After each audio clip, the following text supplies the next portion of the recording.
Chapter 1249. There are 2 more chapters in the evening. Northwest Frontier Fortress, a lonely city, surrounded by clouds and sand. At dawn, a tall Qi refinement grandmaster pulled the reins and reined in the horse. Looking at the desolate scene of the vast sky and high ground, she felt particularly peaceful. She only had 2 horsemen at her side. Wu Luding and the female sword attendant had parted ways with the Wu clan cavalry a day ago. Under the escort of the white horse Yitzong, they had headed together to the base of the northern Liang Protectorate that was overseen by Mount Chu. If everything went as expected, this group of top-class swordsmen would serve as the sharpest and most secretive blade tip of the northern Liang border army. As for the young minister, Su Beiji, he had already turned back on his horse. Shi, Su Fengnian, and Sui Shiegu continued north. They directly passed through the border defense line of Liangmang and swaggered into the southern dynasty's dragon waste state. Tantai Pingjing bent down and stroked the soft mane of the horse. This horse was extraordinarily handsome. Indeed, only Bailiang could raise such an outstanding horse. She looked up at the quiet young Prince Liang sitting high on the horse. Along the way, intelligence reports were constantly sent to him. Su Fengnian read them and burned them casually. It seemed that he had not once interfered with the border military affairs. This kind of hands-off boss seemed very relaxed and comfortable. It was as if he could do the job well for anyone who sat in his position. However, Tantai Pingjing was not a frog at the bottom of the well. Since Bailiang claimed to have 300,000 cavalry, if they were in a peaceful world, not a person with the surname Su could be the Prince of Peace. The Zhao family of Li Yang would have already cooked the hound. Not to mention, in the current chaotic world, Beimang's million-strong army was pressing on the border. If any mediocre lord who could not convince the masses had the northwest gate, before the Beimang army showed their strength, the Bailiang side would have been in chaos. No matter how many border troops there were, as long as the army's morale was slack, even if they gave Bailiang 300,000 soldiers, they would still not be able to stop the fierce army of Beimang that was released from the cage by the old woman. Su Fengnian's thumb and forefinger subconsciously rubbed the rough reins. He stopped the horse on the slope and looked into the distance. The fire and smoke sank to the west, the valley was quiet and the mountains were empty. But the general could fight 100 battles without the emperor building the Great Wall. This was a frontier fortress poem that was popular in the Central Plains. The poet was a poor scholar with a bright future, but trouble came from his mouth. Because of this poem, the poet was suspected to be cold and charming in the literary world. After the poet returned to the Central Plains to be an official, he wasted more than 10 years in the local officialdom and never got promoted. In the end, he was depressed and resigned.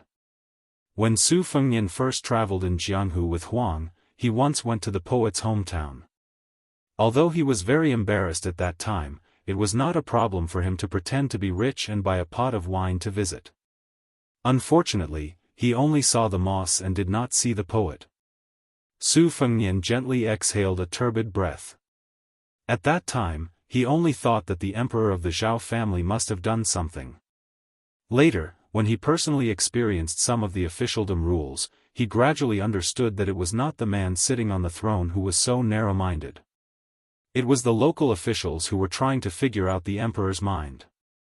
Not to mention the distance, just the nearby Bailiang, how many officials, in order to curry favor with him, often used expensive antiques, calligraphy and paintings to establish a relationship with the Bailiang's Lu family in Qingzhou. How many unknown back doors did they open for the Lu family's children in Bailiang's officialdom to be unimpeded? Even some of the best teachers in Bailiang's academies favored the Lu family's children who had mediocre literary talent and hoped to establish a relationship with the Lu family and then the Su family. If it were not for Lu Qingyan's opinion, Lu Feiqi, the head of the Lu family, would have used this opportunity to become the leader of Bailiang's literary world. Su Fengnian could not help but feel a little sad. He still remembered the ordinary bamboo lantern that the ancestor of the Lu family gave to Lu Feiqi before he died. He wanted Lu Feiqi to take over the lantern that swayed with the chaotic times and strive to pass it on. Obviously, Lu Feiqi, who had long complained about the family moving to the Baron Beiliang, suddenly found that the Lu family had a great reputation in Beiliang after the process of taking root in Beiliang was too smooth. Not only Lu Feiqi, but the entire Lu family was too complacent and was far less conceited than the old fox Wang Linquan, who was a relative of the emperor. But what really made Su Fengnian depressed was Wang Linquan's obedience. The more the Wang family of the Spring God Lake deliberately tolerated the scholarly Lu family, wasn't it deliberately digging a hole for the Lu family to jump into? Compared to the Lu family's insensibility, Wang Linquan's overt schemes were actually more of a headache for Su Fengnian. But these were difficult to resolve and could not be explained clearly. As the son-in-law of the two families, Su Fengnian could not use his status as the king of Beiliang to bully others. The more he did, the more mistakes he would make. In the end, he could not escape the saying that he favored one and discriminated against the other. Fortunately, these thorny matters were not urgent. Moreover, Lu Chengyan handled things appropriately. Even his second sister, Su Weisheng, admitted that she could not find any flaws in Lu Chengyan. Between women, mother-in-law and daughter-in-law, sister-in-law and sister-in-law, these relationships were all like swords and knives that did not see blood. Men were naturally incomparably miserable when they were involved. Su Fengnian, or in other words, Beiliang, was facing a great disaster. Ever since Su Shao was conferred the title of king and took over Beiliang, Beimang had been eyeing them covetously. As long as they could destroy Beiliang and bypass the eastern border where Gu Jiantang was overseeing, then the fertile central plains would be like a woman waiting to be slaughtered. How could Beimang, a man who could not endure the hunger and thirst, not risk his life to attack Beiliang? In the past, under the planning of Su Shao and his master, Li Shan, although Beiliang did not have the problem of whether to defend or not, there was still enough space for the Beiliang cavalry to move around. They could take the refugees and retreat to the western regions. They could also retreat to western Shu and Nanzhao as support, enough to fight Beimang to the death. Even if Beimang took over Beiliang, which retreated after the battle went badly, it would be an isolated place with scorched earth. On the contrary, it would increase the supply line of the Beimang army. Beiliang could continue to confront Beimang at the western Shu border and could even harass Beimang in the vast western regions. However, because Chen Zhibao was conferred the title of king and entered Beiliang, he cut off the entire western regions of western Shu and Nanzhao. As a result, Su Fengnian and Beiliang had no strategic depth and could only defend to the death. Su Fengnian felt an indescribable sense of guilt deep in his heart. It could not be said that he had let down the Beiliang people, but he felt that he had let down Li Shan. Chapter 1250. The Northern Liang army was overly optimistic about the Northern Mang royal court's internal affairs. Su Fengnian did not think that this would be able to restrain the military strength of the Northern Mang royal court. With the word advantage in front of them, this was the general trend. As long as the old woman used both kindness and power, she would be suppressed by Tuoba Bodhisattva's great army on one hand, and she would be conferred the title of Marquis on the other hand. She would be able to conquer the Central Plains. It would not take too long for her to truly unite the country and march southward. Sui Xiegu was 100 years old and had traveled to the ends of the earth. He had seen all the emperors, generals, and commoners. The affairs of the world could not stir this one-armed old man's emotions. He stood beside Su Fengnian, who was in a daze and felt a little bored. He casually asked, when this old man was young, he did not understand why the generals and soldiers loved to fight. Were they really not afraid of death? The Spring and Autumn War was easy to understand. People in troubled times were not as good as dogs in times of peace. Life was worthless because they were forced to not take it seriously. Now that Beiliang has been at peace for a long time, can it really stop the million-strong Beimang army? Su Fengnian calmly said, "It's simple. Give up one's home for the country and give up one's life for one's home. No one is not afraid of death. It's just that everyone knows that the Beiliang cavalry is not afraid of death. Other than the fact that the Bailiang people are naturally brave, many of them also know that they have no way out. Their home is in Bailiang. If they retreat, the border troops will disperse and the Baimang army will invade the south. Even if they escape from Bailiang, their 2 legs will not be able to outrun the 4 legs of the Baimang army. Sui Xiegu curled his lips and mocked, "None of you officials are good people." Su Fengnian laughed, "Don't I have no way out too?" Sui Xiegu rolled his eyes and said, "With your skills, if you really want to kill people, why don't you go to Dragon Waste State alone and kill them all? Don't tell me that Bodhisattva Tuoba, Hongjingyan, and the others are following behind you every day." Su Fengnian said indifferently, "I can kill like this, but so can the people on the Baimang martial arts ranking. When 2 countries are at war, this kind of action can't be said to be meaningless, but it really doesn't have much meaning. Of course, if one day Bailiang can no longer defend the northwest gate, I will definitely do so." Sui Xiegu was about to speak when he heard Tantai Pingjing snort coldly. The sword-eater old monster immediately shut his mouth. At this moment, there was a cloud of dust in the distance. Looking at the route, it seemed that they were going south. They probably saw the 3 horses on the small sand slope. These people with superb riding skills headed straight for the slope. However, they did not act blindly without thinking. Instead, they stopped 500 feet away from the bottom of the slope and looked at Su Fengnian and the other 2 on the slope. This was a Northern Mang elite scout. Judging from his armor and clothing, he wasn't the Crow Palanzi who was equally famous as Northern Liang's wandering crossbowman. He should be the vanguard under Southern Dynasty's great general Lu Gui's direct command. Lu Gui was once praised by the Baimang Empress as being half a Su Shao.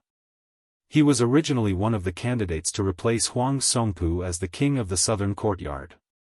However, the fatty dong that the old woman mentioned beat him to it. As a scout, regardless of whether it was from the Northern Mang or the Northern Liang, they were all very particular about the rules. Unless they encountered each other on a narrow path, collecting military intelligence under the premise that their whereabouts were not exposed was their first priority. However, if they could casually take the enemy's head, no one would refuse.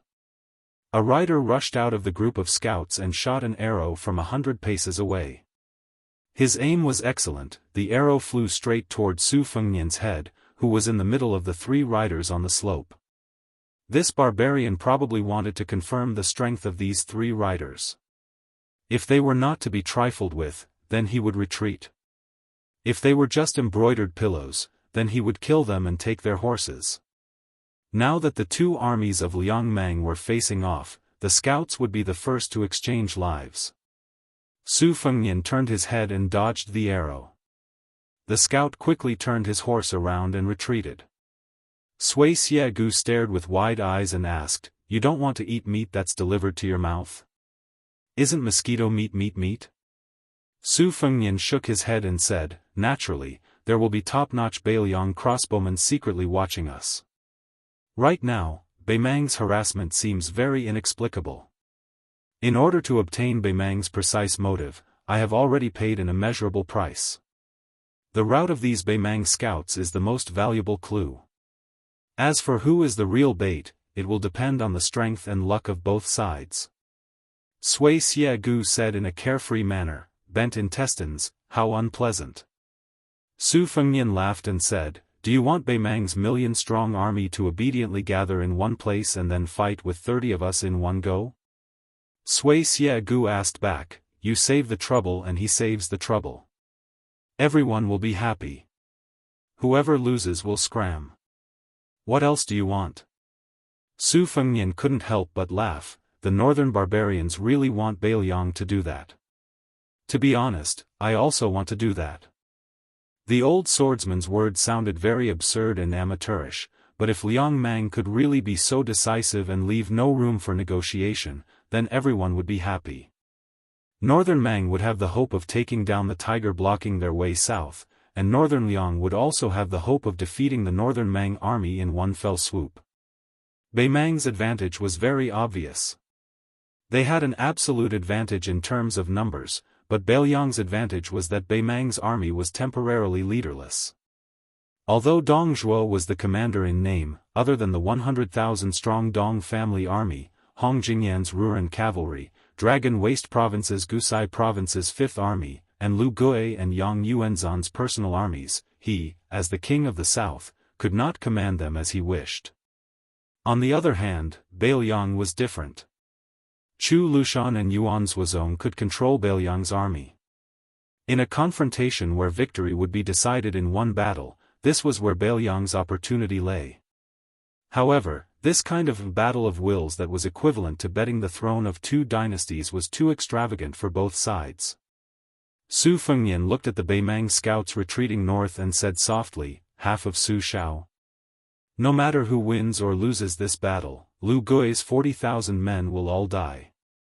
Tantai Pingjing asked, what do you say next? Go to the Governor-General house or continue north? Let's go take a look at Bei Mang's million-strong army. Su Fengnian urged his horse down the slope and galloped north. Sui Xiegu, who was following behind, said angrily, didn't you just say that such actions are meaningless? Su Fengnian smiled and turned to look at the tall woman. He acted dumb and asked, Senior Tantai, did I say that? Tantai Pingjing said expressionlessly, no. Sui Xiegu wanted to say something but stopped. He felt really uncomfortable.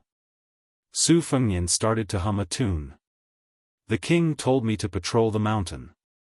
After patrolling the north mountain, I will patrol the south. He patrolled the east mountain to kill the passers-by, and patrolled the west mountain to watch the sun. My king has 3 heads and 6 arms. Oh, I snatched Lil Miss and carried her on my back. I'm so pitiful that I can't swallow the fat meat in my mouth. When will I be able to become a king? Chapter 1251. The 3rd chapter was uploaded in the wee hours of the morning and will not be included in tomorrow's update. 2 chapters tomorrow. The Liang dynasty had 2 anomalies. One was Su Shao. Even though he had become a king with a different surname, the soldiers under him still liked to call him Great General. Another one was Gu Jiantang. Although he had not been conferred the title of king or vassal, he had been the minister of war for more than 10 years. Most of the generals had addressed him as Great General in private. Now, he had become the only person in Liang who had a rank of first-class merit. At the border of Liao and Liao, he was still known as Great General. After the spring and autumn war came to an end, Gu Jiantang, whose military achievements were slightly inferior to Su Zhao's, was undoubtedly more favored by the nobles of Li Yang's old faction and the new nobles of the dynasty. After Su Zhao's death, the well-deserving leader of Li Yang's army left the capital and took charge of the entire military and politics of the northern lands. Whether it was the authority in Gu Jiantang's hands or his reputation in Li Yang's court, both rose sharply. Even the dullest officials in the capital knew that General Gu Jiantang, who was far from being called an old official, would become a pillar of support for 3 dynasties. It was only a matter of time. Don't forget that Gu Jiantang was also an expert who had entered the martial arts rankings. With his strong body and great energy, it would be too easy for him to last another 20 to 30 years. Therefore, the saying that border generals were envied did not apply to Gu Jiantang.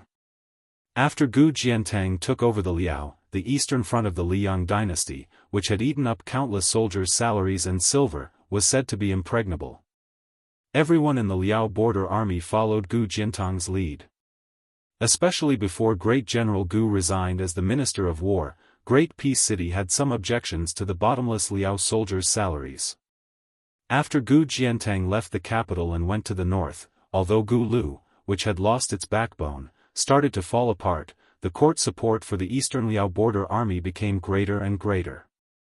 Originally, the court would be hesitant about the rewards for the soldiers at the border, dragging it out and reducing it if they could. Now, it was unobstructed and not reduced. With such a general, the Liao border army had a new look and a rare morale.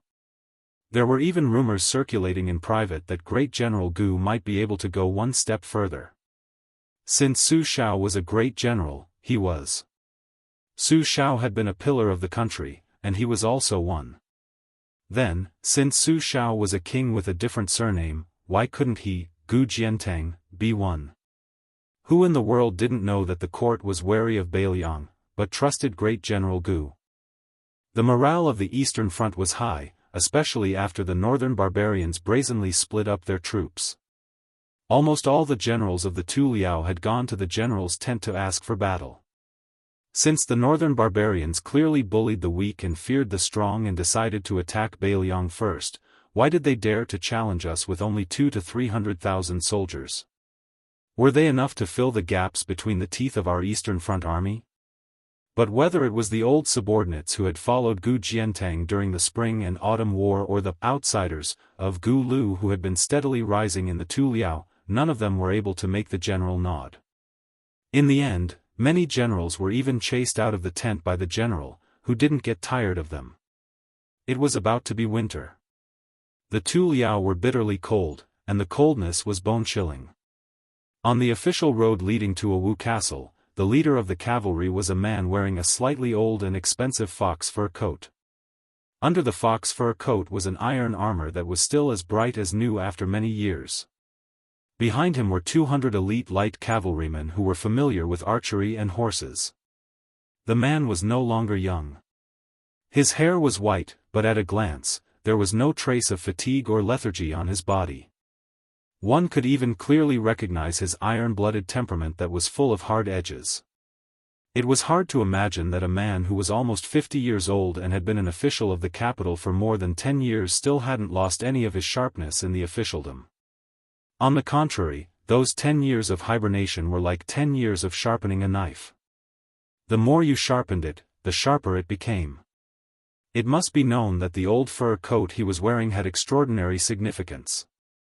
Back when the Zhao family ruled the world, the late emperor of Liang rewarded them according to their merits. Countless civil and military officials were promoted and rewarded with wealth and mansions. However, only 3 people were bestowed with fox fur coats by the late emperor. At that time, the only civil official who received this honor was the youngest grand secretary in the history of Liang, the blue-eyed Zhang Jiulu. The only generals who had helped the Zhao family conquer the world with a blade and a spear were Su Xiao and him. After he gave the talisman knife Nanhua to that interesting young man, he only had the most ordinary frontier army battle knife as a pendant. However, no one dared to deny that he was the #1 expert in blade techniques in the world. Unlike the top swordsmen of Jianghu who each had their own style, the people who used the blade in the world, even those who were crowned with the title of Grandmaster, seemed to be miles apart from this person. No wonder Wu Ping said that he alone occupied half of the world's blade intent. A group of travel-worn riders entered the official road from a small path in the west. Behind the man were 2 young military officers with similar appearances. One of them frowned slightly, while the other, younger, smiled knowingly.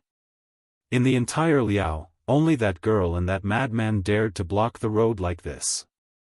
It couldn't be helped. One of them was their father's most beloved daughter, while the other was half a son and half a son-in-law. These 2 military officers with real power at the border were not the sons of the aristocratic families in the capital who came to Liao to gild their names. They were able to obtain their positions and military power today because of the military merits they gained from climbing through piles of corpses on the battlefield. Gu Donghai and Gu Xishan were sons of the most influential families in the Liang dynasty. However, these 2 young men had started out as ordinary soldiers. After they were promoted to military officers, even their superiors didn't know their true identities. It wasn't until they became military officers in charge of military affairs that they were able to enter the sights of the high-ranking generals of the Tu Liao. At that time, they were still the sons of the Minister of War. Only then were they recognized by the generals who were familiar with the capital's officialdom. The man and woman of the cavalry naturally rode side by side with Gu Donghai and Gu Xishan, without any sense of unfamiliarity. Gu Xishan rudely said to that guy, "Madman Yuan, you came empty-handed? You're not paying attention, kid? Aren't you afraid that your future brother-in-law won't pay attention to you?" The young swordsman called Madman Yuan grinned, revealing a mouthful of cold, snow-white teeth. He gestured with his chin at the woman beside him. What's there to pay attention to? This time, your sister almost burned down Wild Goose Castle in Jianghu. Gu Shishan, your family sells vinegar, right? You're such a big vinegar jar. With her ruckus, the entire Liao can smell the vinegar. The woman smiled but didn't say anything. Gu Shishan laughed and said, you should be content. If it was anyone else who dared to do this, wouldn't the man's thing be castrated to go with wine? Not to mention the women of Wild Goose Castle, even if it was a princess or a princess, she would go up and slap them. This time, she was just giving people a hard time. You should be burning incense to thank the gods. Chapter 1252. The young man with the saber at his waist was the #1 saber in the world, South Flower Saber. He wanted to speak, but when he saw the back of the tall man, he gave up. No matter how heartless and courageous he was, he did not dare to speak ill of his future wife in front of his father-in-law. Gu Shishan stared and asked, Yuan Tingshan, did you really come empty-handed? The young man who now had more than half of the power in Jibei smiled and said, I just chopped off more than 600 heads of northern barbarians. You want them? I'll send someone to deliver them to you later. Gu Shishan was slightly envious and asked in a low voice, Yuan Tingshan, why don't I go with you to Ji province? We haven't had a war for many years. Your business seems to be booming. I can even be a military officer for you. Yuan Tingshan, who was popular in both Liao and Ji province, said disdainfully, military officer? Don't even think about it. Do you want to be a cart driver or not? Gu Shishan cursed. Gu Donghai dismissed it with a smile. He had always been amiable to Yuan Tingshan, his brother-in-law. He had never put on airs as a descendant of a famous general, nor had he shown any contempt for the lowly Jianghu people in the eyes of the top nobles. On the contrary, this time, Wild Goose Castle had recognized Yuan Tingshan as their son-in-law. Otherwise, no matter how powerful Wild Goose Castle was in Ji province, they would not dare to fight with the Gu family. Although their father had never verbally acknowledged Yuan Tingshan as his adopted son or son-in-law, he had brought Yuan Tingshan to the capital twice. This was enough to explain everything to the capital and Liao. Gu Jiantang suddenly called out to Yuan Tingshan. The latter quickly patted his horse and followed. The three siblings consciously slowed down their horses. Gu Jiantang said calmly, you sent a report to Great Peace City.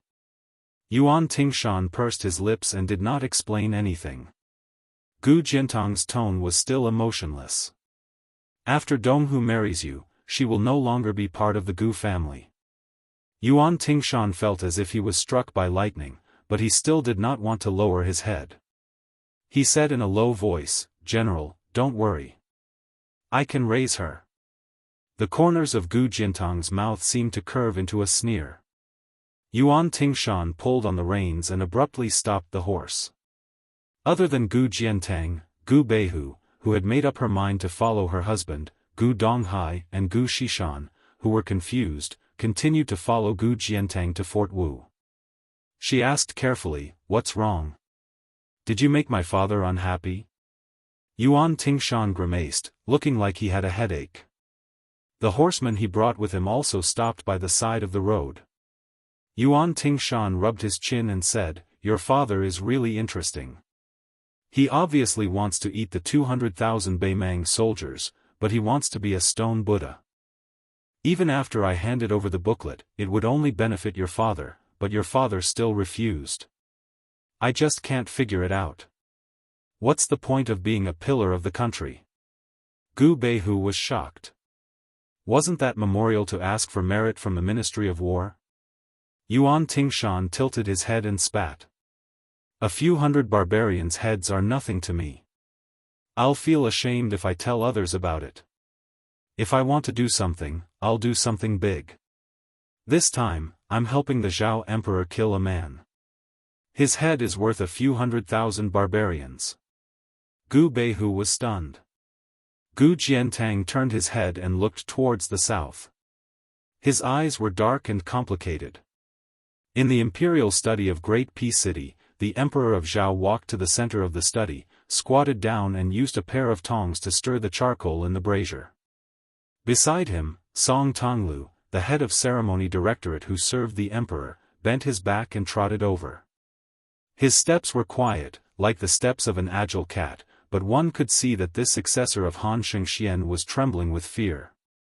There was a memorial in the hand of the emperor of Zhao clan, and Song Tonglu knew it very well.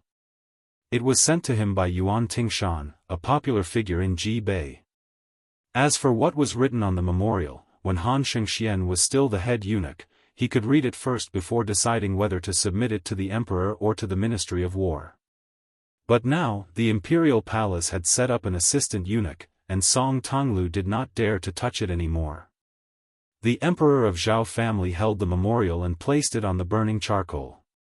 But when he lit a corner, he hesitated and pulled his hand back. He knocked on the edge of the brazier and extinguished the flame. There were 4 or 5 life attendants in the imperial study. They were all quite young, and they were still buried in their books. They did not seem to have noticed the strange scene. The charcoal fire shone on the pale face of the emperor of Zhao family. A great eunuch who was allowed to wear a bright red robe said softly outside the room, "Your Majesty, the Right Chancellor of the Imperial College, Jean Lanting, requests an audience." The emperor of Zhao family's arms hung in the air. He was deep in thought, as if he did not hear the voice that was neither soft nor loud. Song Tonglu held his breath and bent down. He did not dare to speak, but he stretched one hand behind his back and waved at the open door. The great eunuch who was also bent down should not be able to see the subtle movement of the ceremony supervisor's palm seal, but he immediately moved back. The emperor of Zhao family slowly came back to his senses and said calmly, "Permission granted." Song Tonglu said softly, "Your Majesty." The emperor of Zhao family grunted in acknowledgement.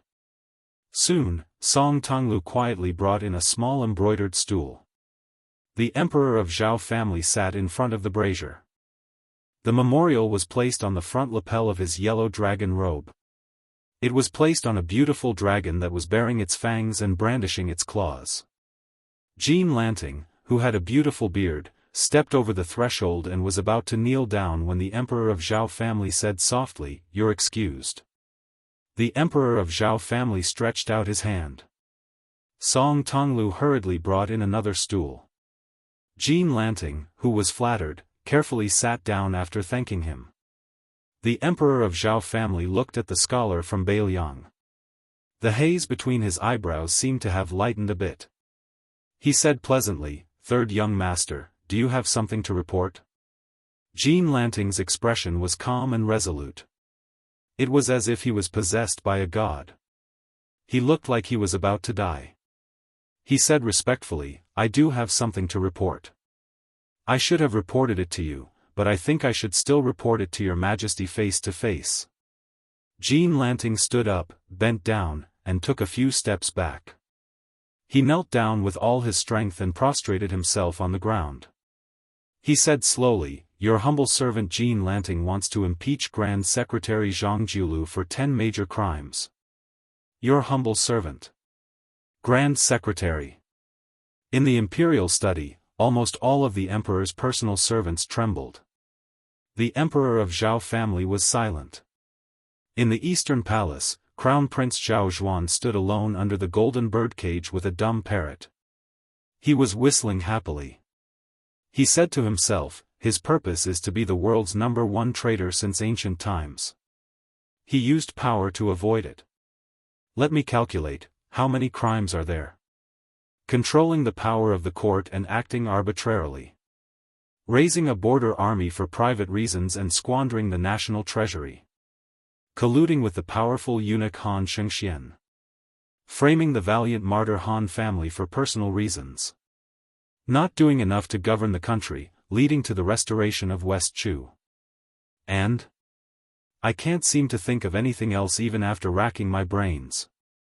Speaking of this, the Crown Prince smiled. It's really been hard on our third young master Jean. Chapter 1253. As Beimang's army moved southward, Liuwa City, which was located at the border of Dragon Waste State, became an extremely eye-catching town. After the previous city magistrate, Tao Qianji, died without reason, the new city magistrate who replaced him naturally rose in status in the imperial court. However, when he received the news in haste, he was still quite frightened. Leading a few of his personal guards, he rushed out of the city with all his might. However, at the intersection of an official road and a small winding path, he was rudely stopped. The city overseer did not complain at all, only resentfully returning to his residence. On the way back, he didn't need to rush. From time to time, he would turn his head to size up the few solemn cavalrymen. "Hey, it's Beimang's self-proclaimed second-best scout, Crow Palanzi." It said that training a single Crow Palanzi is comparable to training 2 heavy cavalrymen in Baiting's imperial tent. Only that fatty was willing to spend so much money. Ever since Dong Zhuo was promoted, he still wore armor when he went out. Even when he went to the imperial court to see Her Majesty, he didn't wear the prominent official robe of the king of the southern courtyard. However, this time, he didn't alert any of the border armies. When he arrived near Liuwa City, he changed into this robe that could be said to be second only to one person. He held the small hand of Tao Qianji's daughter, Tao Manwu, and walked to the front of the old and new graves. The old grave was quite old. Although the one lying in it had no relatives or friends, it wasn't overgrown with weeds in the past. This was because when the one lying in the new grave was alive, he would often have people pull out weeds. After he retired from the position of commandant of Chong and became the city magistrate of Liuwa City, he would often visit the grave. Unfortunately, now that he was neighbors with the old guy, he was powerless even if he wanted to. Dong Zhuo squatted behind him and put a pot of wine at his feet. He first quietly pulled out the yellowed weeds on the old grave and murmured, "Old Corporal, don't blame little fatty Dong. I once swore that as long as I didn't become a rank 1 high official, I wouldn't have the face to visit your grave and toast you. Today, this little fatty, can be considered to have struck it rich. Your face is so bright, why don't you grin? What? Do you finally realize that your mouth full of yellow teeth looks terrifying?" Dong Zhuo, who had outstanding military exploits, whether it was chasing or fleeing on the battlefield, even without a warhorse, his 2 legs were faster than 4 legs. However, at this time, it was particularly difficult to pull out the weeds that could be easily understood by young children. The great general and the king of the southern courtyard liked to call the empress, sister, and even liked to paste spring festival couplets on people's doors. At this moment, his face was covered in tears. He then wiped his face, his tears and snot, tears, and wiped. His face, tears, and his nose, was unclear. "Corporal, there's a sayings as, tears and his nose. His tears. And his tears and his tears and his ants, s to what I wear. The is King's Row. S was s. Old Sergeant, can you believe it? Back then, that little fatty whose legs would go soft whenever he saw a small-scale Northern Liang cavalry, and that little fatty whom you scolded as a coward, was the most senior official among all the soldiers you brought." Dong Zhuo didn't turn his head. He just pointed at the new grave and said, "Look at that bastard Tao Qianji. He's worse than you. He didn't even die on the battlefield. He died just like that. If he's not AF** king deserter, then what is he? Corporal, can you sleep soundly with this kind of person as your neighbor? In any case, Dong Zhuo, won't believe it even if I'm beaten to death." Dong Zhuo suddenly turned his head and roared at the new grave, "Tao Qianji, I'm scolding you. After the old corporal left, you were the first among your brothers to become a corporal, the first to become a commandant, and the first to become a general. You think these are amazing? Bullsh *t. The highest-ranking official in your life is the commandant general, the lousy city overseer who left behind a small city. Damn you." Dong Zhuo smiled bitterly, "I know. You think it's shameful to be with me. That's why you're unwilling to come to the Dong army to help me. Others are just suffering because they want to save face. Look at you. You're dead, aren't you? If you have the ability to crawl out, I'll kick you back. Dong Zhuo was probably afraid that he would frighten the little girl kneeling in front of the new grave, so he restrained himself. He unscrewed the lid of the wine pot and took out 3 wine cups from his bosom. He put one on the grave of the old corporal, squeezed out a smile, and said to Tao Manwu, "Little Manwu, give the cup to your father." With his alcohol addiction, he must be craving for wine after lying down for so long. The little girl took the cup with both hands. Uncle Dong poured her a cup of wine and gently sprinkled it in front of her father's grave. Dong Zhuo sprinkled a cup of wine in front of the old grave. He also raised his head and drank a cup. After pouring another cup for himself, he drank it in one gulp. Seeing little Manwu holding the cup with both hands, Dong Zhuo smiled and said, "I won't let your father drink. I'll just let him lie there and stare." The little girl's eyes were filled with tears, but she tried hard not to cry out loud. She felt wronged and sad. Dong Zhuo hurriedly poured a cup of wine for her. Seeing the child seriously sprinkle another cup of wine, Dong Zhuo's eyes became sour again. He tilted his head to look at the new grave and said in a low voice, "Don't worry, little Manwu is more of a daughter than my own daughter. As long as I conquer Bailiang, if I'm still alive, I won't dare to say that I'll give the entire Central Plains to little Manwu as a dowry, but half of it won't be able to escape." Dong Zhuo turned to look at the old grave and said, "Old Corporal, are you going to say that I, little fatty Dong, am bragging again? This time, you really shouldn't look down on me. Nowadays, if I fart in the imperial court, a lot of people will say that it smells good. Hong Jingyan, Murong Baoding, and the rest of those awe-inspiring bastards, all had to obediently assist me. Isn't the Bailiang cavalry the best in the world? Old Corporal, you have the guts to say that you want tens of thousands of them to die this winter? If even one of them dies, I'll dig a hole next to you and bury myself. I'll be your neighbor. If you really can't say it, you can just tell me in my dreams." Tao Manwu asked for another cup of wine from Uncle Dong. After sprinkling the 3rd cup of wine, he put down the cup and knelt in front of the grave without saying a word. Chapter 1254. Dong Zhuo did not let her get up, nor did he console her. He sat down on the ground and poured the remaining wine into the mud. He said softly, "Back then, you only brought a few soldiers with you. I, Dong Zhuo, have 100,000 soldiers under my command. I also have the best crowbars in Beimang and the best foot soldiers in Beimang. The 300,000 soldiers in the 20 or so military towns in the southernmost prefectures of Gusai and Longyao are under my command.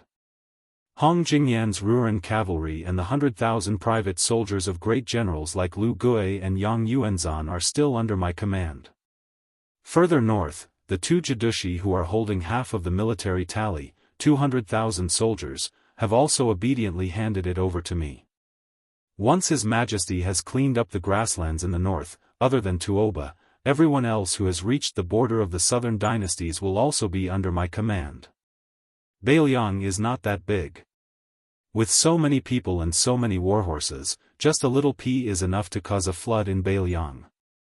A big battle before spring, and at most a battle during the autumn hunt next year. Bailiang will be completely finished."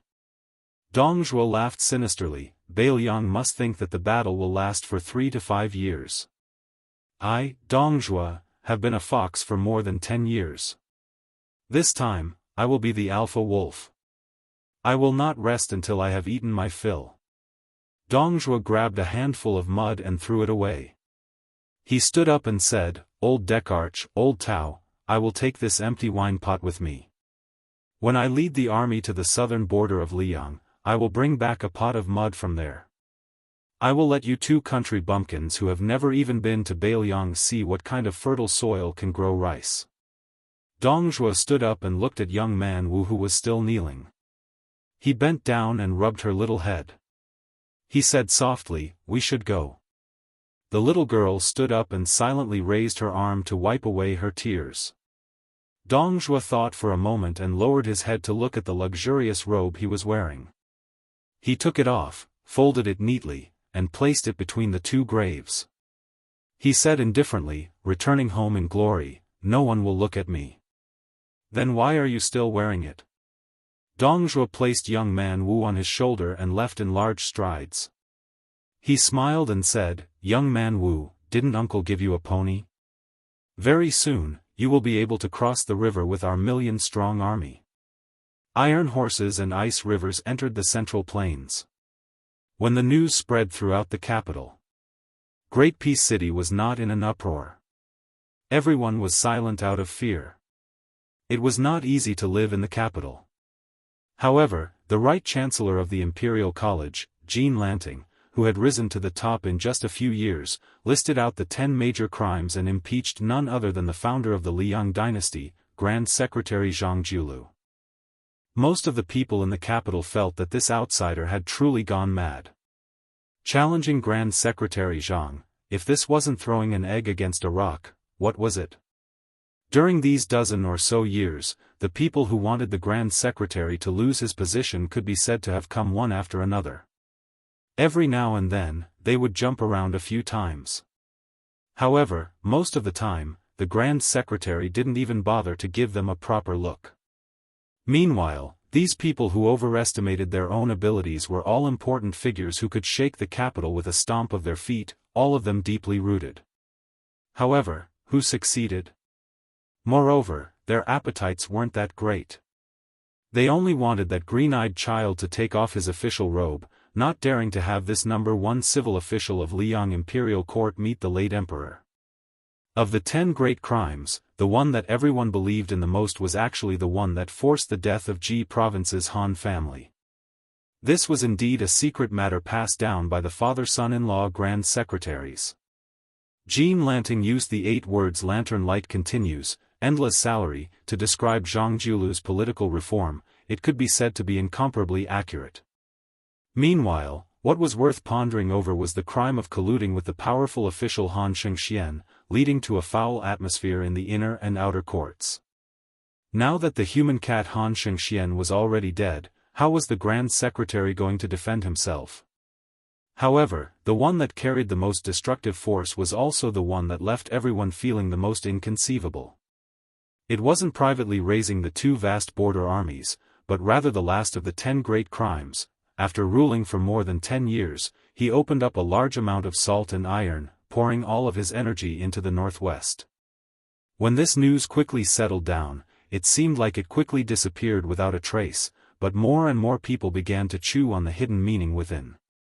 Even though the Grand Secretary still participated in the court assembly every day, when he needed to stay overnight, he would definitely be on duty in the Minister province, handling all types of government affairs still in an orderly manner. However, it wasn't strange for the Grand Secretary's residence to be completely deserted. After all, the Grand Secretary had never liked to privately meet with guests. However, the great residences on the same street as the Grand Secretary also began to be deserted, making the onlookers' imaginations run wild.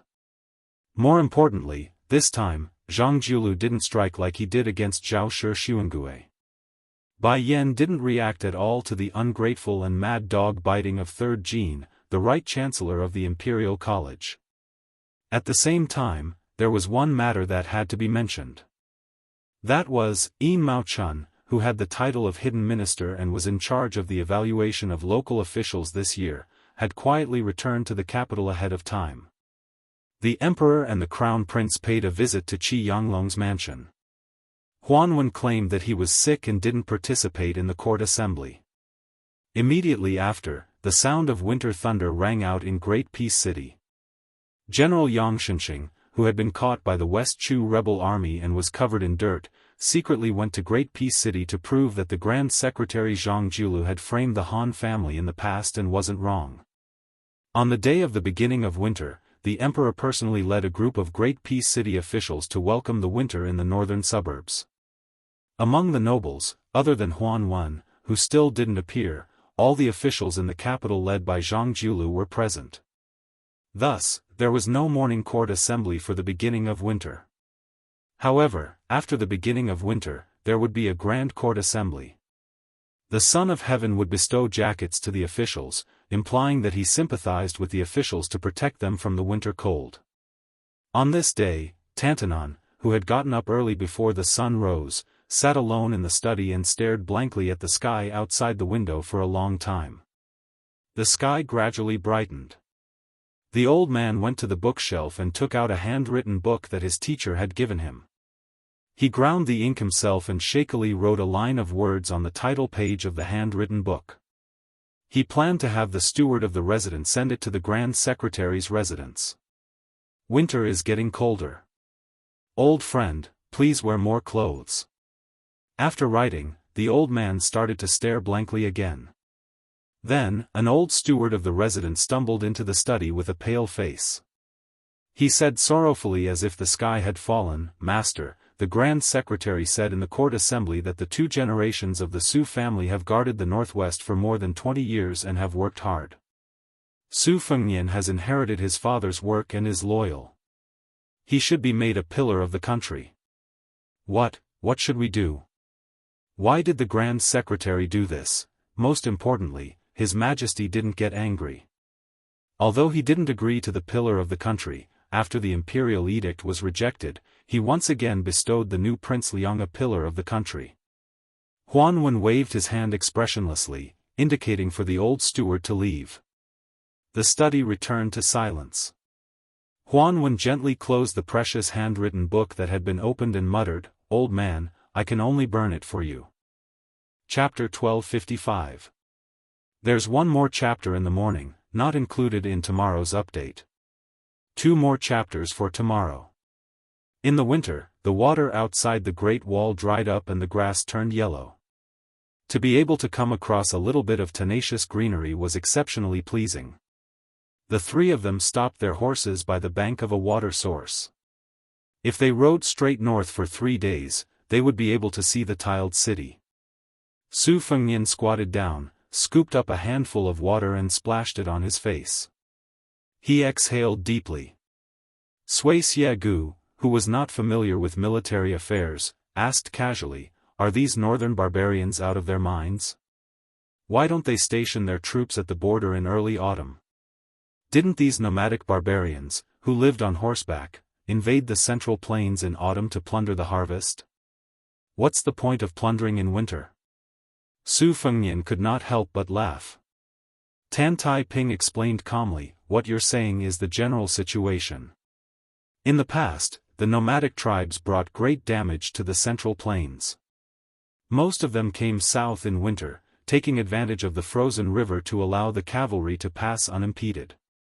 At the end of the Dafeng dynasty, the northern barbarians used this opportunity to invade the central plains." Su Fengnian continued, "The relationship between the grassland nomads and the central plains farming dynasties is like that of a wolf and a tiger. The latter always has the initiative. Whenever the latter is in a state of exhaustion due to the alternation between prosperity and decline, they are like a young tiger, a sick tiger, or a tiger that is about to die of old age. That's when the northern barbarians are at their strongest. Therefore, every time there is a civil war in the central plains, the northern barbarians will invade the border and take advantage of the situation. But in the end, from the Great Qin to Liang, it was the central plains dynasties that suppressed the northern barbarians. You have to know that the official history of the Great Qin recorded that 5 barbarians were equal to 1 Qin soldier.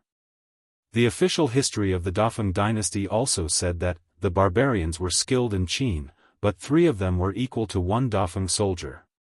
That is to say, even if the northern nomads had obtained many forging techniques from the Great Qin dynasty, 3 of them were only equal to 1 Dafeng soldier. But today, Beimang relies on the southern dynasty that has absorbed countless people from the spring and autumn period. In the central plains, only the elite troops of Zhao Yi, the Prince of Guangling, and Zhao Bing, the Prince of Yanqi, dare to claim to be equal to the Beimang. Sui Xiegu could not help but ask, "Is the Liang dynasty not strong enough to unify the central plains? Didn't they say that Liang was as powerful as the Great Qin?" Su Fengnian laughed and said, if the current emperor had not been in a hurry to show the world his great talent and strategy when he first ascended to the throne, and had not fought those wars with Beimang, and had instead calmly digested the strength of the 8 kingdoms of spring and autumn, then it would not have mattered at all whether our Beimang had 300,000 soldiers or not. At most, it would have been the icing on the cake. Sui Xiegu glared and said, "Is that Emperor Zhao's brain flooded with water?" At that time, there were no strategists to dissuade him. Su Fengnian said helplessly, "At that time, the odds between Li Yang and Beimang were 50 to 50. Who would dare to carelessly persuade them? What's more, the Zhao family's son of heaven wanted to rely on his military exploits to suppress a large number of famous generals, led by my father and Gu Jiantang. In this world, how can there be such a clear distinction between right and wrong, between people and matters? Take me for example, I am Su Zhao's son. In my eyes, Su Zhao is naturally a king of a different surname who did not commit any major crimes but had countless great achievements. In the eyes of Crown Prince Zhao Zhuan and the other princes, the current emperor must be the most diligent and caring emperor in the history of Liang. Back then, when Zhao Kai wanted to kill me at the Marsh of Reeds, I also wanted to go to Iron Gate Pass to kill him. Between the two of us, neither of us is a person who has committed the most heinous crimes. It's just that there's no other way. At that time, we were both chess pieces, pawns that were pushed across the river." Sui Xiegu mocked, "Oh, from your tone, it seems like you've turned into a chess player today?" Su Fengnian smiled and did not reply to old ancestor Qi Jian's sarcasm. He stood up and looked towards the north. On the line there was the military town of Huazhujun, Shijing, Golden Toad State, and further north was the Beimang royal court. Tantai Pingjing, who was dressed in the white robes of a Qi refinement warrior, suddenly said, to the nomadic tribes, "Isn't a strong and stable Central Plains dynasty also a disaster? Once the ruler of this dynasty admires Bian Gong, he will be surrounded by a group of talented generals who hope to spread their whips across the desert." The reverse is also true. Even if the Liang dynasty is destroyed and the monarch with the surname changes one after another, the battle between the nomadic tribes and the farming dynasty will not change. Su Fengnian shook his head and said, "Yes." Tantai Pingjing was in disbelief, "Yes." Su Fengnian stretched out a finger and pointed to the north. "As long as we can conquer this land, we can then build several great Qin roads that run through Beimang." Tantai Pingjing's face was full of disbelief. "Are you crazy?" Su Fengnian narrowed his eyes and said softly, "I am not crazy. If one were to talk about crazy, then that would be the young Grand Secretary who was in charge of the country at that time." Back then, Su Xiao and Gu Jiantang argued endlessly about who to choose to guard the northwest gate. On the surface, both Grand Secretaries resolutely opposed my father being the ruler of a different surname. However, I only learned of an inside story much later. Among the opposition, someone convinced the old Grand Secretary who had retired from his official position and returned to his hometown but still retained his authority. This person was Zhang Jiulu. Because this civil official who had never joined the army had an ambition that all military generals could not imagine. The young Grand Secretary wanted to use Beiliang as the outpost to attack Beimang, and use the Beiliang cavalry as the main force to attack Beimang. This would reduce the loss of military strength and supply pressure of Liang as much as possible. Under this premise, Grand Secretary Zhang would have the imperial court acquiesce to the Su family's limited infiltration of Shishu and Nanzhao. Chapter 1256. Su Fengnian slowly said, "In a situation where this young Grand Secretary and Beiliang both sides are well aware of, there are many things that cannot be resisted. Among them, the Han family that is filled with martyrs is too stubborn and conservative, also not wishing to use their entire family's foundation as a wedding dress for Beiliang's Su family. Once they compromise, the Han family's status as the northern military's mainstay will disappear, then the Han family that has fought against the northern nomads for generations will also quickly become a thing of the past. You have to understand that when the Su family died, the Han family's head was still drinking and chatting merrily with my father, these two close friends. If I remember correctly, the first matchmaker I met wasn't that prince consort, but rather a little girl from the Han family who still had goat horns. She was behind her father, half of her face exposed, making a face at me. Su Fengnian's hands withdrew into his sleeves. At first, things didn't fall apart. The Han family also put in a lot of effort. Then, Yuan Benshi stuck his foot in, viciously dealing with Zhang Julu. By the time my father mobilized the armored cavalry, crossed the border to rescue the Han family children, everything was already too late.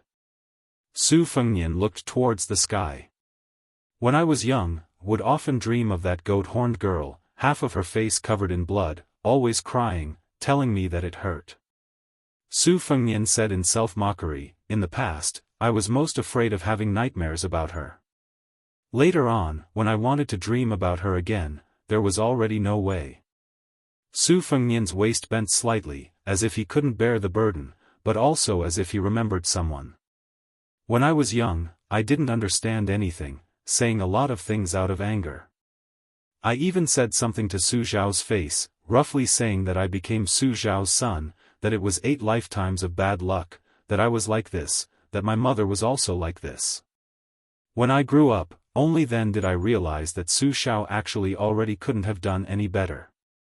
Everything he could give me, as a father, he already gave me. He always talked about how high-spirited he had been when he was young, how many victories he had won and how much glory he had enjoyed. At that time, I always didn't have the patience to listen to him talk about these old and rotten grains. When I got impatient, I would say, Su Zhao, a real man doesn't boast about his past achievements. Let's not blabber on and on, okay? All the smart people in the world laughed at Su Zhao for being a fool. He helped the late emperor conquer the world, but in the end, he had to guard against his son like he was guarding against a thief for 20 years. In fact, everyone was well aware that Su Zhao would not rebel. If he wanted to rebel, the Central Plains would have long been divided into 2 rivers. But the more this was the case, the more Liang would take a yard after taking an inch. That was why the Zhao clan Son of Heaven had Zhao Kai take the bottle to the western regions, had Chen Zhibao cut off Beiliang's path of retreat, and forced the Su family's 300,000 cavalry to fight Beimang to the death. The Zhao clan Son of Heaven used this method to help his son wear the dragon robe. In Zhao Zhuan's court, among his officials, there would be no martial artist Su Zhao whose achievements shook the emperor. There would be no scholar Zhang Julu who cared about the people of the world. Within his territory, there would be no border officials who couldn't get rid of him. There would be no vassals who coveted the dragon throne. There would only be a severely weakened Beimang left behind for his son to complete the great undertaking that the Great Qin and Great Feng dynasties couldn't accomplish. Su Zhao once said that the current Son of Heaven's magnanimity was far inferior to the late emperor, but he could be considered a good emperor. As Su Fengnian spoke, he squatted down and grabbed a handful of yellow sand, holding it tightly in his hand. Sui Xiagu sighed softly. Tantai Pingjing suddenly turned around and looked into the distance. There were a dozen or so riders approaching. Their armor was stained with blood, and their weapons and crossbows were broken. Su Fengnian stood up. When the dozen or so riders who originally wanted to use this precious water source to quickly replenish themselves saw the 3 people, they seemed to be conflicted. If there was no water, they and their warhorses wouldn't be able to withstand the pursuit of the enemy's black fox bars from several li away. The rider at the front waved his hand and charged towards the water source. The exhausted 14 riders dismounted from their horses. When they were filling their bags with water and the warhorses were brushing their noses, there were people carefully watching Su Fengnian and the other 2 in case anything unexpected happened. This place was already far away from the Beiliang border of the southern dynasty. The probability of encountering their own people was about the same as encountering the northern barbarians in Beiliang territory. These 14 riders were all elite riders with light armor and light crossbows. They were all tall and sturdy, and their horsemanship was exquisite. They also had the latest generation of cold blades at their waists. It could be seen that they were the best crossbowmen in the Beiliang frontier army.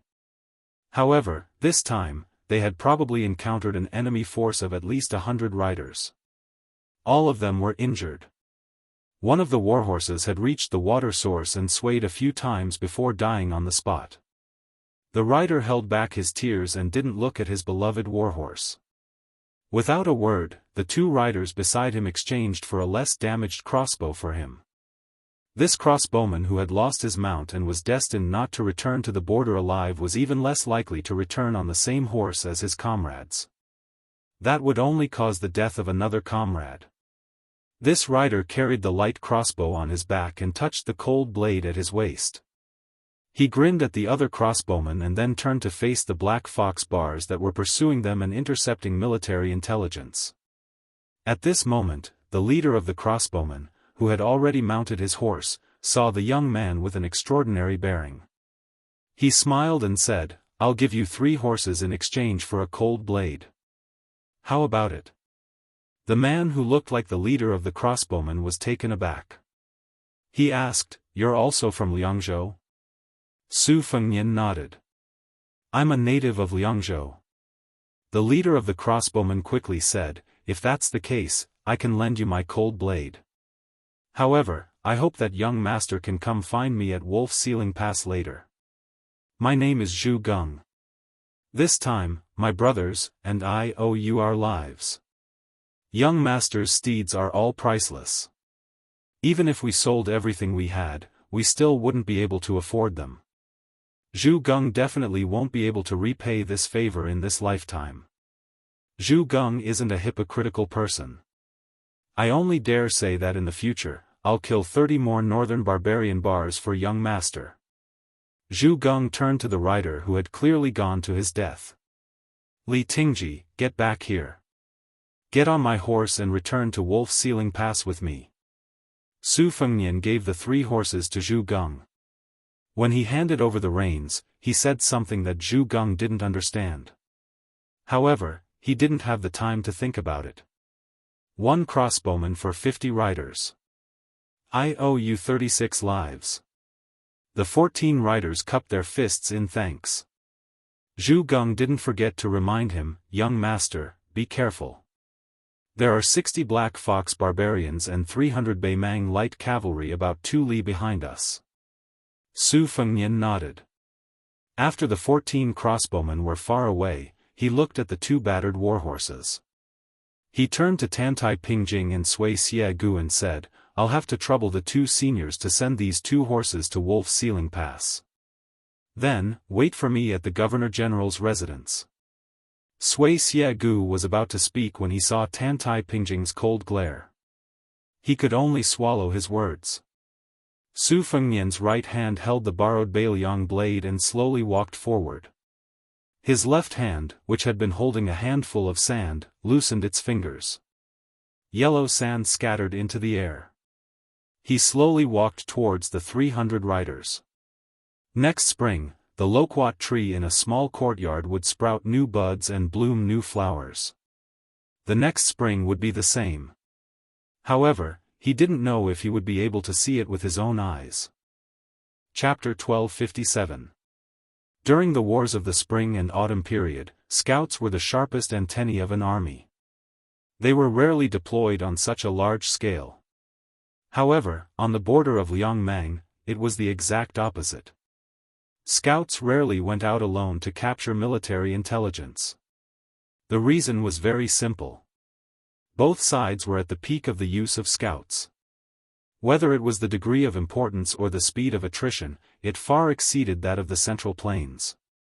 It had reached a level that the generals of the Central Plains found exaggerated. Once the 2 sides met, it often meant that one side was destined to be completely wiped out. When both sides had roughly the same level of individual combat and tacit cooperation, the number of people would determine who could leave the battlefield with important military intelligence. Northern Liang border army's wandering crossbowmen shook the world under the heavens, while Northern Meng wasn't inferior in any way. Dongzhua's crowbar, Huang Songpu's roaming scout personally created in the past, as well as the Black Fox Bar who was known as the son of great General Lu Gu, were all the most outstanding scouts of the present age. Crossbowman Captain Zhu Geng led 50 cavalry deep into the heart of the desert. It was not only luck but also strength. After deducing a spy report through observation, he was intercepted and killed by Heihu Lanzi on his way back. Then, not only did the second Lanzi quickly join in the pursuit, Lu Gui, one of the commanders of the border army of the southern dynasties, received the report and did not hesitate to mobilize 300 light cavalry nearby. He was determined to catch this fish that had escaped the net. The cold wind whistled and the war flag fluttered. In a heavily guarded military tent, General Lu Gui's brows were tightly furrowed. He squatted beside a pot that was about to boil. During this period of time, he rarely looked at the map of the Beiliang border that countless spies had sacrificed their lives for. It was not that Lu Gui's power had fallen, nor was it that this famous general did not value the Beiliang cavalry. It was that even he, as the commander of the border, did not know where his side was going to focus on until 3 days ago. He did not know which unlucky place in the 3 northern provinces of Beiliang would be the breakthrough point for the army. Although the Murong and Yilu families were busy with their own affairs due to the turmoil in the grassland in their backyard, as one of the 2 pillars of the southern dynasties, the old Longguan aristocrats had always been at odds with the new military nobles represented by Lu Gui and Yang Yuanzhan. This time, they even jumped and cursed in the imperial court of the western dynasties and attacked together, begging the emperor to take back Dongzhua's military power. Huang Songpu had already retired and returned to his hometown, but he was almost dragged out and whipped by these angry Chinese tycoons. It could be seen how chaotic the southern dynasties was at the moment. The key was that General Dongzhua had been hiding all this time, as if he was determined to let the army of nearly 1 million consume their provisions in vain. Even if Lu Gui and Yang Yuanzhan wanted to say a few words for him, they could not. Instead, they would only add fuel to the fire. Lu Gui was temporarily in charge of the border defense military affairs of all the military towns in Gusai province. During wartime, even the prefect of discipline who had the same rank as him had to listen to him. This was a special case that had never happened in the history of Beimang. This was also a great privilege that the emperor had given to General Dongzhua. It should be noted that Beimang was different from Liang and the Central Plains. The prefect of discipline who controlled the mighty army was definitely not an administrator or a provincial governor.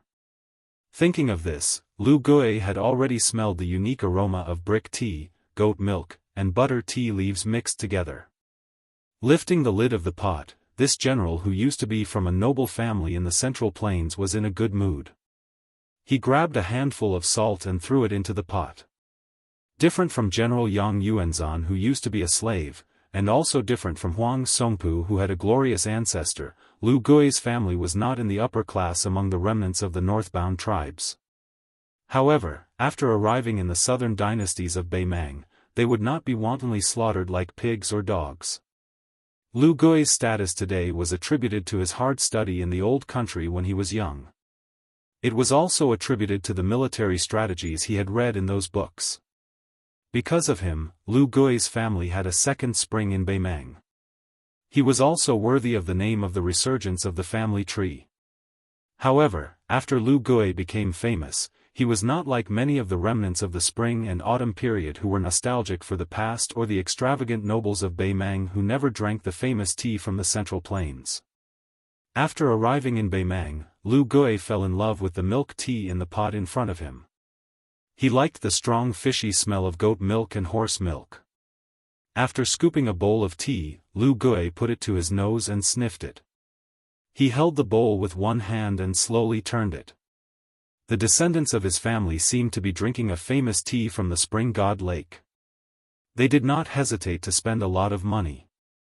There were even young people who said that after conquering the Central Plains, they must have their own tea plantation on the island of the spring god lake. The general laughed. These children did not know the immensity of heaven and earth. Did they really think the Central Plains was made of paper? Even if the Central Plains were easy to bully, how could they cross the threshold of Beimang? He was afraid that when the time came, Beimang would have to break a leg to cross it. Next, in the south, there was Chen Jibao, who was sitting on a natural stronghold. This person used troops to turn something rotten into something magical. If he had 30,000 soldiers, he would be able to fight 100,000 strong soldiers. Moreover, on the Eastern Front, there was also the famous general of the spring and autumn period, Gu Jiantang. This time, the Guangling Road's internal strife had left the Eastern Front completely unscathed. Lu Gui stopped turning the teacup and said to himself, in the end, the true enemies of Beimang's million-strong army are three people, Su Fengnian, Chen Zhibao, and Gu Jiantang. Which one of them is easy to deal with? Lu Gui drank a mouthful of tea. When it was bland, he threw in some salt and called out, Lin Fu. A resolute general who had been waiting outside the tent lifted the curtain and walked in. Lu Gui raised the teacup in his hand. Want a cup? I might not be in the mood in the future. The middle-aged general shook his head. Lu Gui did not force him. This fellow was his trusted aide and was once the main general of the Black Fox Guard. Later, Lu Gui felt that it was a waste of talent and gave him two options. He could either become a third-rank general with real power in his own army and continue his military career, or he could go to the Xijing Ministry of War as an assistant minister and live a peaceful life as an official. In the end, this fellow chose neither and insisted on being an ordinary guard. Lu Gui sighed in his heart. This man had seen life and death countless times. Why couldn't he let go of the meaningless word love? My daughter is already married and I have a basket full of children. What's the use of you, Lin Fu, staying by this old man's side? However, Lu Gui, who had never been sentimental, knew that these words were too hurtful and could not be said out loud. Lu Gui asked, what about the Beiliang crossbowmen?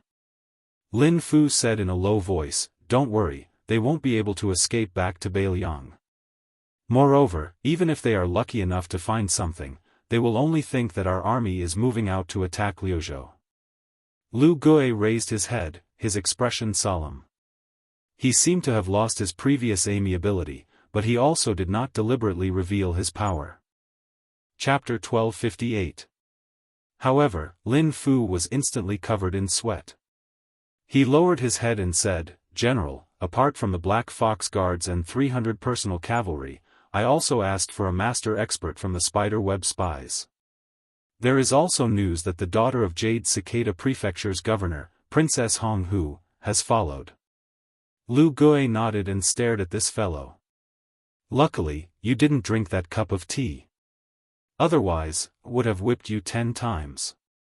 Lin Fu, who was famous as one of the young generals in the South Dynasty, smiled awkwardly. He was like a child who had made a mistake and was almost beaten by Mr. Strict. Lu Gui drank a mouthful of strong tea and said softly, as a general, perhaps a single wrong decision can cause many people to die. Lin Fu, do you know why the king of Beiliang doesn't care when people call him a butcher? Do you know what he feels guilty about? Lin Fu shook his head. I can't guess what the king of Beiliang is thinking. Lu Gui said softly, butcher is a title for killing millions of enemies. As a leader, being called that doesn't hurt at all. It's about the same as me whipping you 10 times. But if because of his own carelessness, he caused the death of the soldiers under his command who should have been able to survive, that would be unsettling. Lin Fu said softly, General, I'm just a small personal guard. You can say that to Fatty Dong of the King of the North Court. Lu Gui was both angry and amused. He said helplessly, I know you guys don't like Dongzhua. However, he does have true ability. In the future, you bunch of brats should stop talking so weirdly. Scram. Lin Fu left the tent. Behind him came Lu Gui's orders. Send my orders. The commander's tent will move south and follow the army to Lu Prefecture. Lin Fu turned around and asked, General, you're not going to finish that pot of tea? Lu Gui asked calmly, then how many heads do my Lu brothers have to cut off? Without another word, Lin Fu ran off to pass down the order. As he ran, he shouted, Great General, from now on, I won't be a personal guard anymore.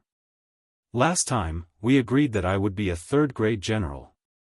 Other than the 20,000 soldiers, the Black Fox Pen would also be under my command. If you don't say anything, I'll take it as a silent agreement." Lu Gui smiled and took the opportunity to drink another bowl of tea.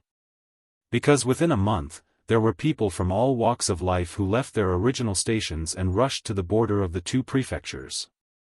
After they arrived, the Ministry of War in Xijing did nothing for a long time, and complaints were heard everywhere. As a result, 3 days ago, Dong Zhuo, the king of the South Courtyard, finally began to take action. Moreover, once he took action, it was dazzling. Even Lu Gui was surprised.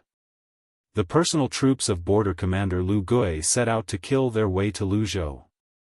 The coquettish woman, who treated this bloody pursuit as a chance to relax, stood on a high slope and raised her eyebrows. Beside her stood an old man in a brocade robe with an outstanding bearing. His nickname was the Dragon King. Beimang's devil was ranked 9th, but the Jianghu of Beimang acknowledged that this old man's ranking was too low. The noble woman of Beimang with a mink forehead was even more convinced. An old man who even the 6 great officials of the spider web had to respectfully address as martial uncle was ranked 9th? What a joke! She was the famous Princess Hongyan of Beimang's royal court.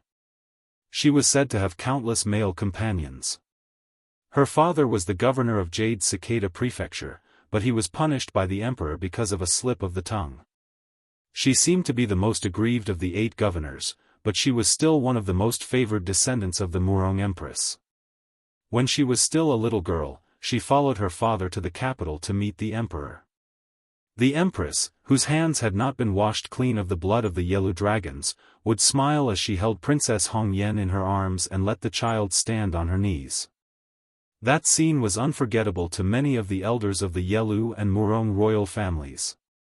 It was only at that time that people remembered that the woman was a woman. This infamous proud daughter of heaven had once personally gone to Liao City to pass a message to the city magistrate, Tao Qianji. It's not appropriate to go out during the Qingming festival. However, Tao Qianji did not listen and died in the heavy rain of the Qingming festival. She looked at the confrontation in the distance with a great disparity in numbers and asked, "Old Dragon King, why does that figure look so familiar?" The old man in brocade clothes smiled. "Just by looking at his figure, he looks a bit like that handsome young man who was teased by the princess on the streets of Tuma Pass." The mink forehead Princess Hongyan laughed. "I remember now. He does look a bit like that guy.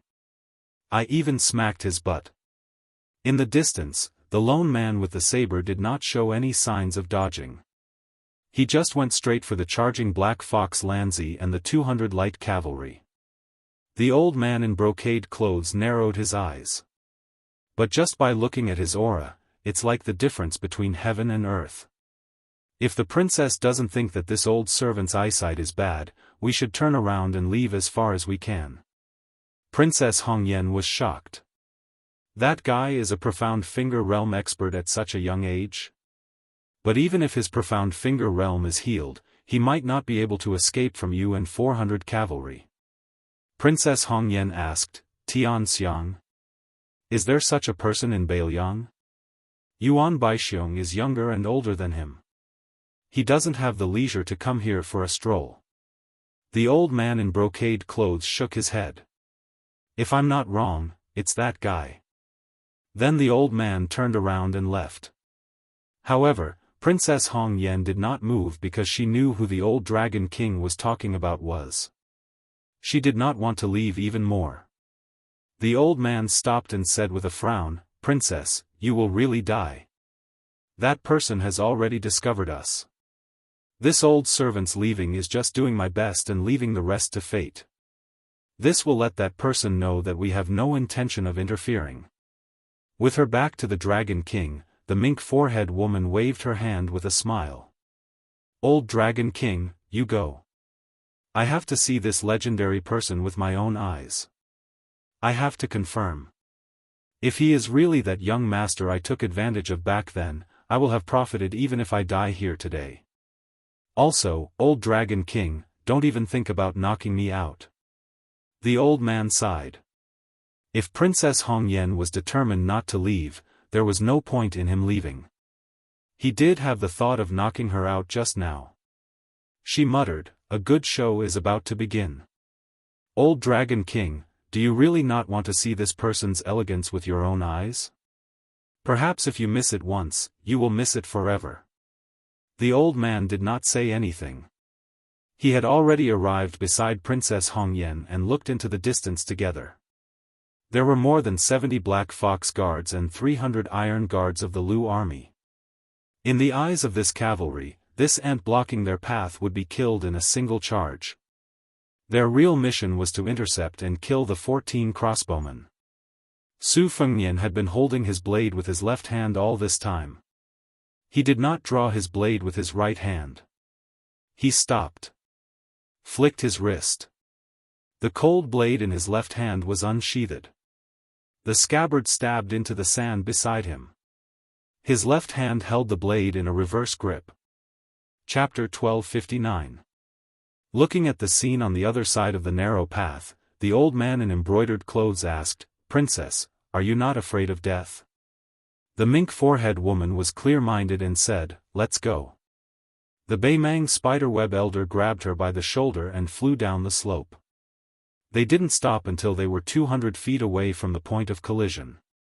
Along the way, Princess Hongyan still had the mood to turn her head and admire the charging posture of those northern Mang cavalrymen. Their vigorous bodies rose and fell along with the horse's back, just like a person's breathing. It was filled with a kind of dynamic beauty that was pleasing to the eye. The curved blades in the hands of the Beimang soldiers had a larger arc than the cold blades. This kind of arc gave the Beimang war blades a greater cleaving force.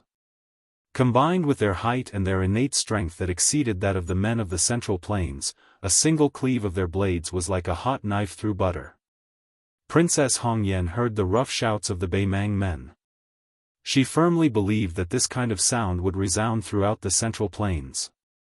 It wasn't something that a master of the martial arts role could block, nor was it something that the 300,000 soldiers of Beimang could block. She stroked the mink forehead and looked into the distance with narrowed eyes. She saw that the person blocking the path of the millions of soldiers of the Beimang dynasty held the cold blade in a reverse grip and held it horizontally in front of his chest. A crack seemed to have appeared at the height of the horse's chest among the 3 Black Fox riders in the front row, which then expanded in an instant. The warhorses and riders continued to charge forward, but they were cut in two. The lower half of the warhorse and the rider's legs fell to the yellow sand, while the upper half of the warhorse and the rider whose legs had been cut in an instant fell to the ground further ahead. It wasn't just the front row. The dozen or so rows behind them were also in a similar situation. On the path 100 steps in front of the machete man, a large patch of blood instantly bloomed. Half of a warhorse's body, with its stomach exposed, slid forward while sticking to the sand. Behind the corpse of the warhorse was a ghastly bloody path. After the 30 or so riders whose legs had been cut off fell to the ground, they let out heart-wrenching cries. The invisible line was not at the end of its flight. In fact, it was still advancing rapidly. However, the Beimang cavalry behind it, especially the Black Fox Lanzi, sensed that something was wrong and leaped up high, abandoning their horses and drawing their swords.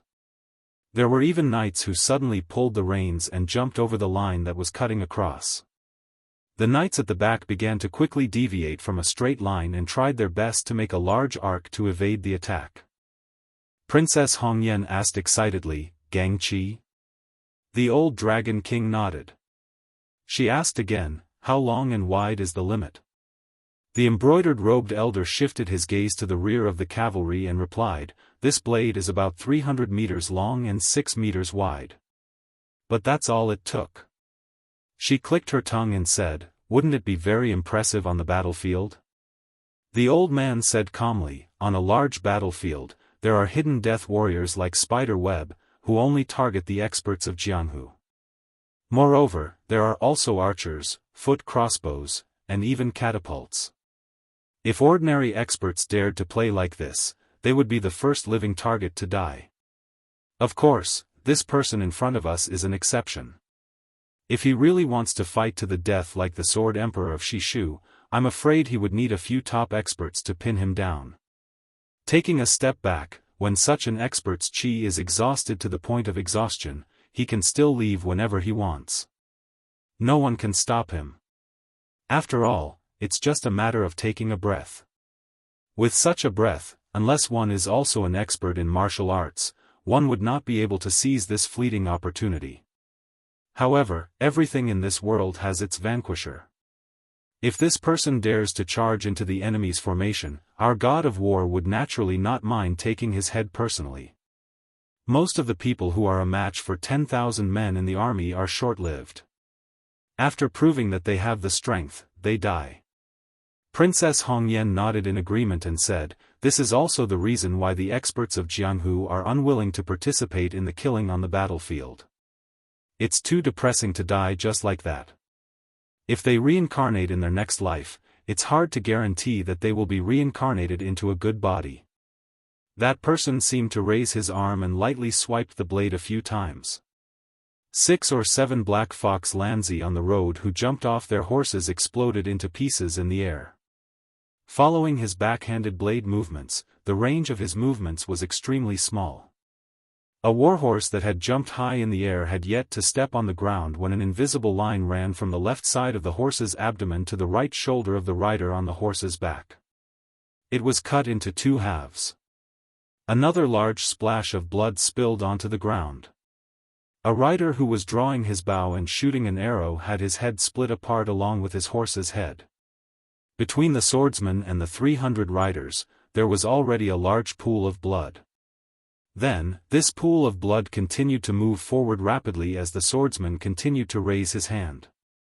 These armored riders were easily cut apart like tofu by the blade. Princess Hongyan said with a face full of regret, "They're just ants." The old dragon king, who had no sympathy for this tragedy, said calmly, "It's true that they're ants. However, the reason why it's so miserable is because there are too few of them. As long as the ants gather into an uncountable number of ants, then not only the West Shu Sword Emperor will be bitten to death." The old man continued, "There are masters in Bailiang who can single-handedly decide the battle of 10,000 men. However, there are only a few of them. This one, Yuan Zhuozong, and Su Yanbing." Yuan Zhuozong was the commander of the cavalry. When the situation reached a critical point where he had to save the situation, it meant that the entire northern Liang border army was almost finished.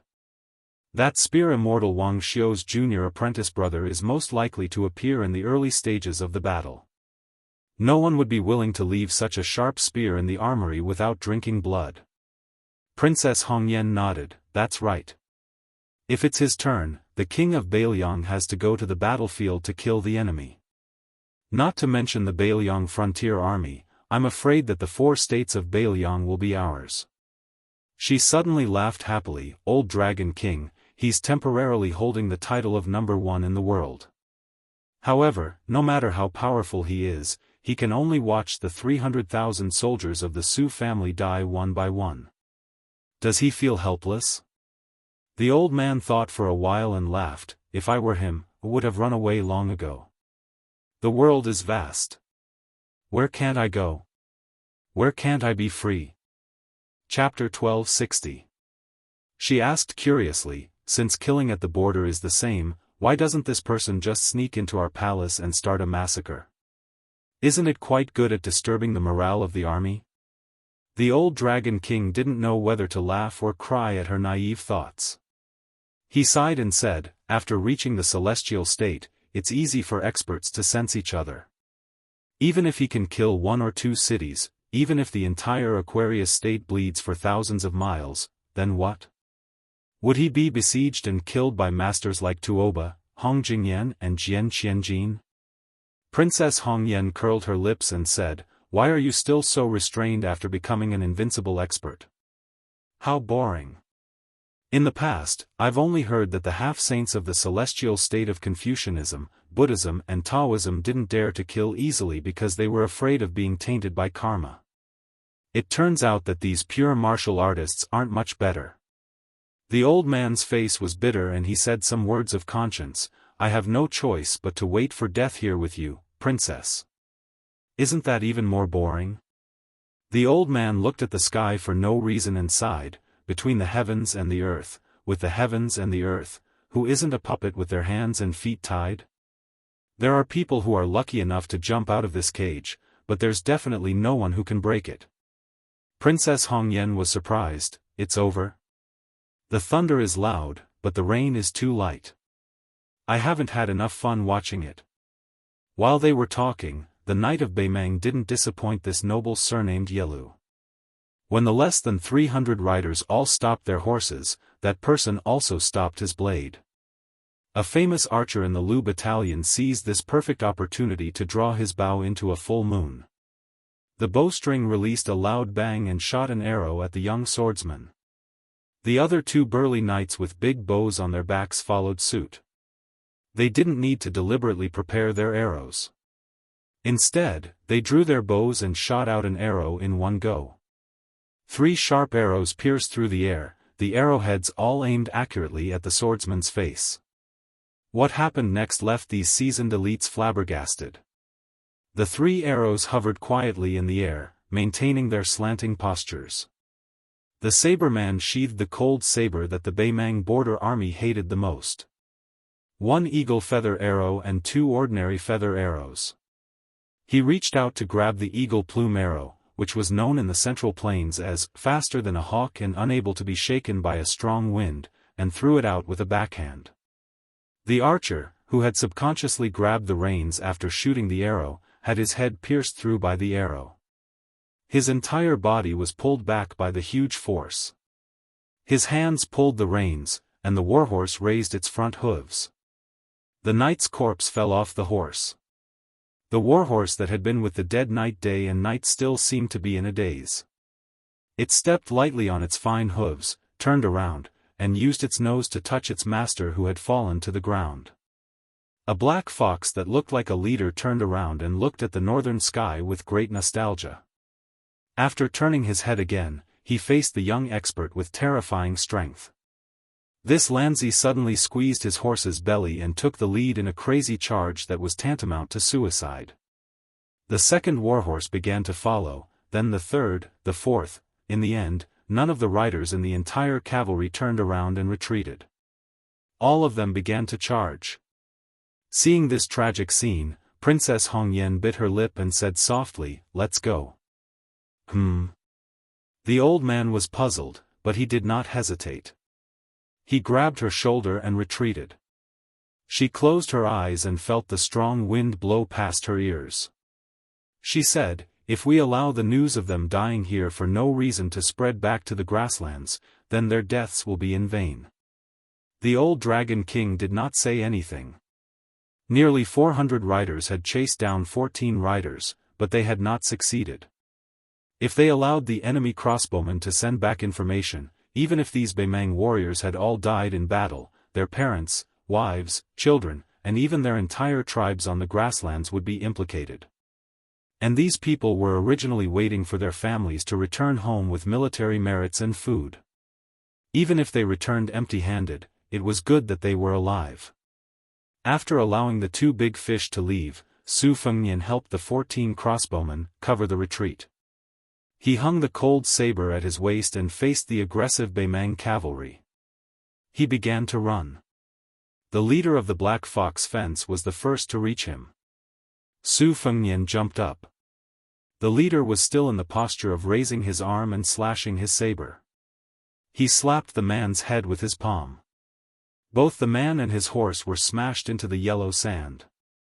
The warhorse's abdomen was stuck to the sand pit. However, Su Fengnian had a head in his hand. He pulled it out and threw it at the second Black Fox fence. The fence's chest was blown apart.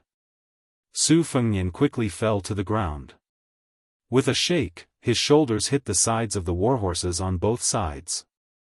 The horse's hooves left the ground, and the 2 riders fell to the side. One of the riders charged forward fiercely. However, when it was about 10 feet away from Su Fengnian, the rider and the horse were crushed by the majestic qi, bursting into a cloud of bloody mist. The spider-web spy hidden between the black fox fence and the elite Lu cavalry broke through the bloody mist without warning. The tip of his sword pointed directly at Su Fengnian's forehead. Su Fengnian completely ignored the tip of the sword.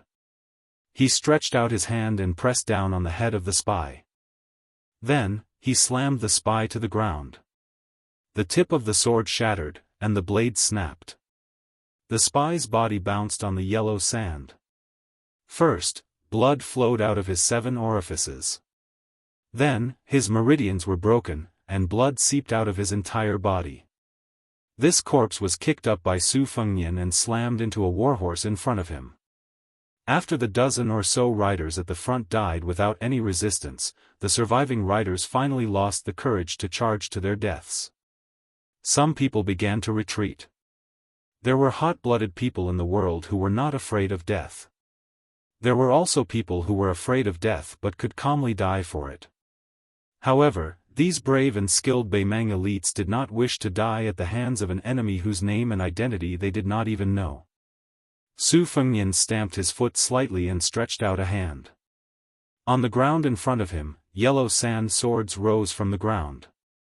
After about half an incense stick's worth of time, the old man in embroidered clothes, who had brought Princess Hongyan and dashed for more than 20 li, straightened his back in an instant. A cold voice rang out from behind him. "The two of you are old acquaintances I met at Tumbling Horse Pass. Do you not value your lives at all?" Then, Princess Hongyan realized that her buttocks were lightly padded. The person behind her smiled and said, "The old debt is settled. So you can die now." Chapter 1261. There are still 2 chapters left, but it's definitely late, especially the 3rd chapter. Every dog has its day. At the Tumbling Horse Pass, the old Dragon King escorted the woman with a mink headscarf into the dangerous northern Liang border pass. She saw the young man with a pair of beautiful eyes and thought that he was just a disciple of an aristocratic family who knew a little about martial arts. She wanted to tease him, so she did as she pleased and touched his buttocks. Who would have thought that the tables would turn so quickly? Today, after he patted her buttocks, the princess, the only descendant of the royal family who could make the Empress of Beimang willing to play with her grandson, did not even have the courage to turn around. The old man in embroidered clothes was indeed the ancestor of Beimang's spider web. He gently pushed Princess Hongyan's shoulder and pushed her far away. Her life was hanging by a thread, so she did not care about controlling her strength and fell into the yellow sand more than 10 feet away. After sending her out of danger temporarily, the old Dragon King let out a light shout. His voice was like spring thunder, and his chi flowed like a flood. Thousands of tiny cracks appeared on his luxurious brocade clothes that were not inferior to those made in Jiangnan. The old Dragon King did not turn around. He did not even turn his head. He raised his arm and smashed backward. The sleeves on his arm instantly turned into fine powder. Dragon King Hulu Tieguan was an expert who had been famous in northern Mang for a long time. Before Tuoba Bodhisattva, Murong Baoding, Hong Jingyan, and the other new talents had risen to prominence, the heaven-warping Hulu Tieguan was once viewed as a peak expert who could block spear Immortal Wang Xiu's spear with his bare hands. Hulu Tieguan's close-quarters combat skills couldn't be said to be weak, especially his tenacious muscles and bones. Before Murong Baoding obtained the great reputation of immovable wisdom king, he had even asked Hulu Tieguan for guidance on body-tempering secret techniques. When the Empress of Beimang was purging the Jianghu forces, Hulu Tieguan, who was summoned, showed off his skills. 8 siege chariots with 200 strong men each threw 8 stones weighing 180 pounds at the same time towards the Dragon King Hulu Tieguan, who was standing 2,000 feet away. The old man smashed the stones with his fist in the air and did not let any of the stones fall to the ground. The old but vigorous Hulu Tieguan's arm swung out like wind and thunder. Su Fengnian stretched out his right hand and casually grabbed the old Dragon King's wrist. He snapped his fingers and broke Chongsheng. Hulu Tieguan instantly felt that the rapidly flowing qi in his body was cut off, like a fast ship suddenly encountering a chain across the river. Moreover, This chain was not only in one place, but in 6 important acupoints of his body, as if it had forcibly set up 6 barriers in his body. Even if you are a fine horse that can travel 1,000 li in a day, under the heavy snow, you will not be able to move forward. Hulu Taiguan was trembling all over. Blood spurted out from the gaps between his teeth. Even if he was injured, he still wanted to break through those iron chains. He tried his best to connect all the meridians in his body. The old Dragon King was very decisive and ruthless. However, since Su Fengnian had made a move, he would not hesitate. He raised his left hand like a knife and placed it on Hulu Taiguan's shoulder and ear. Then he slapped his left hand and grabbed the old man's wrist. Hulu Taiguan's head was violently shaken. What was even more shocking was that the old man's entire arm was pulled out from his body by Su Fengnian. At the same time, the right side of Hulu Taiguan's head was densely covered in bright red threads. They were like countless red snakes wantonly swimming in his skin. Hulu Taiguan's strong points were his extraordinary strength, dragon tendons and iron bones. He was incomparably proficient in close combat. However, he definitely did not know that if he let Su Fengnian get close to him and tremble, it would be tantamount to letting the Liang dynasty's Han Wudi, who was known as the Land Immortal, get close to him. And the only person in the world who was proficient in killing celestial state experts, Han Shengxian, should be able to kill a finger celestial state expert. Hulu Taiguan, whose arm had been torn off, had his feet deeply sunk into the sand. His eyes were wide open as he stared into the distance, not moving at all. Su Fengnian gently let go of the arm and turned around to look at the insufferably arrogant woman with the marten forehead. This sorrowful Princess Hongyan was sitting on the ground in a daze. She did not know why the old Dragon King, who was rarely matched in her mind, was motionless. She only knew that the old man was definitely seriously injured. She would never have thought that the legendary figure of Beimang, Hulu Taiguan, had already breathed his last. Su Fengnian looked at this woman who had probably forgotten to run away. Neither of them spoke. She suddenly shouted in a stern voice, "Old Dragon King, kill him. He's the king of Beiliang, Su Fengnian. As long as you kill him, I'll personally go to His Majesty and ask for your reward. You can be a great general and be the prefect of discipline." Princess Hongyan was not stupid. On the contrary, she was an extremely intelligent and shrewd woman. Otherwise, she would not have been able to deal with the 2 surnames, Yelu and Murong. She cried out, "Hulu Taiguan, why don't you make a move?" With a face full of tears, she choked out, "Old Dragon King, at least move a little bit." Su Fengnian looked at this woman's marten forehead, but his left hand was already on the cold saber at his waist. Princess Hongyan suddenly calmed down. She stood up and patted off the yellow sand and dust on her dress. She tidied up her messy black hair and the slanted sable scarf on her forehead. She slowly asked, "Can I choose a way to die that isn't ugly?" Chapter 1262. Su Fengnian did not answer this question. Instead, he smiled and said, "Do you have anything that can be exchanged for your life? For example, the movements of Dong Zhuo and Lu Gui's armies? Or do you have any news about the orphans of Yeludatong? Or else, you can talk about the 2 large camps of heavy cavalry in Beimang." The corners of her mouth twitched. She did not hide her sarcasm at all. Su Fengnian's thumb gently pushed the knife out of its sheath. At this moment, a rider galloped over. On the back of the horse was a young rider whose face was covered in blood. He even had an extra horse with him. Looking at his attire and accessories, it was neither fish nor fowl. He had the armor and saber of the Lu Centurion, as well as the unique short saber of Black Fox Lang. On his back was a huge bow with carved feathers. It was likely that this rider had made a fortune from the dead. Princess Hongyan turned her head to look at the rider who had just survived a disaster. Her eyes were full of disdain and hatred. She did not need to think to know that this was a traitor. On the Beimang grasslands, this kind of man had the lightest bones. The young rider who had relied on horsemanship and archery to enter the personal cavalry of the Lu general stopped his horse and panted heavily. He also looked at the woman with the mink hair covering her forehead. Previously, in the army camp, he had only seen her a few times from a distance. At that time, one of the generals had respectfully led her and her entourage to the general's tent. He did not even dare to think that he would be able to talk to this kind of rich and noble woman in his lifetime. As for the disdain in her eyes at this moment, this young man who had indeed defected couldn't help but lower his eyelids. However, he quickly raised his head. He did not look at the woman who made people feel ashamed of their inferiority. Instead, he looked at the slender back of the swordsman. His body began to tremble uncontrollably. The previous scene was still vivid in his mind. Including him, the 300 riders began to retreat and flee.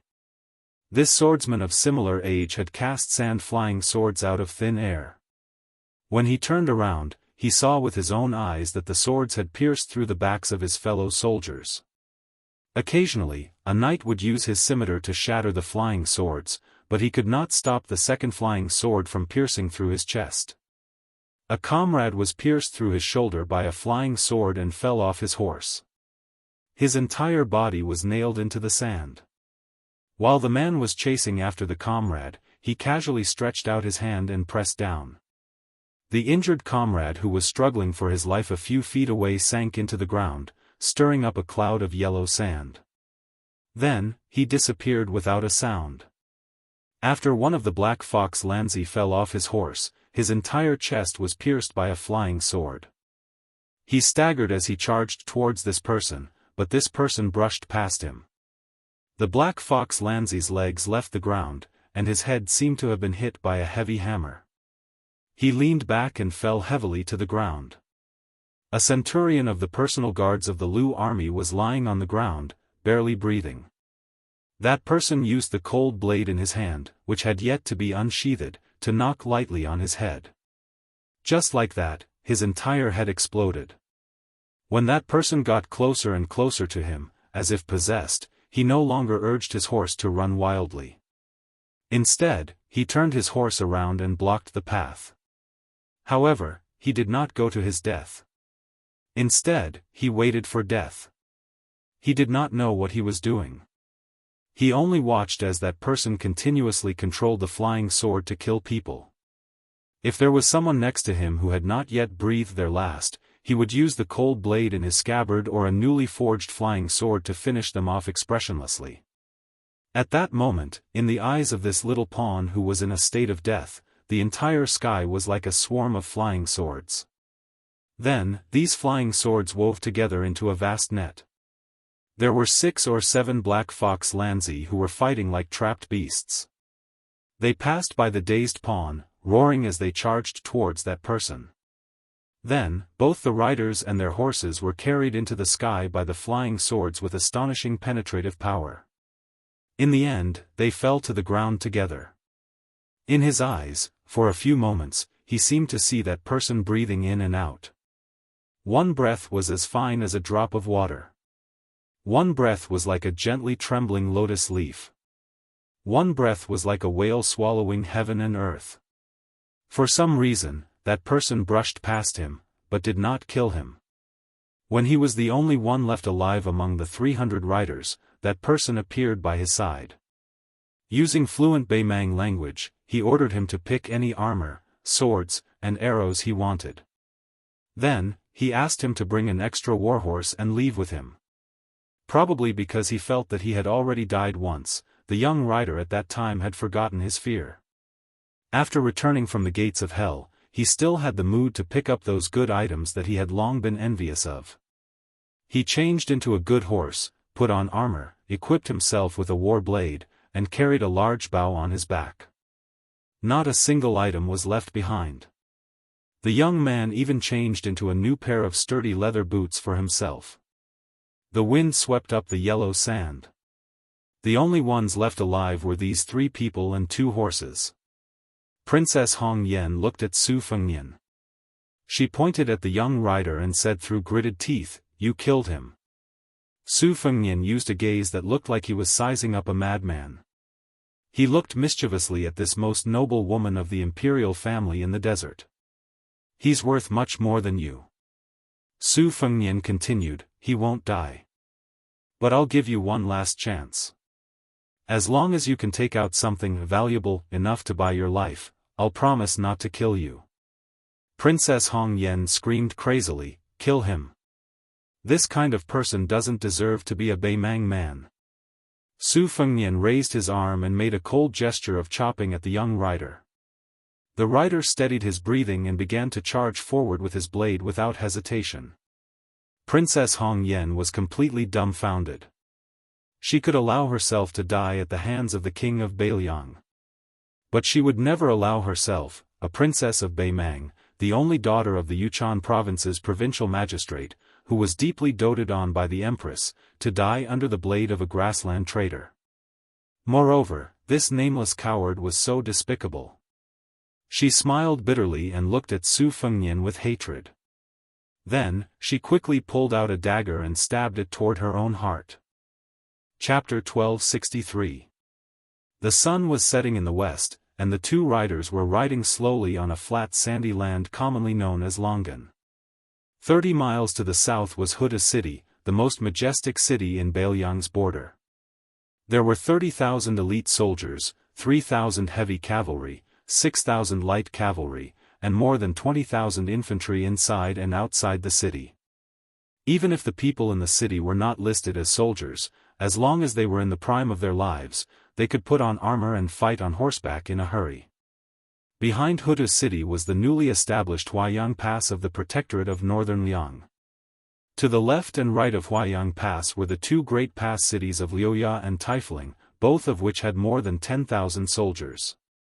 Unlike Huda City, which had an absolute advantage in terms of infantry, Liuya and Taifling were almost entirely composed of cavalrymen in light armor. Clearly, they were different from Huda City, which was mainly used to stop the northern Mang's army from advancing south. These two border cities, which were slightly inferior in scale, were more responsible for taking the initiative to attack. Behind the first line of defense was the second line of defense, with Jinyuan, Qinghe, and Grave as the fulcrum, and Xiankan and Shenwu as the flanks in the north of Liangzhou, followed by the Great Snow Dragon Cavalry, which was stationed at the border of Liangzhou all year round, and the two deputy commanders of infantry and cavalry, Chen Yinshui and He Zhonghu's army. Coupled with the crisscrossing watchtowers of Wubao Castle, there was no doubt that the northern border of Liangzhou was the most difficult battlefield in Beiliang. Generally speaking, Beimang was the least likely to attack the heavily guarded northern line of Liangzhou. If the northern barbarians really wanted to open their mouths and take over this place, it would not be as simple as breaking teeth and swallowing blood. Compared to northern Liang's Liangzhou's northern line, Yozhou's side was mostly infantrymen. That was why infantry great commander Yan Wenluan's tent was also located there. Regardless of whether it was the terrain of Yozhou's northern line or the distribution of troops, it all decided that Yuzhou would be a typical offensive and defensive battle between the nomads of the north and the farmers of the central plains, one side attacking, one side defending. It wasn't like northern Liang's northern line where they relied on Su family's armored cavalry to fight northern Mang's cavalry on horseback. Originally, the Dragon Elephant Cavalry was stationed in the middle of Liangzhou and Liangzhou, so they could support both sides at any time and even roam around looking for opportunities. However, with the establishment of the 4th province, Liuzhou, and the 30,000 Long Xiang army stationed there, a crack appeared in the close relationship between Liangzhou and Liangzhou. The number 1 city in the northwest of the Liang dynasty wasn't the provincial capital of the northern Liang, Liangling, and Nether provinces, but rather this tiger-head city that appeared out of nowhere and looked down on northern Mang. On the border of Liangzhou, there were some passes like Tuma Pass for merchants to enter and leave Liangmang, but to the north of Liangzhou, there was none. This place was destined to be filled with smoke signals and 100 battles, but never the sound of the camel bells of the caravans. Although there were only 2 riders, one of them was dragging a wretched woman whose hands were tied up. She was covered in dust, her lips were dry and cracked, and the pair of delicate embroidered shoes on her feet, which looked like those of a graceful girl from Jiangnan, were also in tatters, revealing her bloody toes. Her body was on the verge of collapse, but she was still holding on. When she was able to raise her head and look into the distance towards Tiger Head City that was rumored to be most fond of displaying the heads of northern Mang captives, because of this untimely pause, she was dragged to the ground by the warhorse. That horseman didn't turn around. She struggled with all her might to get up, or else she would be dragged towards Tiger Head City like this. However, she was already too exhausted to stand up, only able to turn around. A wave of scorching pain came from her back as she slid across the gravel. This type of pain didn't come from how great the pain was in an instant, but rather from the endless, bit-by-bit accumulation. That Beimang rider who was following orders couldn't help but turn his head to shoot a glance. This woman who was sitting high up in the clouds fell off the altar just like that, and in the end was dragged forward by him and his mount like a dog.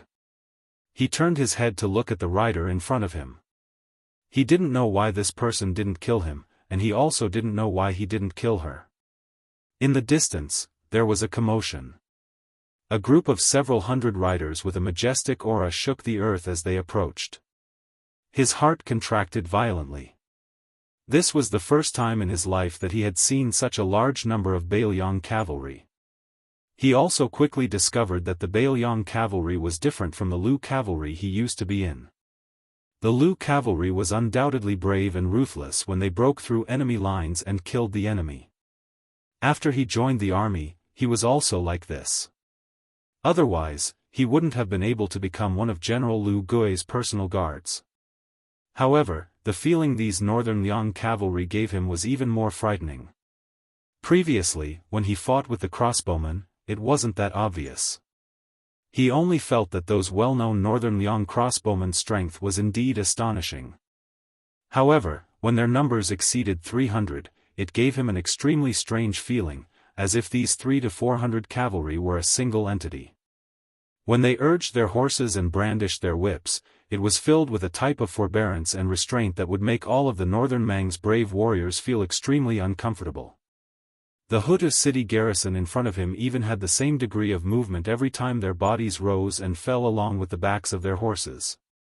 He had only heard that the two large groups of heavy cavalry that had been raised with countless amounts of gold and silver could truly advance side by side when they were completely spread out in formation to charge in a single line.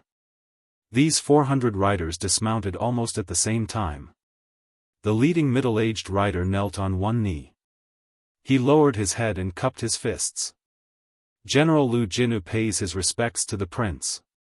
Then the 400 riders said in unison, "Respects to the prince." Su Fengnian smiled and said, "Rise, all of you. This time, I've troubled General Lu to come out of the city to welcome me." The young captive behind Su Fengnian who could still ride a horse and put on armor was stunned for a moment. He couldn't quite wrap his head around it. However, when he saw General Lu, who was wearing armor and carrying a crossbow and looked exactly like the rider behind him, stand up, he seemed to be a cripple. Chapter 1264. Then he knew who this plain-looking lame general was. He was Bailiang's #1 border general, Hutu City's guard general Lame Lu. He didn't know who Lu Jinu was, but almost every soldier with the surname Lu had heard of this legendary Lame Lu in the desert. This person was different from Beimang's valiant generals, who were cursed at in Beimang the more they performed.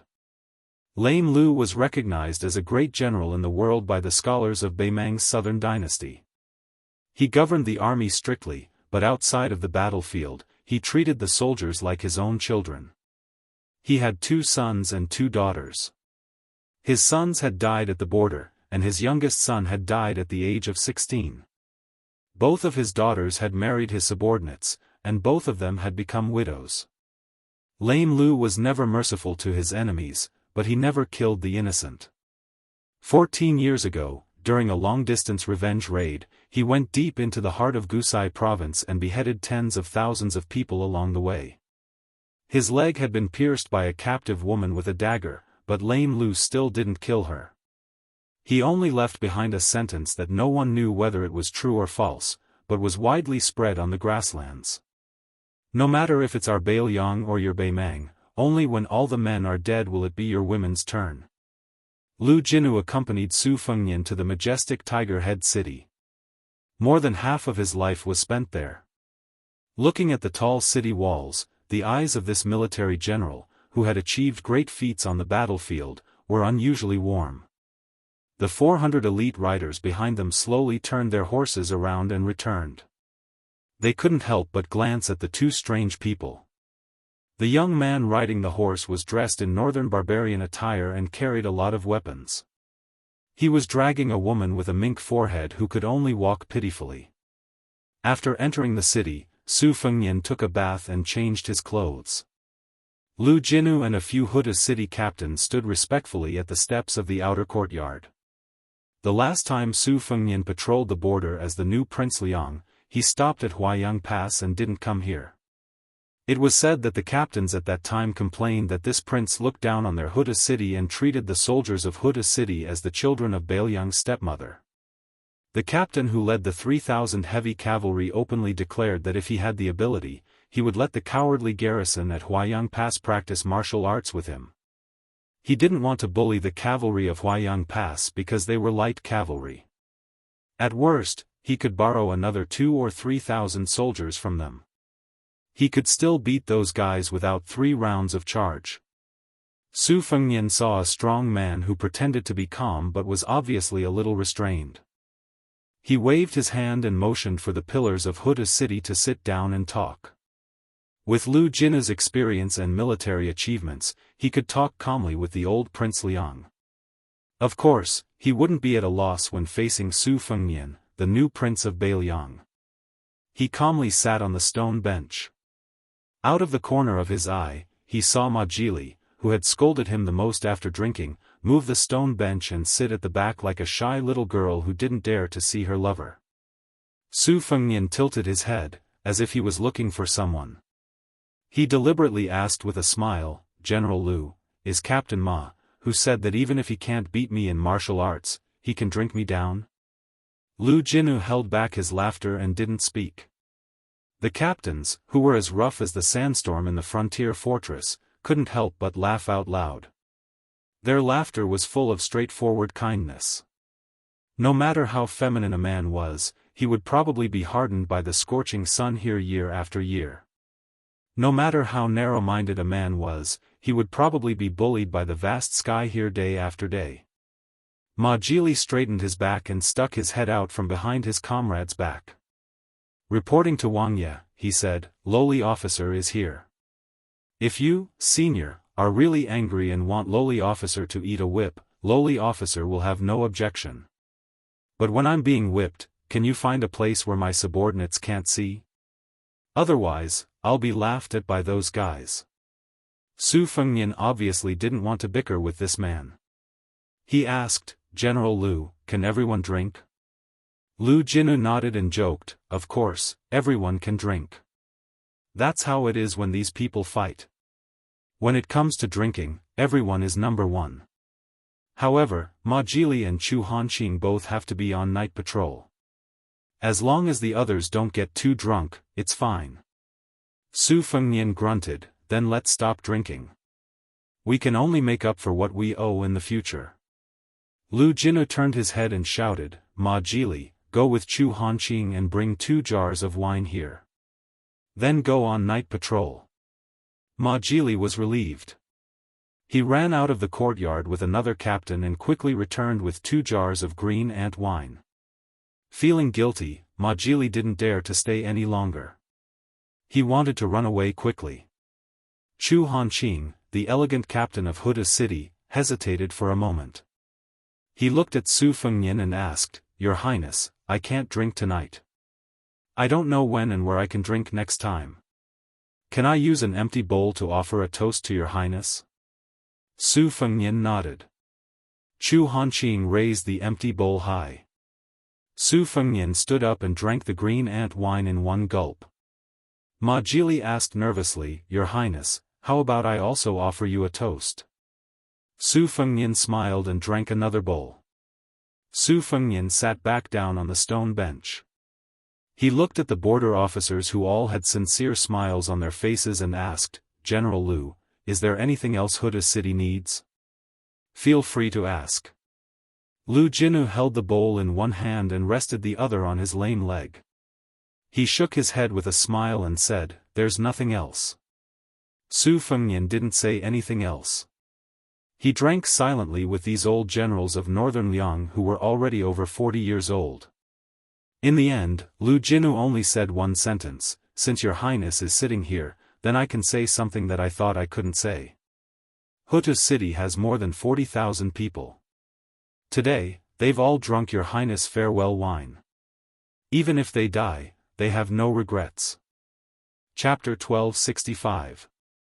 When Lu Jinnu and the other generals left the courtyard, Su Fengnian had the guards outside call for the two captives. Elsewhere, Commandery Princess Hongyan was wolfing down food. When she reluctantly walked into the courtyard, her clothes were still ragged, but her mouth was greasy. When she crossed the threshold, she even burped. This made the Lu cavalry soldier beside her, who was still wearing his armor and carrying his saber and bow, feel curious. He probably realized that a woman like her was not truly otherworldly after all. There was still half a jar of green ant wine left on the table. Clearly, Lu Jinnu and the others had shown mercy. Su Fengnian picked up the wine bowl and pointed at a few stone stools. Commandery Princess Hongyan sat down. The young cavalry soldier, who respected Su Fengnian more and more like a god, still stood obediently. Commandery Princess Hongyan glanced at the wine jar and bowl on the table and subconsciously sniffed. She was not afraid of itching when she had so many lice, so she poured herself a bowl of wine. She had tasted green ant wine at Falling Horse Pass, and even in the imperial court and the capital. She did not think it tasted that good before, but today, the wine burned from the tip of her tongue to her throat, and then to her stomach.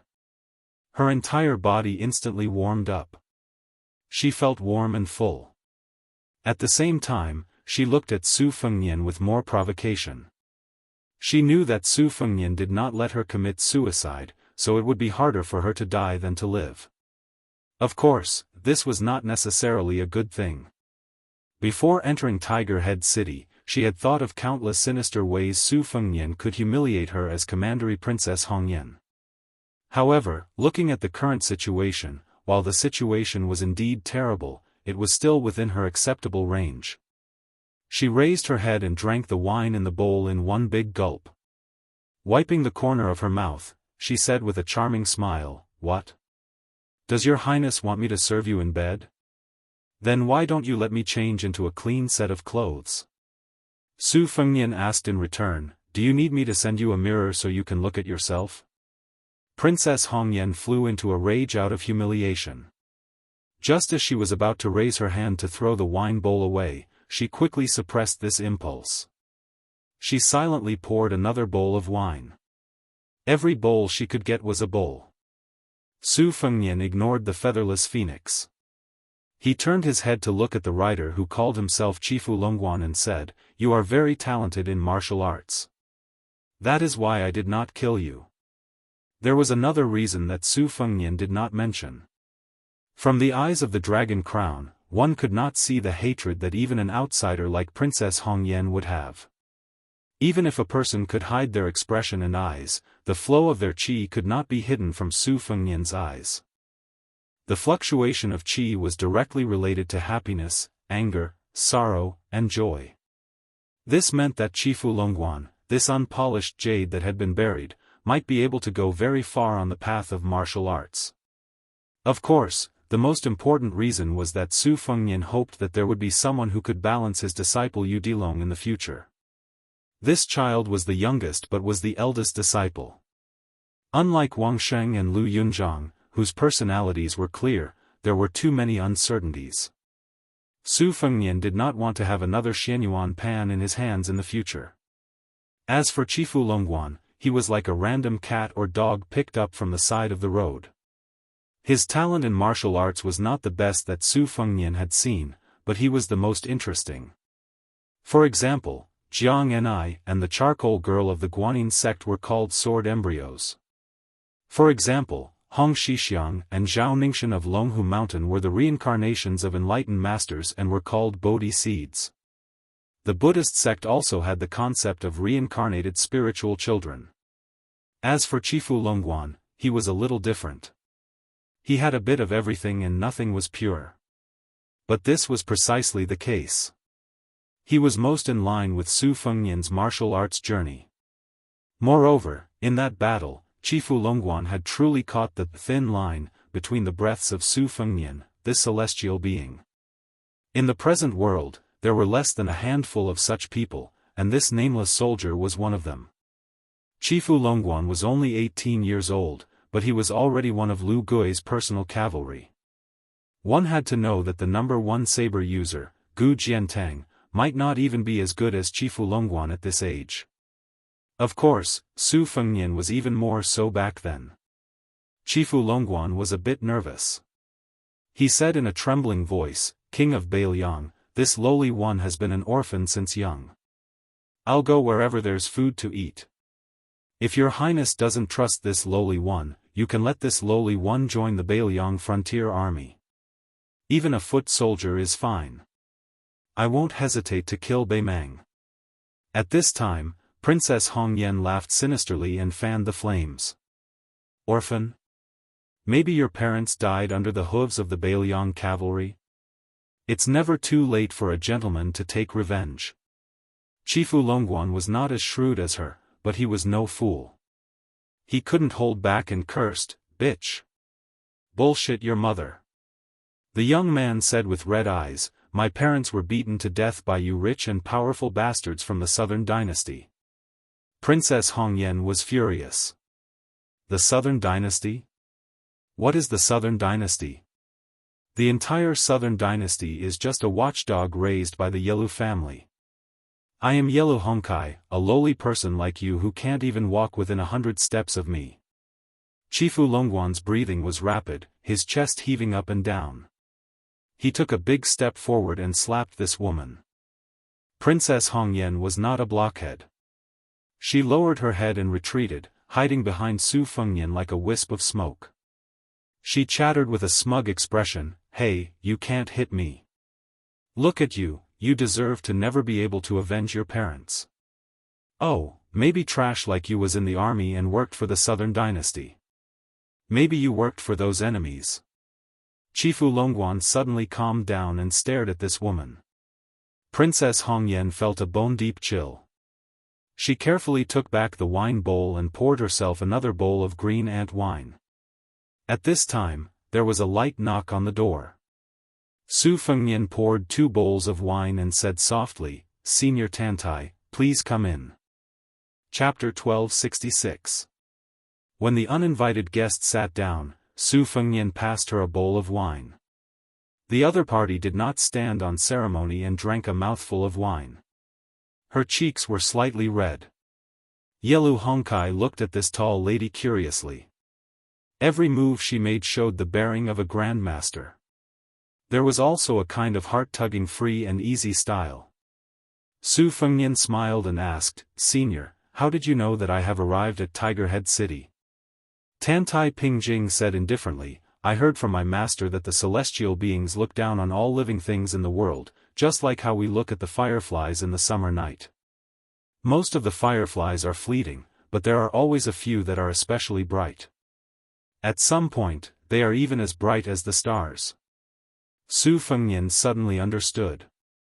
It must have been because they had intercepted and killed the 400 cavalrymen earlier that the Qi Refinement Grandmaster, who was good at observing aura, caught some clues. Then, she was just waiting for them near Tiger Head City. According to Tantai Pingjing, or to be precise, according to the explanation of this master of the sect, the top masters of the world were only the people of the world of the immortals in the clouds. However, for masters like Bodhisattva Tuoba and Chao Zhangqing, the fireflies they emitted were particularly eye-catching. Qi refinement warriors were mending the net of law on behalf of the heavens. Naturally, it would be easier for them to find this small group of experts. Su Fengnian asked, "Can it be said that when people seek Tao and attain Tao, they are using the light of a grain of rice to compete with the brightness of the moon?" Tantai Pingjing shook her head and said, Master said that after cultivating Dao, it is nothing more than a drop of water in the sea. The water of the Yellow River comes from the sky? No, it comes from the sea. Therefore, it flows into the sea and never returns? No. Su Fengnian joked, your master's words are so sharp, so reasonable. Tantai Pingjing dismissed it with a smile as if she was a venerable. Su Fengnian stared at Princess Hongyan, who wanted to secretly pour a bowl of wine for herself. The latter retracted her hand resentfully. Su Fengnian pointed at the courtyard door. Chifu Longguan took the lead and left. Princess Hongyan waited for a moment and guessed that the brat had gone far away. Only then did she sneak over to the courtyard door and cross the threshold. In the end, a crisp and clear "pa" sound was heard, followed by Princess Hongyan's furious curses. Tantai Pingjing said softly, Your Highness has a good eye. Su Fengnian was puzzled. What do you mean? She took a small sip of wine. This man and woman are both people with good fortune. They are worthy of Prince's care. Su Fengnian sneered, luck? Tantai Pingjing's expression didn't change. If your luck is too good, then that is your destiny. If it were a normal person, would they be able to survive if they had an extra 100 lives when facing a martial arts expert who had started a massacre? Su Fengnian was about to speak when Tantai Pingjing shook her head and said, You have your reasons, but it doesn't change the fact that they survived. She continued, According to our previous agreement, our Guanyin sect will stay south of Huaiyang Pass and north of Qinghe Pass. We will also do our best to gather good fortune for Beiliang. However, whether we stay or leave in the end is not up to the Beiliang frontier army to decide. Su Fengnian nodded. Of course. She still asked bluntly, What if your highness unfortunately dies? Su Fengnian said helplessly, Don't worry. If that day really comes, I will give it all to that charcoal girl before I die. Tantai Pingjing hovered the wine bowl and asked seriously, The war is imminent. Isn't it a bit unlucky for you to say this to me? Su Fengnian smiled at the woman who seemed to be completely ignorant of worldly affairs and asked, What do you think? Tantai Pingjing rested one arm on the stone table and the other hand holding the wine bowl. She raised her head to look at the starry sky. Su Fengnian was in a peaceful mood. He closed his eyes and slowly took a sip of wine. The two people who didn't look at each other casually asked and answered each other's questions. The Beimang army's forces on the border are almost at their limit, but they still have spare soldiers and horses to launch the next wave of attacks on the northern grasslands. Faced with an enemy that the entire Liang dynasty should be able to contend against, aren't you worried about Liuzhou, which has the least danger? Of course I'm worried. It's probably like when Su Xiao watched me go to the Central Plains and Beimang. To attack Liangzhou, Liuzhou, or Yuzhou, which one to attack first has its advantages and disadvantages for Beimang? What do you think? In truth, it doesn't matter where we attack first. My father, Su Xiao, my master, Li Yishan, Yuan Zhuozong, Chu Lushan, Yan Wenluan, Chen Yinshui, He Zhonghu, and people like Lu Jinu of Huda have already done the best they can for Beiliang. You might not believe it, but I'm beginning to think that Beiliang might really be able to hold on. But I don't know who will die on the battlefield in Beiliang. I don't want to know. Then why hasn't Tuoba appeared on the border? It's just like how the Zhao clan Son of Heaven wants to keep Gu Jiantang in the north and not let him go to Guangling Road, because this is the dynasty's final trump card. When that old woman and the imperial tutor needed Tuoba to personally take action, it meant that the situation was starting to slip out of control. Before this, they were all confident that victory was in their grasp. Tantai Pingjing suddenly asked a very off-topic question, Why didn't you kill that Beimang princess? Su Fengnian laughed involuntarily. After a moment of silence, he looked at the starry sky with her. Of course it's not that I like her. It's just that she reminds me of someone I miss very much. We both like Martin forehead coverings, have the same bad reputation, and have the same unyielding character. I could have killed her, but I didn't because I wanted her to know how difficult it is to live. Tantai Pingjing poured the last bit of wine into her bowl and finished it in one gulp. Who do you really care about? Su Fengnian stretched out his finger and pointed at the starry sky. He said gently, my elder sister is there. After some time, Su Fengnian came back to his senses. He could not help but hold his forehead and sigh. This number 1 Qi refinement warrior of the dynasty, who had extraordinary status and strength, not only fell asleep drunk, but was also snoring on the table. Su Fengnian could read her mind. He looked at her and sighed. You must be missing your master, right? Chapter 1267. As the morning mist rose, a group of people rode out of Tiger Head City's south gate and parted ways. Chifu Longguan changed into the armor of the Bailiang Light Cavalry, and at the same time received a new identity card. His name was also changed to Chifu Longguan. From today onwards, he was a member of the Bailiang Frontier Army. When he left the city, the young man who had betrayed Bei Mang would occasionally touch the cold saber at his waist. The Bailiang war saber was known as the Grand Su style, which meant that all war sabers in the world had to be made using the Su family's war saber. Chifu Longguan knew that if this war saber was sold in the royal court, it would be impossible to get it without 500 taels of silver. Moreover, there was a price but no market. Countless members of the royal family and the grassland were proud to be able to collect the complete set of Su Yangliang saber. Chifu Longguan, who was used to being poor, had such a saber. His back straightened a bit, and he always felt that he was now a rich man. But there was a secret that made the young rider even more excited than the cold saber light crossbow and his identity. The king of Bailiang had passed on to him a nameless saber manual and a set of Wudong mantras. Chifu Longguan was now full of pride, and he was also willing to fight on the battlefield for the young new king of Liang. He followed the king of Bailiang's orders to escort Princess Hongyan to Luzhou. As long as he threw this Yilu woman to the border, he could ignore her. When the time came, he could directly join the Longxiang army.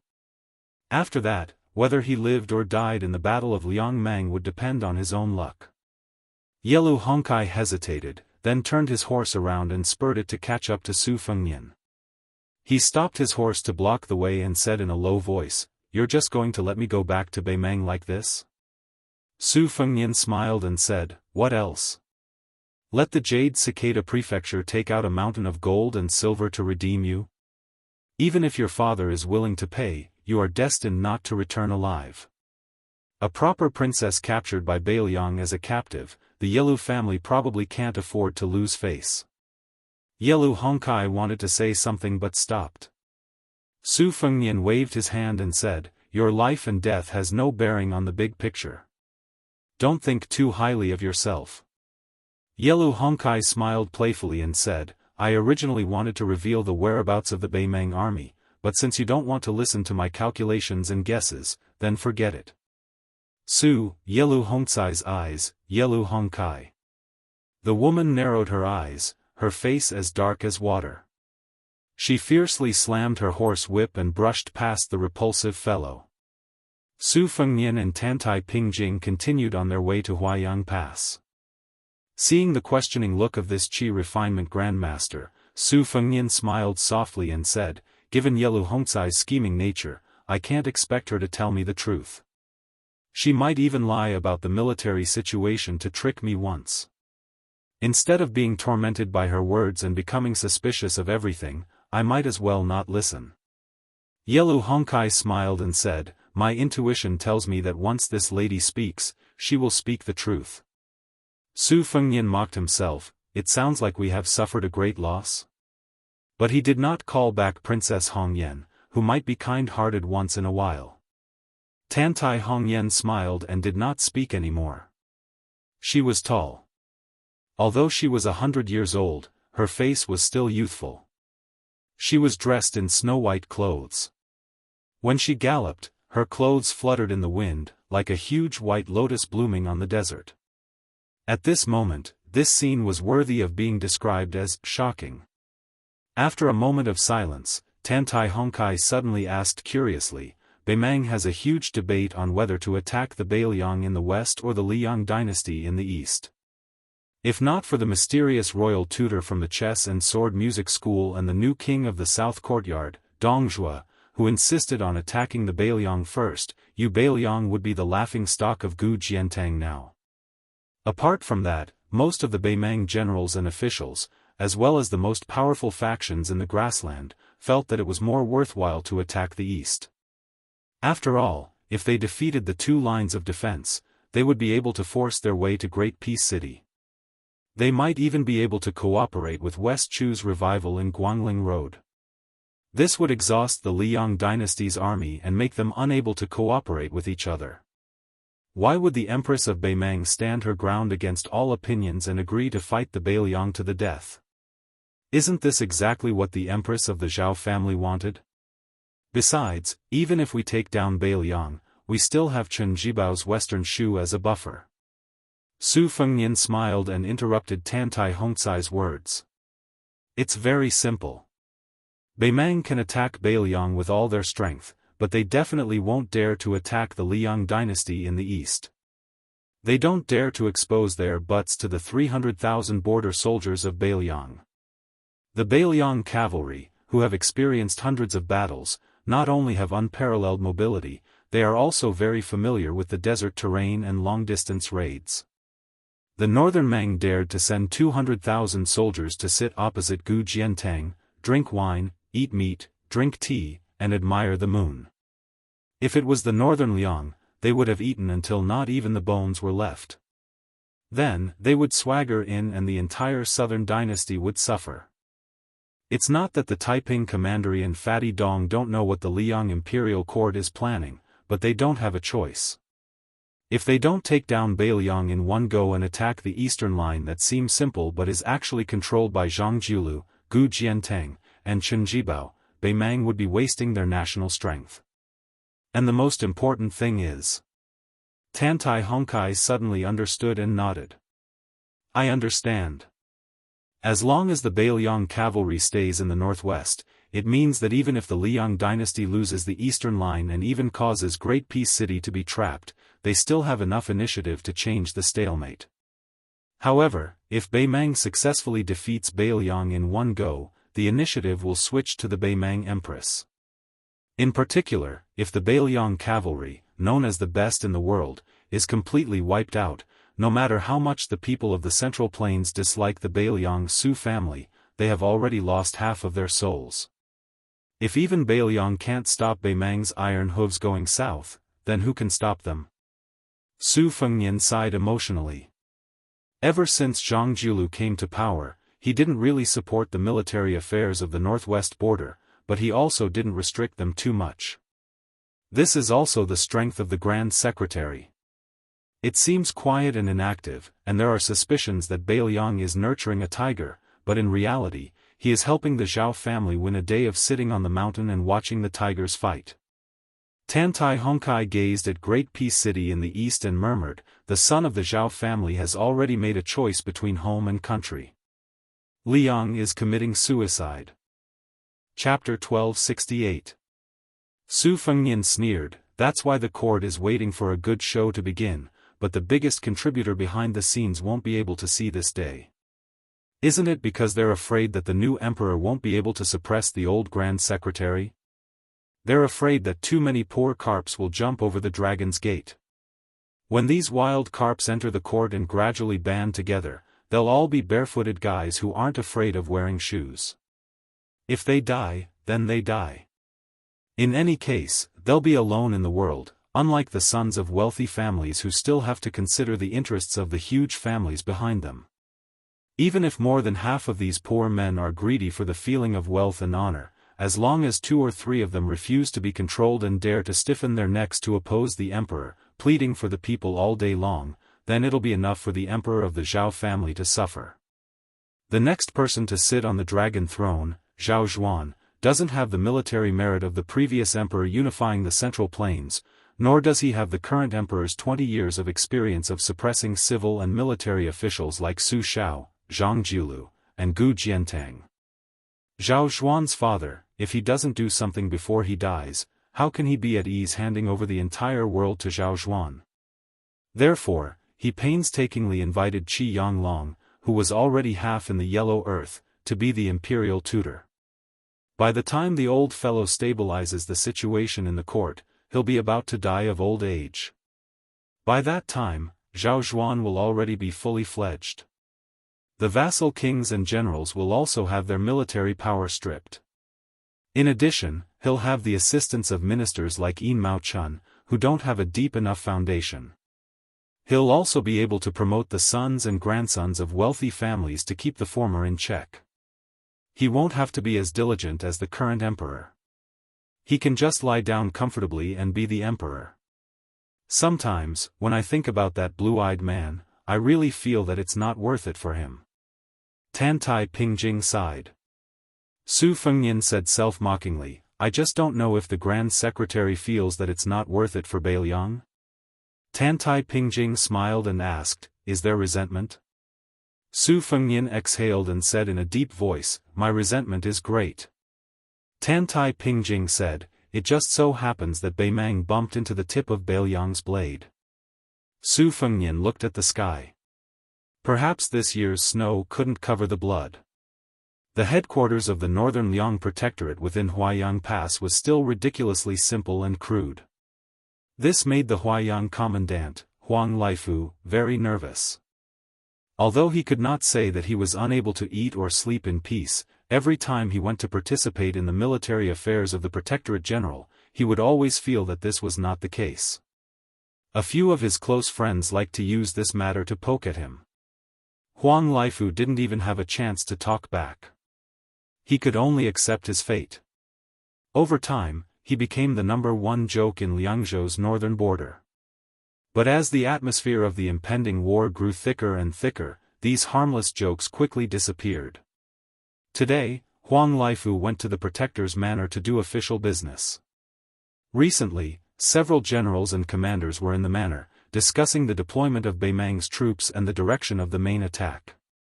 Huang Laifu was a rough man who knew how to fight but was not good at talking. He couldn't get a word in. But when he heard the arguments of the old generals and commanders, he felt very comfortable. He felt that as long as they were in charge of the border, not to mention the fact that the Beiliang frontier army was strong and unharmed. Even if Huta city was accidentally lost, Huang Laifu would take it back without a second thought. When Huang Laifu walked into the lobby of the Protector's manor, which was hung with maps of various sizes, he obviously felt something strange. In the center of the lobby, there was a huge table made of yellow pear wood. On both sides of the table, there were many new faces. Infantry Commander Yen Wenluan, an experienced general, should be visiting Huaiyang Pass for the first time. Cavalry Commander Yuan Zuozong was also here. Great Ancestor Gu, Zhou Kong, He Zhonghu, and Chen Yinshui, the 4 new and old deputy commanders were here for the first time. Qi Danghua, one of the general's adopted sons, was also standing on one side. Yuzhou provincial governor Hu Kuei and Yuzhou general Huangfu Qiu stood side by side. Liangzhou provincial governor Wang Peifang, who had just been promoted from Yuzhou provincial governor to a higher position, was trembling with fear. This Beiliang provincial governor, who could be said to have made a name for himself, was standing alone in the most remote corner. Obviously, on this occasion, the fart of any other armored general would be more effective than him, a civil official, shouting at the top of his lungs. But the person that shocked Huang Laifu the most was the second princess, Su Weisheng. She sat in a wheelchair, her hands interlaced as she stared at the map of the border on the table. The Beiliang Protector General held an inkstone in one hand and a brush in the other. The ink in the inkstone was crimson red ink. Chu Lushan stood by Su Weisheng's side, bending over to draw red lines on the map while constantly speaking softly. Huang Laifu tiptoed over. There were already 20-some people standing on both sides of the table, so he could only find a place to sit. He just happened to hear Chu Lushan say in a low voice, "Earlier, we sent a ballista archer into the heart of Gusai province and discovered that Lu Gui's army had already set out. Now, we can confirm that they're heading for Liuzhou."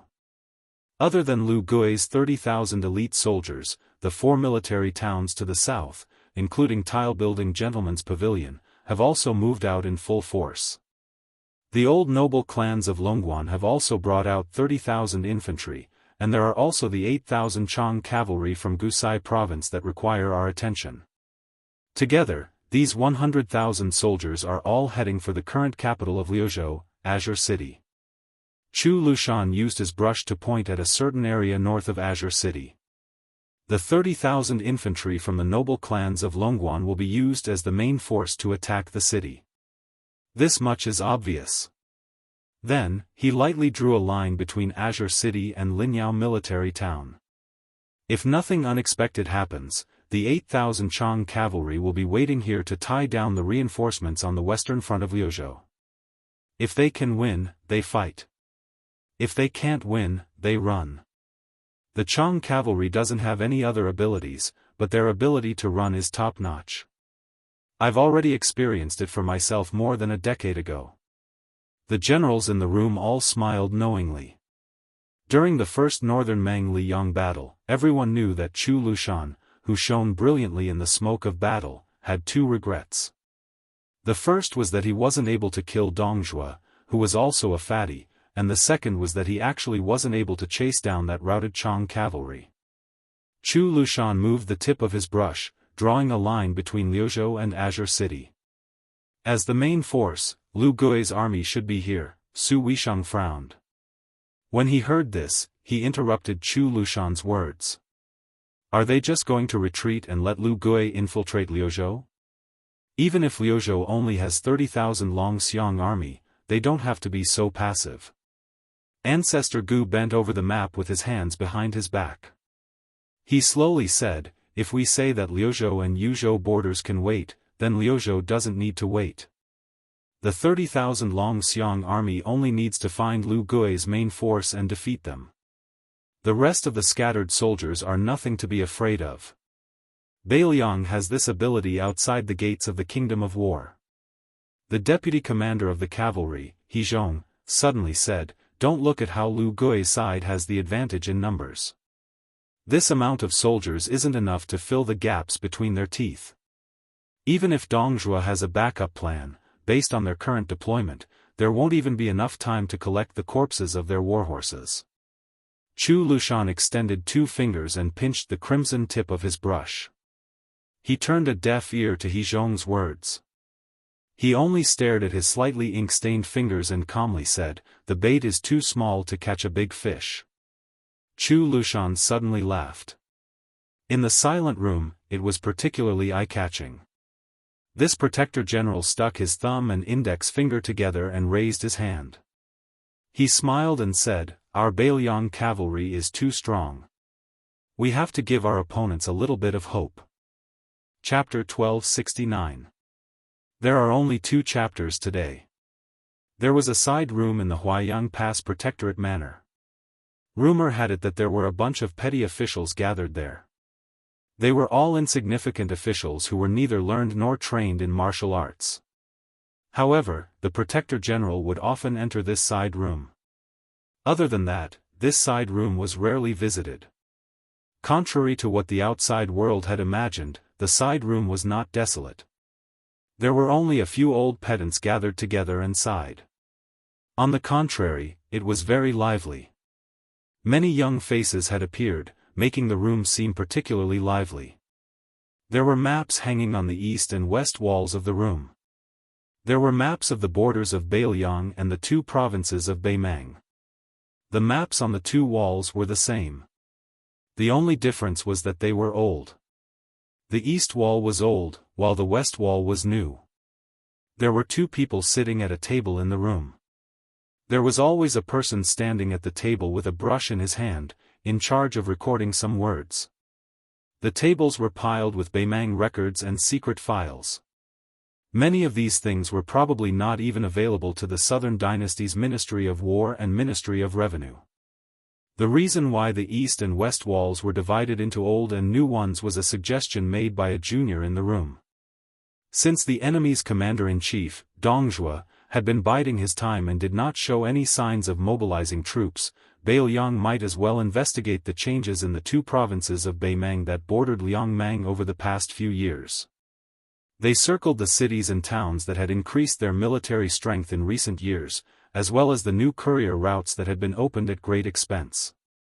They also focused on finding out the training grounds at the Beimeng border over the years. The young man who gave this suggestion was surnamed Yu. It was said that he was an idle scholar who had gone to Liangmang to seek refuge in the Yamen, where he could not get enough money. Only then did he enter the room through his connections.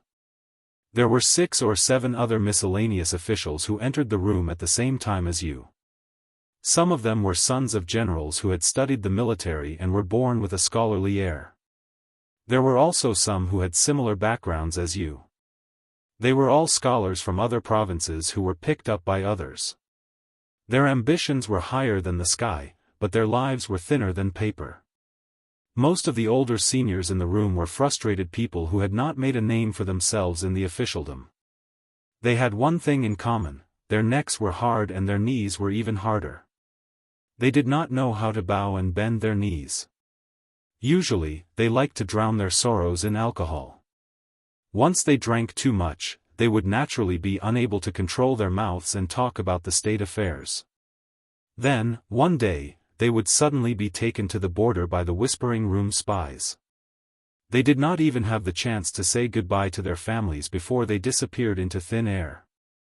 At first, they were scared witless, thinking that they were going to be beheaded by the temperamental Great Demon Chu. Later, they found out that they were just helping to analyze the situation of the war. Gradually, they calmed down. However, although they had become guests of the Protectorate General and were working for the Protectorate General, they did not have any official rank or salary. They were neither in heaven nor on earth, so it was not a pleasant job. Fortunately, these people had long worn away their ambitions in the officialdom. They were able to endure the dull and tedious work in the room. In addition, Lord Chu Lushan's reputation was too frightening. Every one of them was cautious and conscientious. They were afraid that one day, Chu Lushan would feel that they were officials who did not want to work hard without complaint. Then, with a crack, their heads would be chopped off. The outsiders who often came in and out of the room were all people who had walked out of the Fu Shui room. They constantly sent strange things to the people in the room. There were documents on the recent promotions of the Ministry of War, reports from the Ministry of Revenue on the amount of grain that had been lost in various places. There were even papers of different textures, specific details such as which beacon and which relay road had been repaired were written down. These Fu Shui room spies came and went hurriedly. When they entered the room, they did not say a word. They put down the secret records and silently left, their eyes never looking sideways. In the words of Sir Hong, who was temporarily in charge of the room, they were ruthless people who killed without blinking and slept without closing their eyes. The older ones, like Sir Hong, believed in doing more and speaking less. At most, they would occasionally sigh with emotion. As for the young man called Yudaji, he was even more like a newborn calf that was not afraid of a tiger. He dared to speak freely in the room. The young scholarly Yuan Zhaoying, whose father was the county magistrate of Lingzhou, had a great argument 2 days ago about whether the Beimeng army should be attacking Liuzhou or not. The argument was so earth-shattering that even Sir Chu was alarmed. At dusk, Sir Hong, whose eyesight was not good, even though he was sitting by the window, where the light was the best, he still lit an oil lamp. When he turned his head, he heard the sound of light footsteps that he was used to. Turning his head, he saw an extremely young and tender Fu Shui room spy. After entering the room, he handed over a letter to Wang Guifang, who was in charge of receiving the item. Sir Hong no longer feared these people who had once made all of the Bailiang officials feel their hairs stand on end. It was not that Sir Hong was bold, but after all, he was working for the Protector General. It was no different from having a golden protective talisman stuck to his forehead. What was there to be afraid of? However, it was impossible for Sir Hong to have a good impression of these people. It was not just him. Most of the people in the room did not want to have anything to do with the Fu Shui room. Sir Hong inadvertently discovered that after his old friend Wang Guifang and the young spy walked out, he revealed a carefully concealed expression of disdain and bad luck. He used his fingers to pinch the document and quickly placed it on the young man Yudiji's desk. Sir Hong stood up and pretended to look at the map on the wall. When he passed by Yudiji's desk, he saw that it was a page that had been casually torn off by someone. Most of it was soaked in blood, but the blood had already dried. Chapter 1270. Sir Hong shook his head helplessly. These spies from the Fu Shui chamber were too careless. The things they sent over every few days were either wrinkled, as if they had been pulled out of the water, or grit could still be shaken out of them. Today, it was even more exaggerated. It was even stained with blood. In the dusk outside the room, the young spy raised his arm and fiercely wiped his eyes. Then he walked down the steps and left with large strides.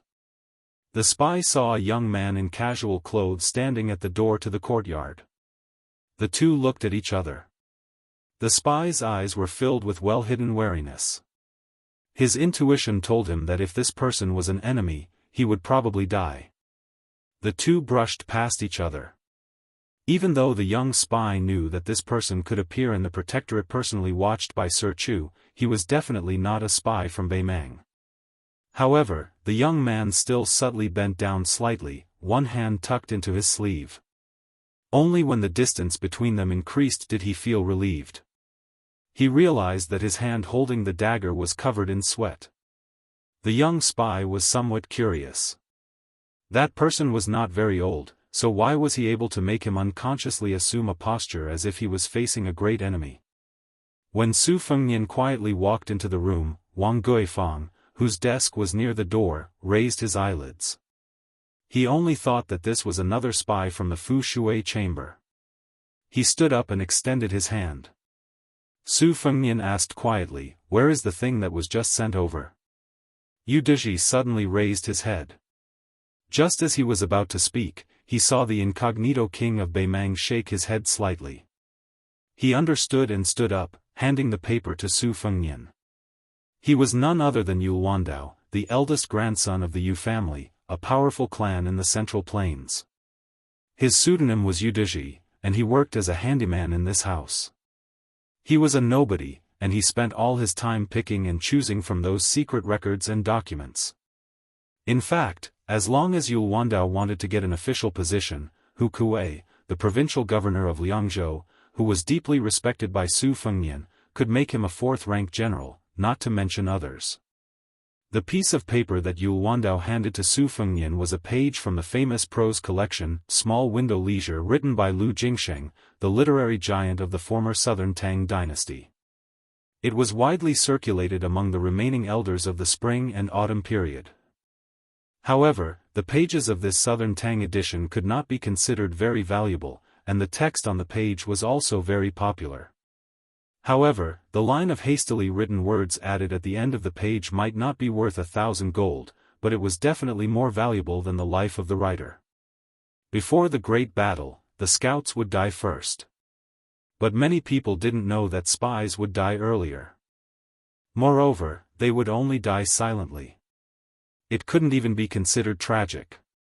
Yu Wandao wanted to open his mouth to explain that those scattered, obscure, and unwritten words should be linked together in the secret file unique to Fu Shui room to explain why.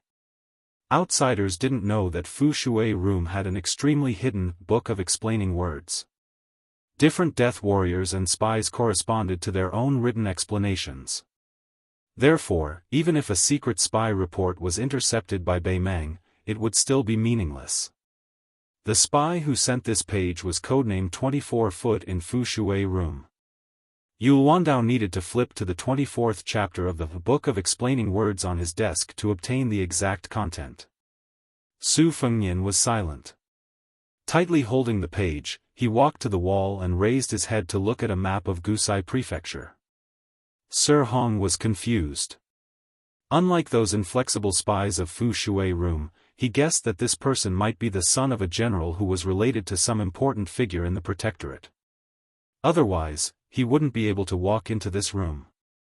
Looking at the situation, Yudizhi, whom he and Wang Guifang privately said was Yudizhi, was most likely familiar with this person. Sir Hong pulled on Yudizhi's sleeve and said softly, "Little Yu, is this your friend? This is against the rules. If the Protector General finds out, you and I will both have to bear the consequences." Yu Wandao said softly, "It's fine." Even the usually easygoing Sir Hong couldn't help but feel anxious. The rules set by Protector General Chu were greater than the sky at the border of Beiliang. How could a little scholar say it was fine? When the time came, everyone in the room would be implicated by Yudizhi, who had broken the rules. Just as Sir Hong was about to remind the young man that it was time to leave the room, he suddenly heard the man murmur, "The historian's family is unfortunate, the country is fortunate, the country does not prosper, the family prospers." Sir Hong, who had studied hard for many years, immediately understood. Wasn't this a passage written by the great Southern Tang prose master Lu Jingsheng in Small Window Leisure? Next, Sir Hong saw the young man gently smooth out the wrinkled page and hand it back to Yudizhi. Yu Wandao took the page and handed it to Sir Hong. He said indifferently, "Sir Hong, this page can be filed away. I have already deciphered the words on the page. In a moment, I'll have to trouble you to have someone send it to Protector General Chu's study." Sir Hong took the page and glanced at it. He didn't have a deep impression. He only felt that the strokes were stiff and the transitions were stagnant. The woman played with the blade and the man embroidered flowers. It was truly unsightly. Sir Hong suddenly raised his head and saw the young man looking at him expressionlessly. He was immediately frightened. But soon, the young man smiled and said softly, "Does Sir feel that the words on the page are somewhat unsightly?" Having been seen through, Sir Hong smiled awkwardly and didn't know how to respond. That person didn't make a fuss and only raised his voice slightly. "Everyone in the room has worked hard."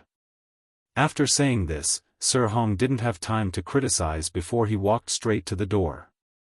Sir Hong first saw Wang Guifang standing dumbstruck at the door.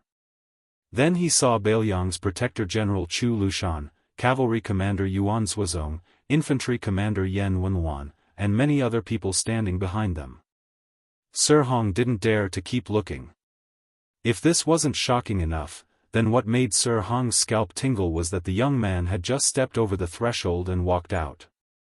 Outside the house, a small group of people who deserved to be called the most powerful people in northern Liang were all making way for him.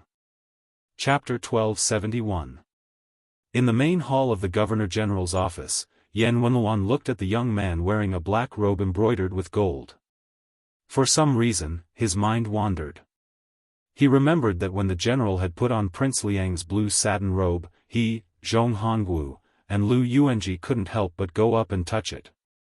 Of this group of old people, other than he Zhonghu and Chen Yinchue, Zhong Hongwu was dead. Wei Taizhan and Lu Yuanji had retired from the army and returned home to retire. As for the younger group, only half of the general's 6 adopted sons were left. Yen Wenluan, as an important leader of Changling's mountain, naturally had high hopes for Chen Jibao. In the old man's mind, Beiliang's best day was when Su Fengnian was stationed outside Chen Jibao's battle pass in Liangzhou. It was a pity that he would not be able to see this scene in this lifetime. Yen Wenluan gathered his thoughts. At this time, Su Fengnian was asking Chu Lushan about the movements of the Beimang army. Chu Lushan could not give a definite answer. Even though Beiliang spies and crossbowmen had suffered great losses, Dongzhua's messy deployment of troops confused the Governor-General's office. This was like a celestial phenomenon expert facing off against a Xian finger expert. He had the advantage but did not attack openly. At the same time, he did not play any sinister sneak attacks. Instead, he threw a flurry of punches on his own territory. He was not afraid of losing his footing. Su Fengnian joked. A large-scale shift of hundreds of thousands of troops is not child's play. This means that an astronomical amount of food and soldiers will be needed to support it. Fatty Dong is showing off his wealth to Beiliang? As one of the border commanders, great ancestor Gu's relationship with the new Prince Liang was purer than Yan Wenluan, Chen Yinshui, and He Jianghu. After all, they had met outside Beiliang, and had been an honored guest invited by Su Fengnian. So great ancestor Gu had more leeway in his words. He smiled and agreed. In any case, it is not really the wealth of this great king of the South Courtyard. It will not hurt to squander it. Chu Lushan's fingers were crossed in front of his chest, his thick arms resting on the armrests. His eyes narrowed, his lips moving as though he was talking to himself. Su Fengnian looked at great ancestor Gu. Before he could say anything, the number 1 general of the old southern Tang straightened his back, straightened his clothes, and said telepathically, "Prince Liang wants to ask if we can fight outside the border?" Su Fengnian nodded. The fall of the old southern Tang was because they had given Gu Jiantang all the initiative on the battlefield. All the elite troops withdrew into the territory, which led to the destruction of the navy and the subsequent defeat. Otherwise, according to great ancestor Gu's strategy, Gu Jiantang would have to pay at least 200,000 more casualties to take down the southern Tang. More importantly, the southern Tang could use this opportunity to build up their morale and not be afraid to fight to the death. Beiliang claimed to have 300,000 cavalrymen. Of course, not all of the 300,000 border soldiers were cavalrymen. In fact, only half of them were cavalrymen. But even if they had 150,000 cavalrymen and a jaw-dropping supply of hundreds of thousands of war horses, this was definitely the reason why Beiliang dared to compete with Beimang. It could be said that if Beiliang did not have anything to worry about and if the imperial court had enough support, such an invincible cavalryman with impeccable equipment and combat power could take the initiative to attack the northwest border and look for opportunities. The reason was simple. Compared to Beimang, Beiliang's territory was considered small. They could attack from all sides and maintain their advantage in numbers in a single battlefield. Even if the cavalrymen of Beiliang were on par with the border soldiers of Beimang, or even slightly inferior, they could still defeat the border soldiers of Beimang without any suspense. Then, they would resupply and move to the next battlefield. The current predicament Beiliang was facing was that the imperial court had made up its mind to watch the fire burn across the river. Not only was there no way to retreat in the direction of western Shu, after the turmoil in Ji province and Yuan Tingshan became the strongest in Ji province, even the right side of Beiliang had become a hidden danger. It was true that Gu Jiantang could not meddle with the internal affairs of Beiliang, but it was easy for him to do something between Liao province and Beiliang. Great ancestor Gu kept them in suspense and said with a playful smile, "It's not impossible, but it depends on whether Beiliang has the courage or not." Yan Wenluan smiled and said, "General Gu mentioned something a few days ago. He said that it's not difficult to defend the mouth of the bottle gourd with the current Yuzhou army. The Yuzhou infantrymen are enough. Then, the 30,000 cavalrymen can sweep through Ji province and gain more geographical advantage for Beiliang. When the war between Liangzhou and Yuzhou is in a stalemate, the 30,000 cavalrymen can take an arc and directly attack Longyao province. In this way, Beiliang will not be in a dead-end situation where they can only be beaten." But Ji province. Chapter 1272. At this point, Yan Wenluan purposely left it blank. He Jianghu and Chen Yinshui's gazes crossed each other, and then they both looked at Su Fengnian. Since the beginning of summer in the first year of Xianfu, the current emperor had displayed a stance that puzzled everyone in court. Even if Yang Shenxing's troops had failed, even if Yan Zhenshuan's cavalry had been completely annihilated, the emperor did not show too much anger. Although the position of commander-in-chief Lu Xingxiang was shaky in the wind and rain, this was not caused by the unfavorable battle situation. Instead, it was a bleak situation from the beginning, and now there were signs of it becoming more and more stable. After Yan Zhenshuan died in battle, it could be said that he was extremely honored. He was posthumously given the title of Wu Jie, and posthumously given the title of Jingzhong Marquis. His only son, Yan Daiden, immediately received an exceptional promotion. Yang Shenxing was trapped and lost the face of the court. However, it was said that a secret memorial was sent to the emperor, adding fuel to the fire for the Imperial College's Jean Lanting to impeach Grand Secretary Zhang Jiulu. It should have saved the lives of the Yang family, and it was not impossible for them to return to Jizhou in the future. Compared to the defeated Guangling Road, the emperor of the Zhao family obviously placed more attention on the calm Jizhou. He personally approved many memorials. Outsiders did not know the inside story, but Bailiang's side, especially Yan Wenwan and the other military leaders, knew very well that the emperor's wariness towards Chao Chongqing and the rest of the West Chu rebels who were causing trouble under his nose was far less than the Bailiang cavalry. Su Fengnian did not give a direct answer, but said softly, Chen Zhibao cut off the west line of Liang, which should be the first step of Yuan Benqi's plan. The second step is to let Jizhou approach step by step. In the past, Yang Shenxing did not have the ability to do so. Even if he wanted to keep Bailiang in check, his tens of thousands of old soldiers in Jinan were unable to do so. The imperial court simply let him go to Guangling Road and hit a wall. Because of this, the local forces in Jizhou were cut off. Taking this opportunity, the imperial court needs a trustworthy new person to fill the gap. Not only must he be able to convince the public, he must also have the courage to challenge Bailiang. That mad dog Yuan's meteoric rise should be a business deal between Yuan Benqi and Gu Jiantang. Yuan Benqi can further restrain Bailiang, and Gu Jiantang can be more assured in the periphery of the East Line. Everyone is happy. Great Ancestor Gu sneered, this mad dog really wants to be the new master of Jizhou. How can it be so easy to sit on the seat of the new master of Jizhou? Bailiang really can't stop him.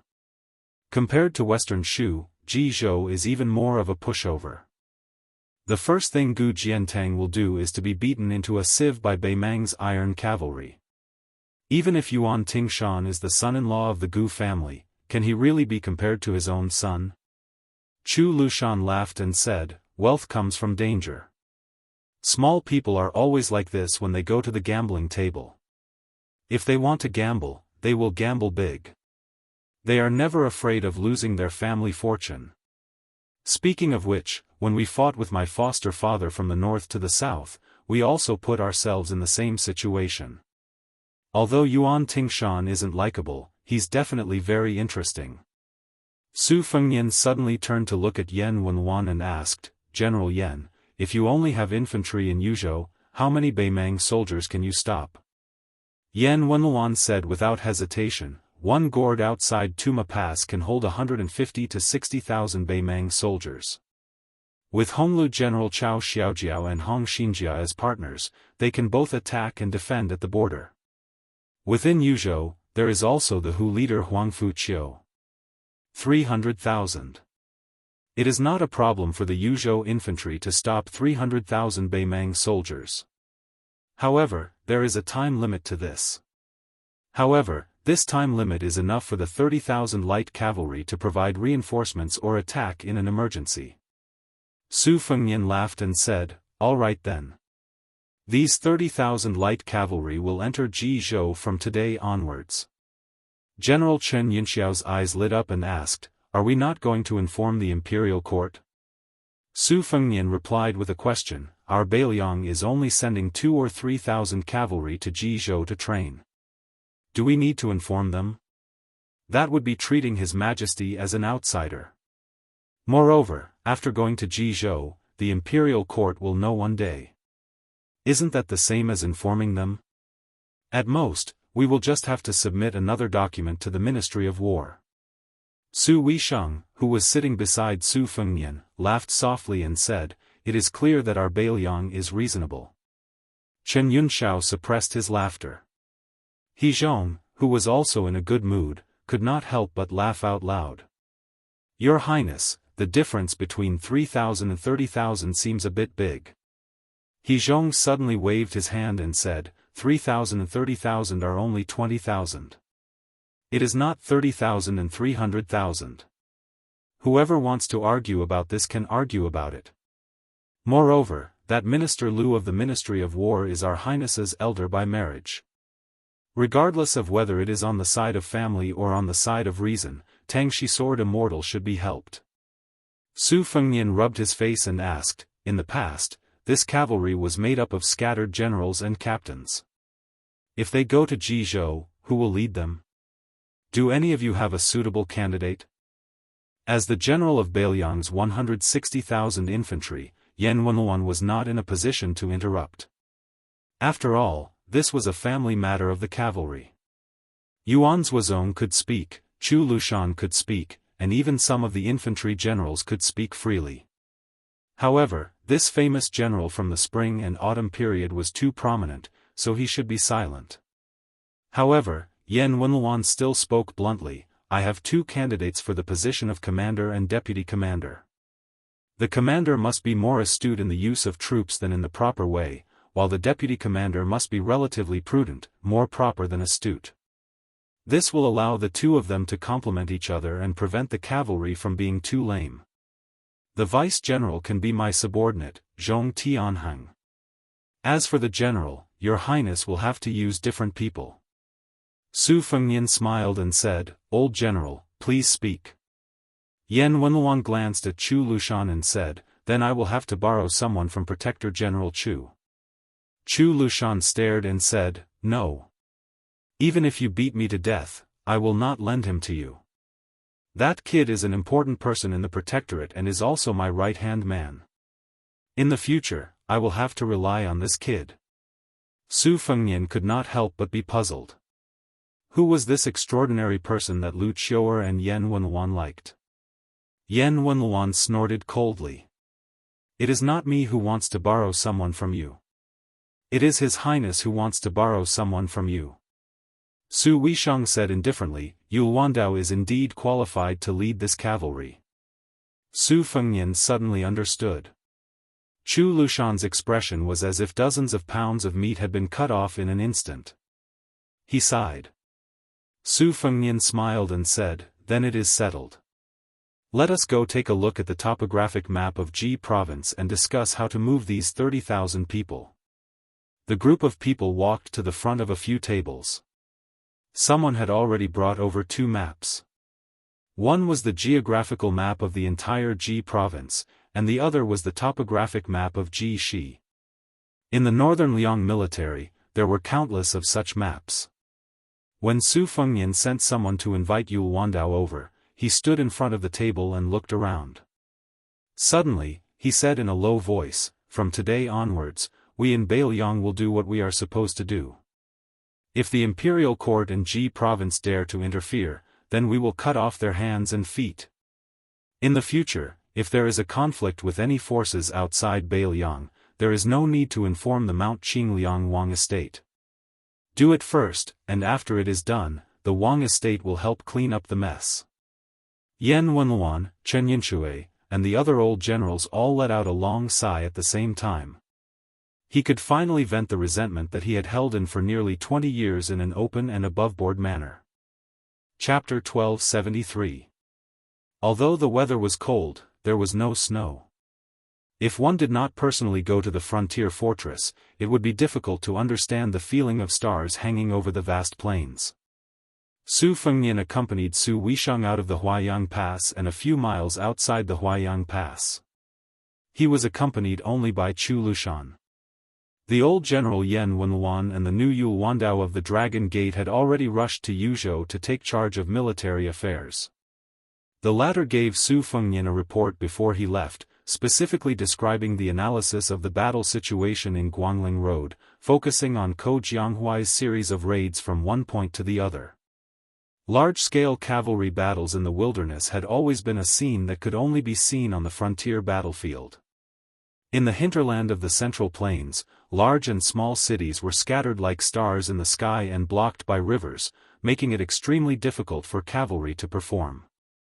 To be precise, it was extremely difficult for cavalry to fight a battle in one go. It was not difficult to fight one or several exciting battles, but to fight to the end, abandoning the infantry and using the cavalry to the greatest extent, it was a test of the ability of the commander. Chu Lushan used the faint starlight to read the report carefully along the way, admiring it so much that he could not put it down. When Su Fengnian and Su Weisheng stopped at a small broken ground, Chu Lushan carefully put away the priceless rice paper, looked at the sky, and sighed softly. Lu Xingxiang's proudest work in his life was that snowy night in Luzhou, helping Gu Jiantang take down the entire Dongyue without shedding a drop of blood. As for me, I was fortunate enough to not fail my mission when thousands of cavalry marched into Shu. In the past 10 years, these two battles have been deduced countless times by the old scholars who teach the art of war in Shangyin Academy and Imperial College. But in my opinion, this unruly Ko Jianghua in West Chu's new imperial court is much better than me and that assistant minister Lu. No wonder Yul Wandao, a proud and arrogant son of a powerful family, is willing to praise another son of the same age. Su Weisheng reached out his hand to ask Chu Lushan for the stack of rice paper, put it on his knee, and casually pulled out a page, saying flatly, Ko Jianghua is recognized as a generalist in Shangyin Academy, but in the eyes of some scholars, he is somewhat miscellaneous and not a master. I have played a few games with him.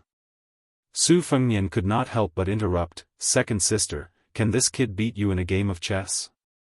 Su Weisheng raised his head and stared blankly at Su Fengnian. Su Fengnian smiled embarrassedly and quickly shut his mouth. Chu Lushan caught a glimpse of this scene. In today's world, there were very few people who could make the young king of Bailiang admit defeat, and he could not help but laugh. In the end, Su Fengnian was afraid of the strong and picked on the weak. He glared fiercely at the gloating Chu Lushan, and the Protector General could only resentfully withdraw his smile. It must be known that a person who could make him admit defeat was equally difficult to find in the two imperial courts. Su Weisheng continued, most of the people I have played against are national chess players. Among them, Ko Jianghua is undoubtedly the weakest. However, this person's thoughts are the most unconstrained, and there is no set pattern to the game. He can play frighteningly strong moves, but he can also play stupid moves that do not make any sense, and he can also shamelessly play all the way to the end. These are not surprising. What is truly impressive about Ko Jianghua is that he has the least desire to win. This kind of opponent is very difficult to deal with on the battlefield. Prince of Guangling, Zhao Yi, has clearly suffered enough. On the eastern front of West Chu, Ko Jianghua, with inferior military strength, within 20 years, consecutively captured Huangyan Pass, including Daijai's, and 6 other dangerous cities. They obtained the cities but did not defend them, giving up a temporary struggle for territory and striving to obtain an overwhelming military superiority over the enemy on a single battlefield. They nibbled away the reinforcements bit by bit, making large movements and long-distance raids. This kind of seemingly unreasonable military strategy is indeed worthy for us, Beimang, who is at a disadvantage compared to Bailiang, to learn from. Probably because he was tired of standing, Chu Lushan sat down on the grass next to Su Weisheng's wheelchair. Unexpectedly, the height of his head was still about the same as Su Weisheng's. It could be seen that this head of Bailiang's officials, Lu Qiuer's body was very large. After entering the winter, the withered grass was sparse, so he did not feel uncomfortable. He laughed and said, after the restoration of the country, West Chu's situation is quite similar to our Bailiang's. We have almost become fellow sufferers who sympathize with each other. Under the joint suppression of the 2 southern armies and several vassal kings, Chu Lushan is really like a snail in its shell. If Chao Chongqing personally went into action, forcing Yang Shenxing to be unable to use his strength, Yan Zhenxuan's death in battle could be considered reasonable. But right now, West Chu only sent 2 young generals into action, and it has already caused the Zhao imperial court to be in a terrible fix. Zhao Yi had no choice but to bring out the spring snow building's auspicious general. Presumably, the battle in Guangling will not be as short as 3 months or as long as half a year as predicted by the elders of the Liang Ministry of War, and it will not even be as long as we Bailiang predicted at that time. By the time the last wisp of smoke dissipates, I am afraid it will take at least 2 years. Su Fengnian laughed coldly and said, the Zhao family's son of heaven used the New Year's auspicious talisman. His original intention was to create a new atmosphere. A new atmosphere is indeed a new atmosphere, but it is not the least bit joyous. Suppressing Bailiang and indulging Guangling, these were all created by him. I don't know if he has any regrets. Other than handing over the dragon robe and dragon throne to Crown Prince Zhao Zhuan, there is also this big mess. Chapter 1274. Su Weisheng shook his head and said in a low voice, "The Zhao family is good at fishing in troubled waters in the middle of the game and making the final decision at the end of the game. Losing the first move, the Zhao family, compared to the remotely young in the past, has a bigger family and a bigger business, so they can afford to lose more. The only difference is that in the past, the imperial court had our Su family as their vanguard. Moreover, no matter how anxious the previous emperor was, on the surface, he still trusted our father and the Su family's armored cavalry. If not for the current emperor's insistence on nailing the Su family to the northwest border, would Chao Chongqing and the remaining elders of West Chu dare to start a rebellion and seek their own death? If the Bailiang frontier army could send out 50,000 men to quell the rebellion, how could Yang Shenxing and Yan Zhenchuan lose their integrity in their later years?" Chu Lushan said darkly, "There's nothing we can do about it. The Zhao family's emperor is determined to be the enemy of the world. The feudal princes who split the territory, the new civil officials who gradually gathered together, and the military generals who set up independent territories, in his eyes, none of them are good people. He wants to help his son solve this problem before he dies. The chessboard is too small to accommodate so many big chess pieces. If he really did succeed, the Crown Prince Zhao Zhuan could really be a carefree emperor who doesn't attach importance to martial arts and focuses on civil affairs. Gu Jiantang has Chen Zhibao holding him back. Without Zhang Jiulu, the civil officials have no leader. When the time comes, they would be too busy trying to figure out the emperor's heart. How could they care about governing the country and pacifying the world? Besides, at that time, the world would be at peace, the military generals would have retired to their fields, so it would be even less of a chance for the civil officials to fish for merit. Other than currying favor with the emperor, the civil officials after Yonghui really have nothing to do. Don't say, that old man Yuan Benqi's calculations are very smooth." Su Fengnian waved his hand and said, "There's no point in talking about this.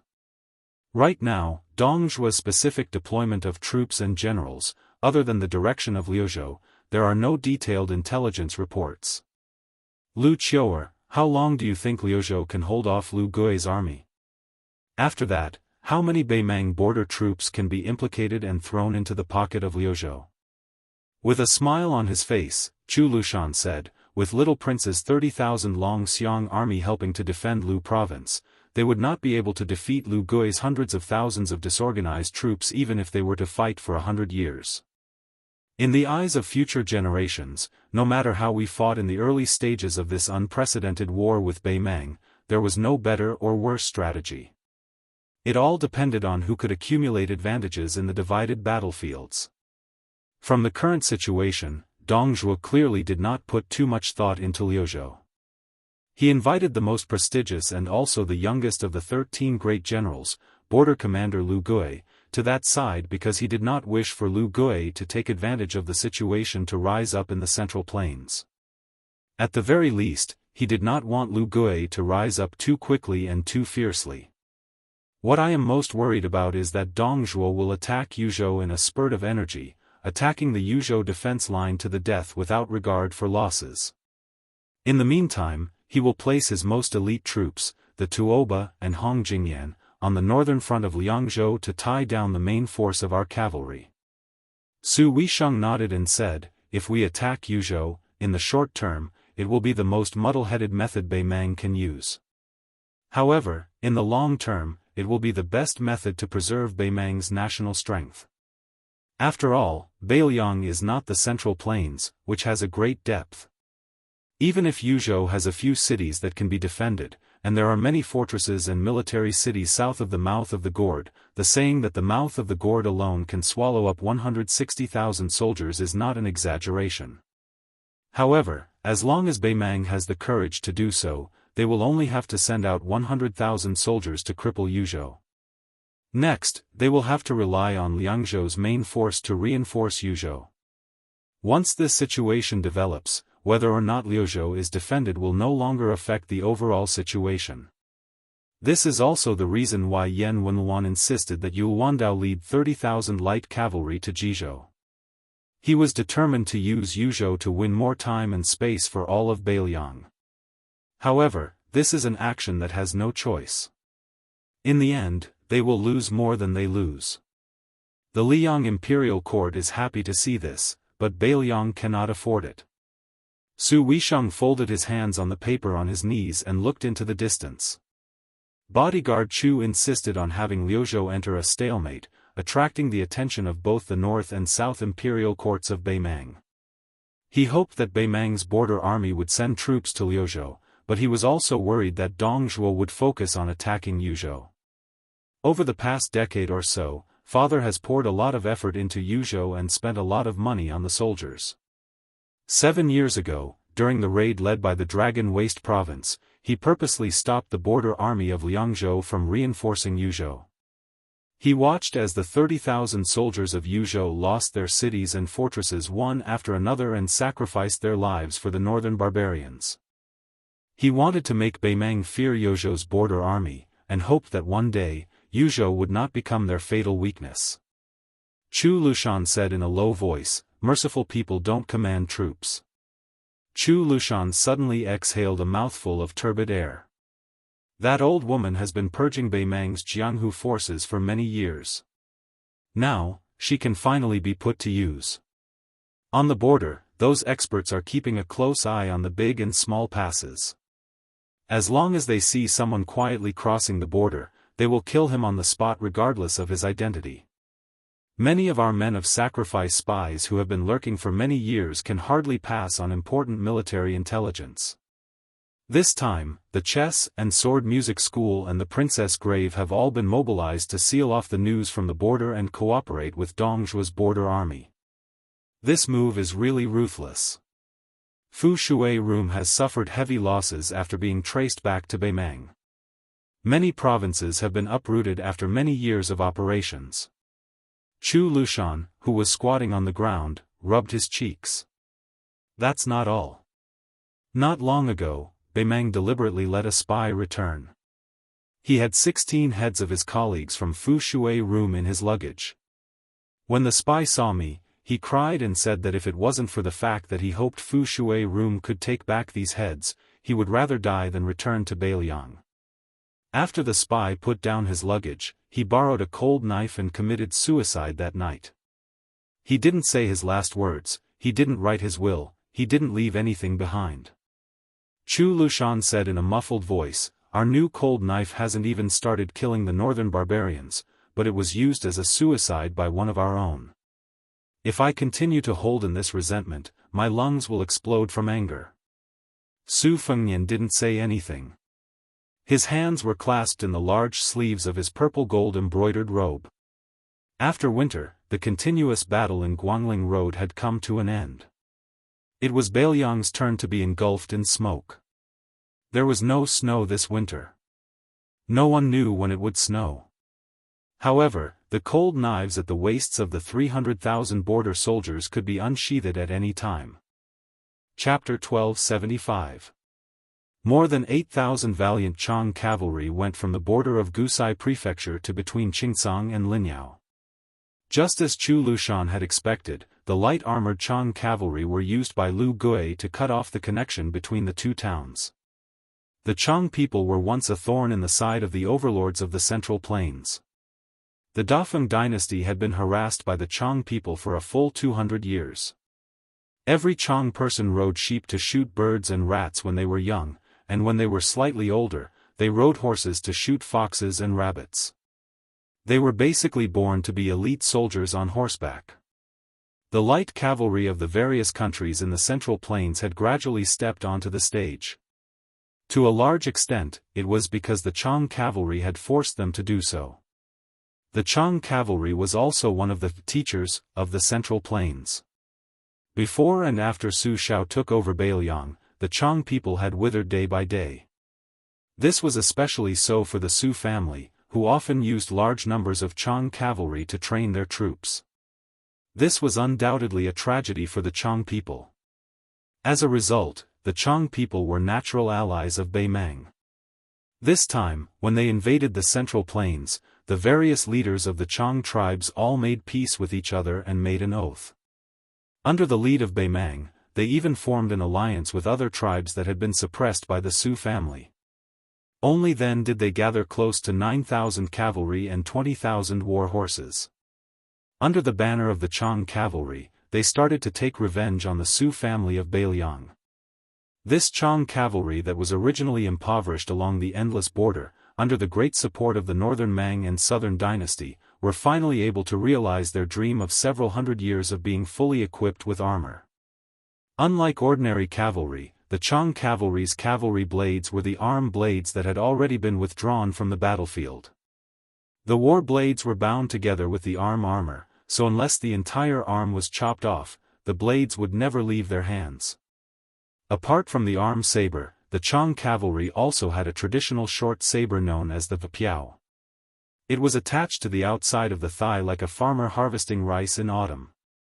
They used it to cut off the ears and heads of their enemies as spoils of war. More than 8,000 Chang generals galloped towards the south. The leader of the group, a burly man, bent down and stroked his ancestral clapper. His eyes were filled with hatred.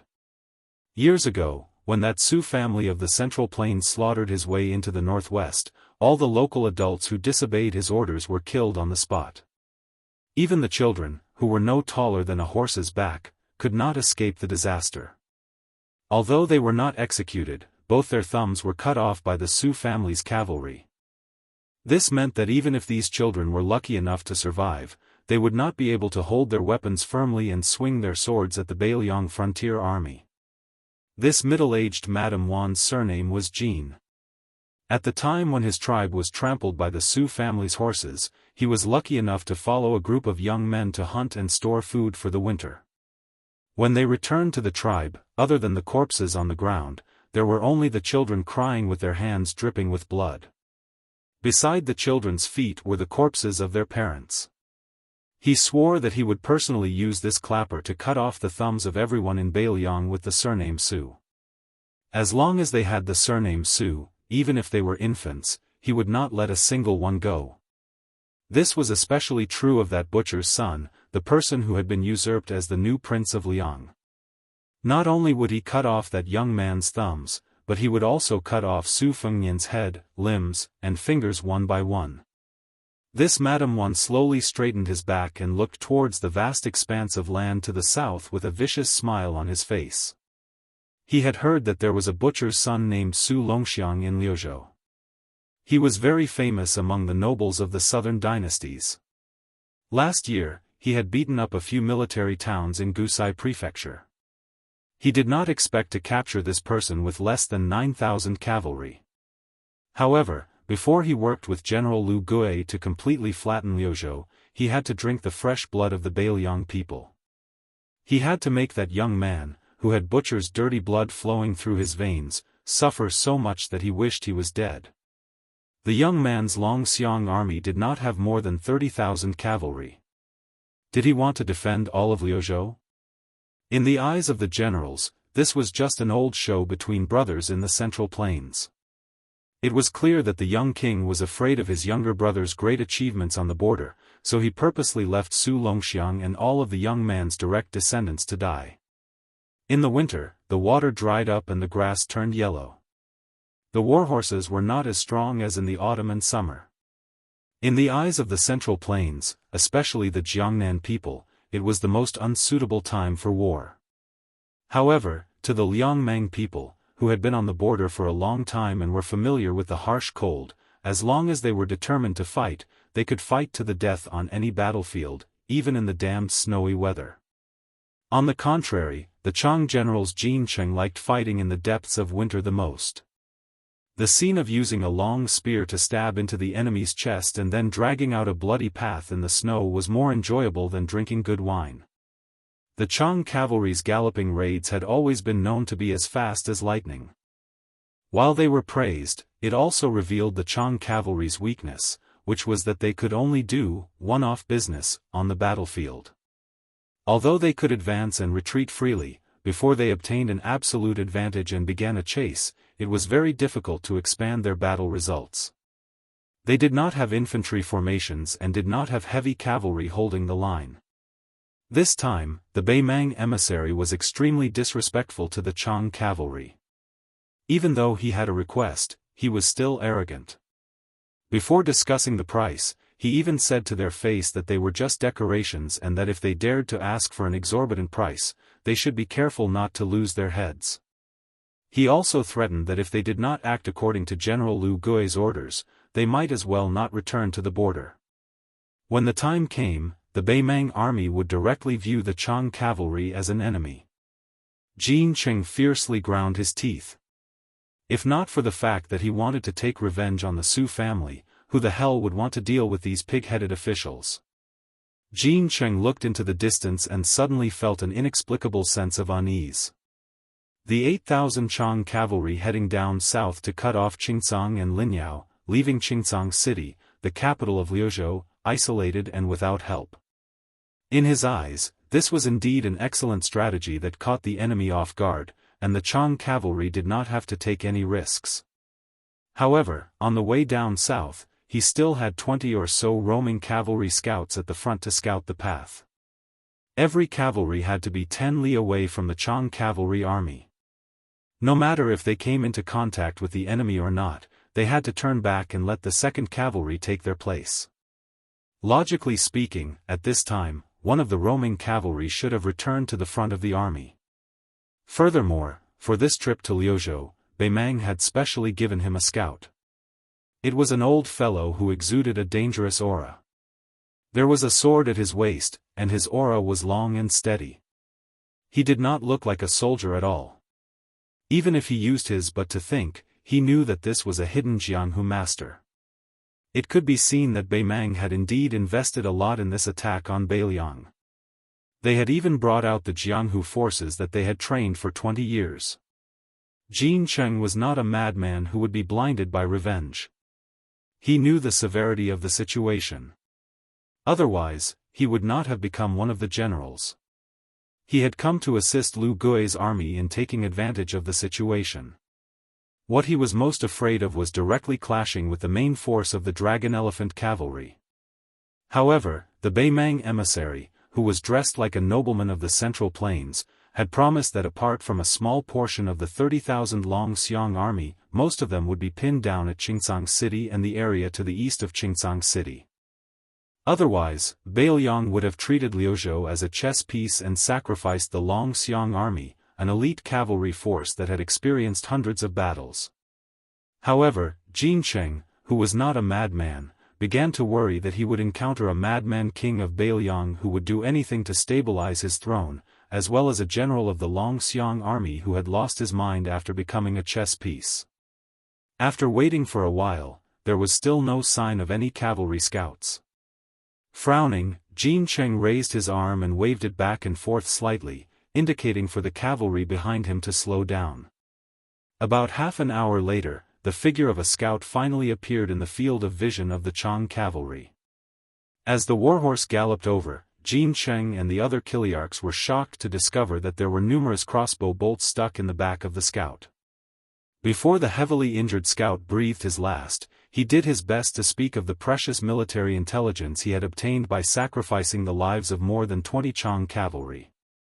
8 li ahead, there were 3,000 enemy Dragon Elephant light cavalry. Chapter 1276. Major Jin Cheng was both happy and worried. He was happy that the other side only had 3,000 cavalry and wasn't the main force of the Dragon Elephant army.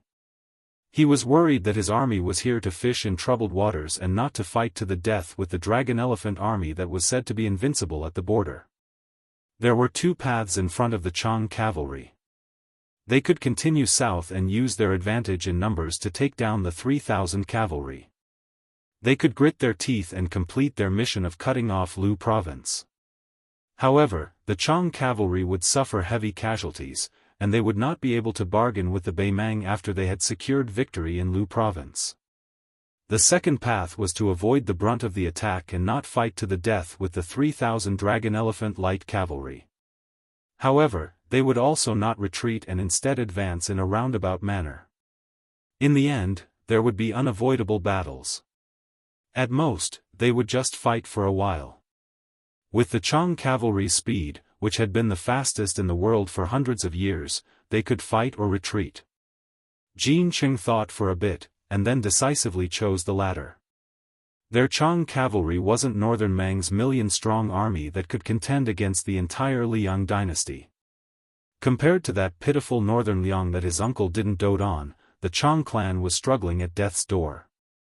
After Jin Cheng made his choice, two of the Kiliarchs revealed expressions of relief.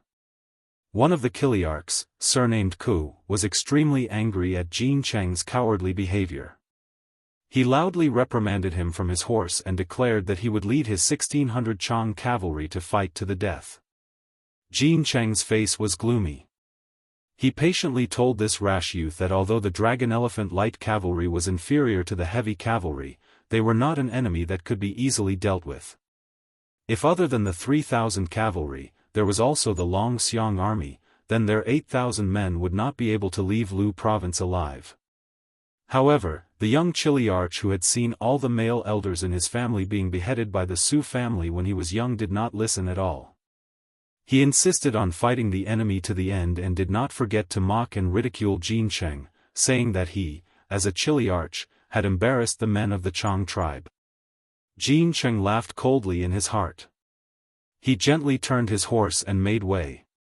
Kui, if you want to die, I will not stop you. The Kiliarchs raised his arm and the 1,000 Chang cavalry behind him roared in unison, waving their arm-binding blades. When the youngster named Kujiao's mount passed by the Jincheng warhorse, his expression became a bit calmer, saying with a sneer, I am willing to use my clan's 1,600 cavalry as the vanguard. If Major General still wishes to obtain the first batch of military contributions in Liang Mang's great battle, I believe with Major General Great's astuteness, you should already understand what to do. Jin Cheng narrowed his eyes. He did not care about the sarcasm in this idiot's words and began to weigh the pros and cons. If Kui and his men were to use their lives to weaken the Dragon Elephant Light Cavalry, then if they won this battle, other than Kui, the losses of the Chang cavalry would not be too great. This deal could be done. The expressionless Jin Cheng watched as the 1,600 cavalry broke away from the main army and charged out. Seeing the cavalry whose faces were still full of childishness move further and further away, Jin Cheng suddenly had an untimely feeling.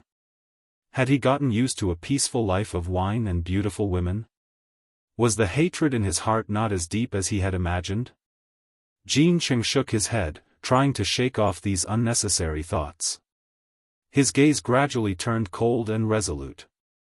He turned to the eager Kiliarchs beside him and said, We will follow Kui, but we must keep a distance of 1 li. The 5 or 6 Kiliarchs all nodded excitedly, their eyes burning.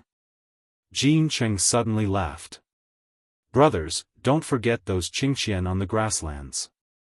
They are willing to pay a few hundred taels of silver for a cold blade. Huh, what a coincidence. There are more than 3,000 waiting for us to take.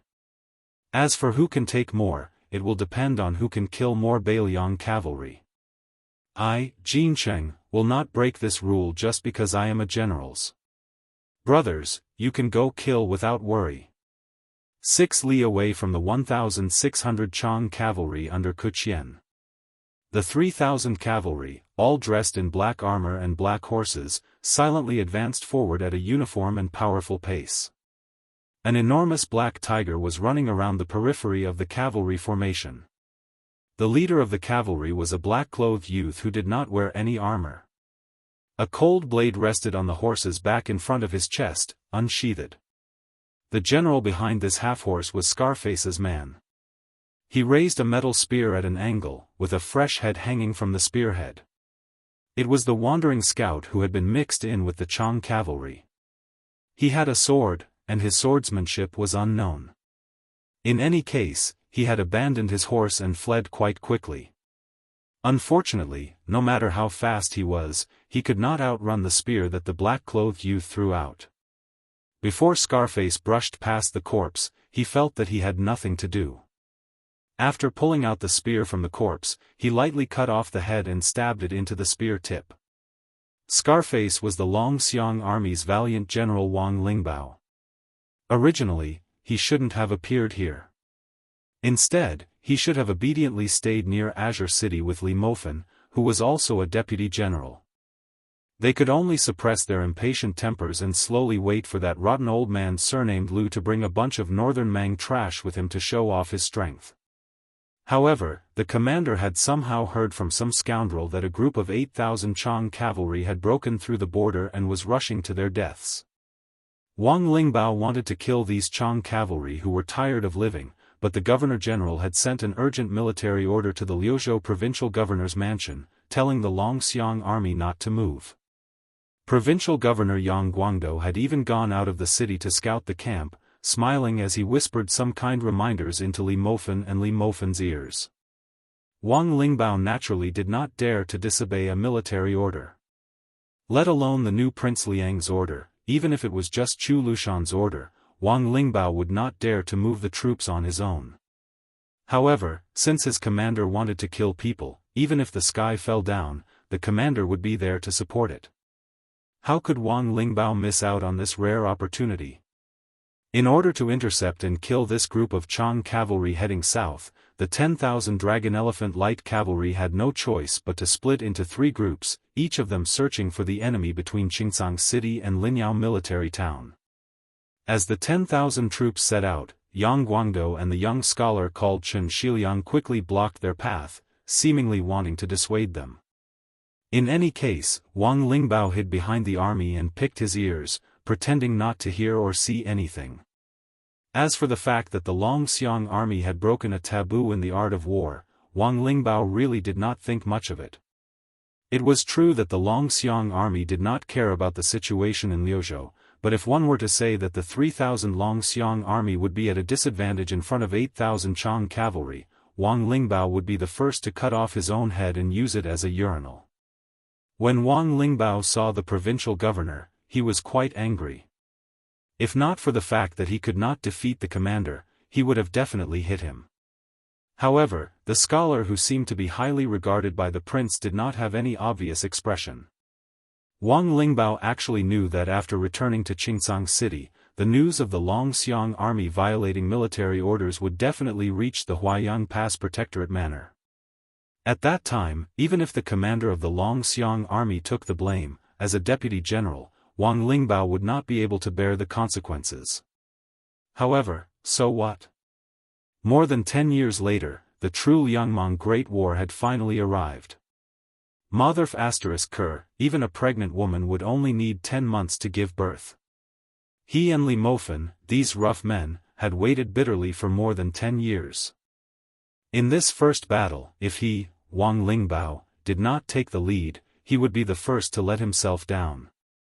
As for why the young commander in front of him was so determined to fight the Chang cavalry, Wang Lingbao could not be bothered to care. Wang Lingbao let out a long breath. With a flick of his wrist, he shook off the head that was in the way.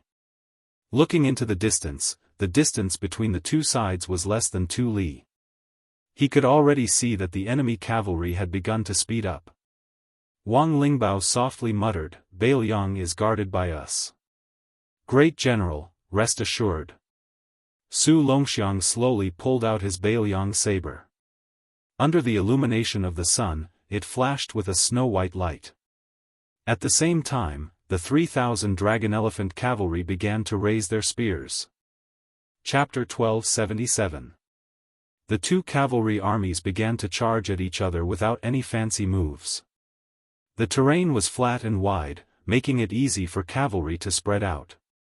Since it was an excellent place for cavalry battles, it also meant that it was easy for people to die here, and the speed at which they died would be very fast.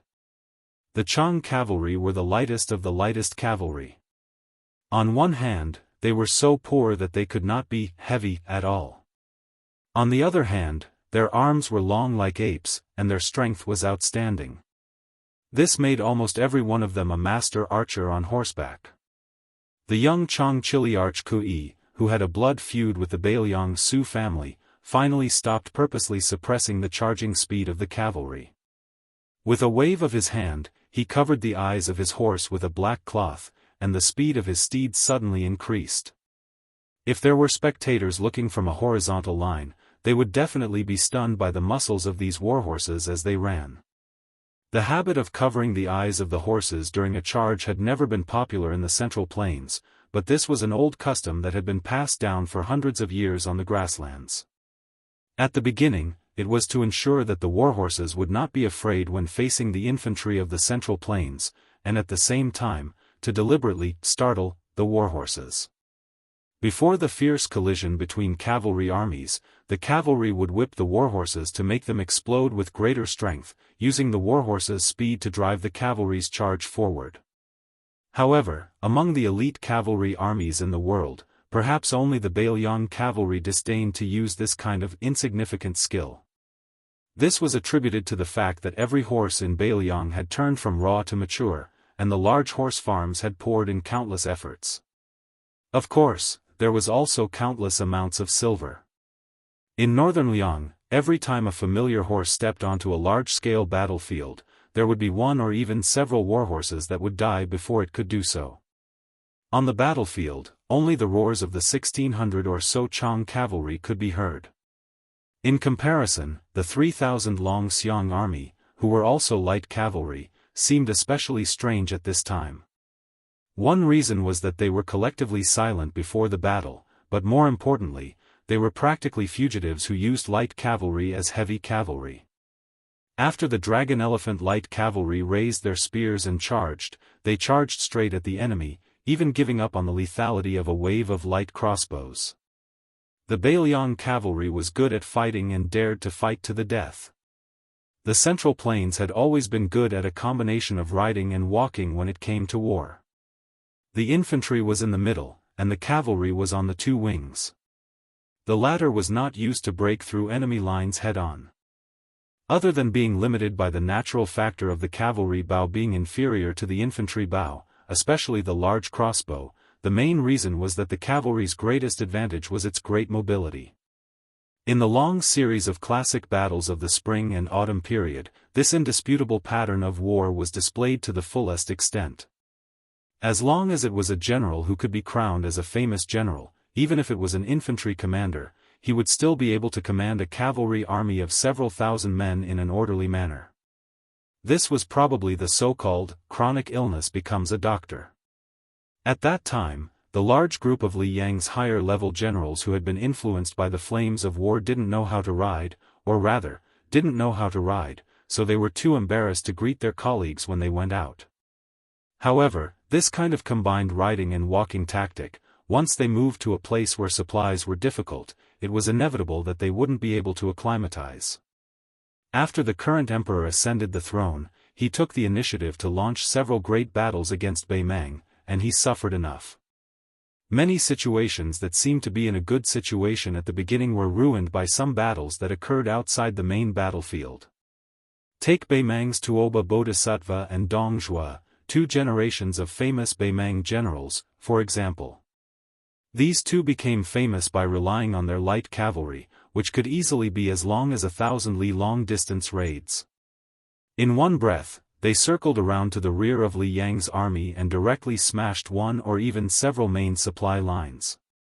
The famous generals of the Liang imperial court, especially the cavalry generals, were greatly vexed by this, but for some reason, there was never a genius general who was able to break away from the infantry and meet force with force against Beimang's cavalry. Even so, the signs of the cavalry having to be separated and assume independent responsibility, as well as a series of books on the art of war that were derived from it, still appeared. Lu Xingxiang, who had been recruited by Zhao Yi to go to the distant Guangling riverbank, and Su Gong, who had never had the chance to go on an expedition beyond the Great Wall, each produced a military book. Unfortunately, it was not passed down to the generations, but it was widely praised within the military. Su Shao greatly admired that dragon general Su Gong, who came from the Gumu Su family, and thought that this person should have been able to overshadow Lu Xingxiang, who led the charge in the southeast. However, that group of Liang's higher-ups all knew in their hearts that if at that time Chen Jibao and Chu Lushan were given the opportunity, then in Beimang, this brand new battlefield, these two would undoubtedly become meritorious figures not inferior to the four great generals of the spring and autumn period. However, at that time, even if the new Son of Heaven, out of selfishness, was willing to give Chen Zhibao the opportunity to display his skills, that large group of founding elders would not allow the Su family to have a successor. In close to 20 years of constant warfare with Beimang, the Beimang cavalry also developed a set of extremely powerful and mature tactics. For example, the Beimang cavalry lacked crossbows, but had many bows. Unless it was an elite soldier with astonishing strength, it would be difficult for an ordinary cavalry bow to break through the armor from 80 paces away. When the two armies collided and charged, under Chen Zhibao's influence, the Beimang cavalry was abnormal to the point where they directly abandoned the crossbows in the process of exchanging fire. Relying on their advantage in armor, they allowed the Mang cavalry to throw out their arrows and fire at them, while their own side only focused on charging forward. As a result, Chen Zhibao once made a presumptuous statement that made the outside world feel unimaginable, under the premise that the military strength was roughly equal, or even slightly inferior. The Beimang cavalry could only survive 40 paces. After all, outsiders were unable to witness this scene with their own eyes, and all along they held a strong skeptical attitude. However, it was undeniable that in the entire Liang dynasty, perhaps only the Beimang frontier army had the precious experience of more than 10,000 pure cavalry fighting in pairs with cavalry. Don't look at how the Zhao imperial court acted like they didn't know anything about the northwest border. Every time the wind blew and the grass blew, the current golden weaving bureau Li Shifeng would patiently and quietly send secret memorials to the capital. And the contents of these memorials were bought by Guangling Prince Zhao Yi and Yanqi Prince Zhao Bing through who knew how many favors and connections, so that the various advisors could ponder over and over again. At the same time, the Liang imperial court was not waiting for death. They decided to treat Beimang and Beiliang as imaginary enemies, thinking about how to truly go against the iron hooves of those warhorses. After all, the outstanding generals of the Central Plains who stood out from the smoke of war were not useless people. They were quite effective. The division of troops and weapon combinations of the infantry and the cooperation of the weapons could be said to be at the peak of perfection. In the imperial examinations of the spring of Yonghui, there were even similar questions that had a deep meaning. This led to many bold and unconstrained ideas in the answers.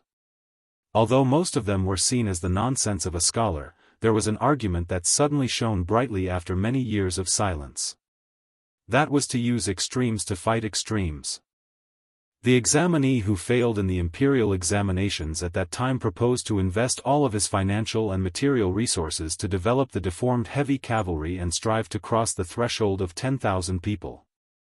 Even if he had to sell everything, he had to develop one or several heavy cavalry units and place them in an important town not far from the border. At that time, his answer sheet was like a clay ox in the ocean in the Liang imperial court. However, at the same time, the Beimang palace began to crazily use money to build heavy cavalry units. It was not until many years later that the Liang imperial court realized that these were the two units of cavalry that Beimang named after the country's surname, the Yelu heavy cavalry and the Murong heavy cavalry. The number of people barely touched the threshold of 10,000. However, even the layman civil official knew that to raise these two units of heavy cavalry, it was the same as cutting off the country's flesh and blood to feed these two large gluttons. This was because the true cost of the heavy cavalry was not in the establishment of the structure but in the maintenance of the soldiers. The Liang imperial court, who was slow to realize this, was forced by public opinion from all levels of society, especially Gu Lu of the Ministry of War and the Eastern Border Army. Only then did they bite the bullet and follow behind Beimang to create the Duo Yen cavalry and the Yanmen heavy cavalry.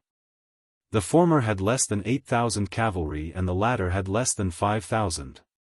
As for why the scholar who went to the capital to take the imperial examinations would mysteriously die in a nameless alley, who cared? However, if someone knew of this secret, they would sigh. A little essay of less than 1,000 words written by a nameless Jiangnan scholar had actually affected the life and death of 2 million soldiers in the desert frontier fortress. The enemy was 80 paces away from us. The front line of battle spread out like a line. The surging tide of Chang cavalry skillfully knocked their bows and shot arrows. The violent jolting of the back of the horse during the fast charge, the armor of the enemy cavalry, and the lack of time to switch shots in a hurried battle were all important reasons why cavalry archery was only the icing on the cake. Bei Mang's proper border army's spears were not bad.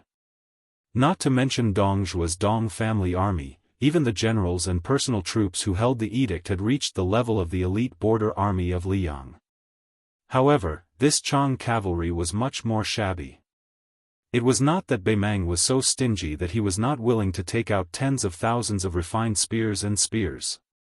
However, even if he gave them to the Chang cavalry, who had their own set of tactics, it would only be drawing legs on a snake and not sending charcoal in snowy weather. The training of warhorses was already a headache, much less the training of cavalry in horse battle. The weight of the spear and saber was related to the strength of the cavalry's arms. How many battles and how many lives would be sacrificed before an optimal answer could be found? The precise area of the spear to stab the enemy cavalry, the optimal angle of the saber, the appropriate weight of the armor were all different from person to person and required great knowledge. Therefore, if the Chang cavalry suddenly changed their main weapons to the overly extravagant and unfamiliar spears,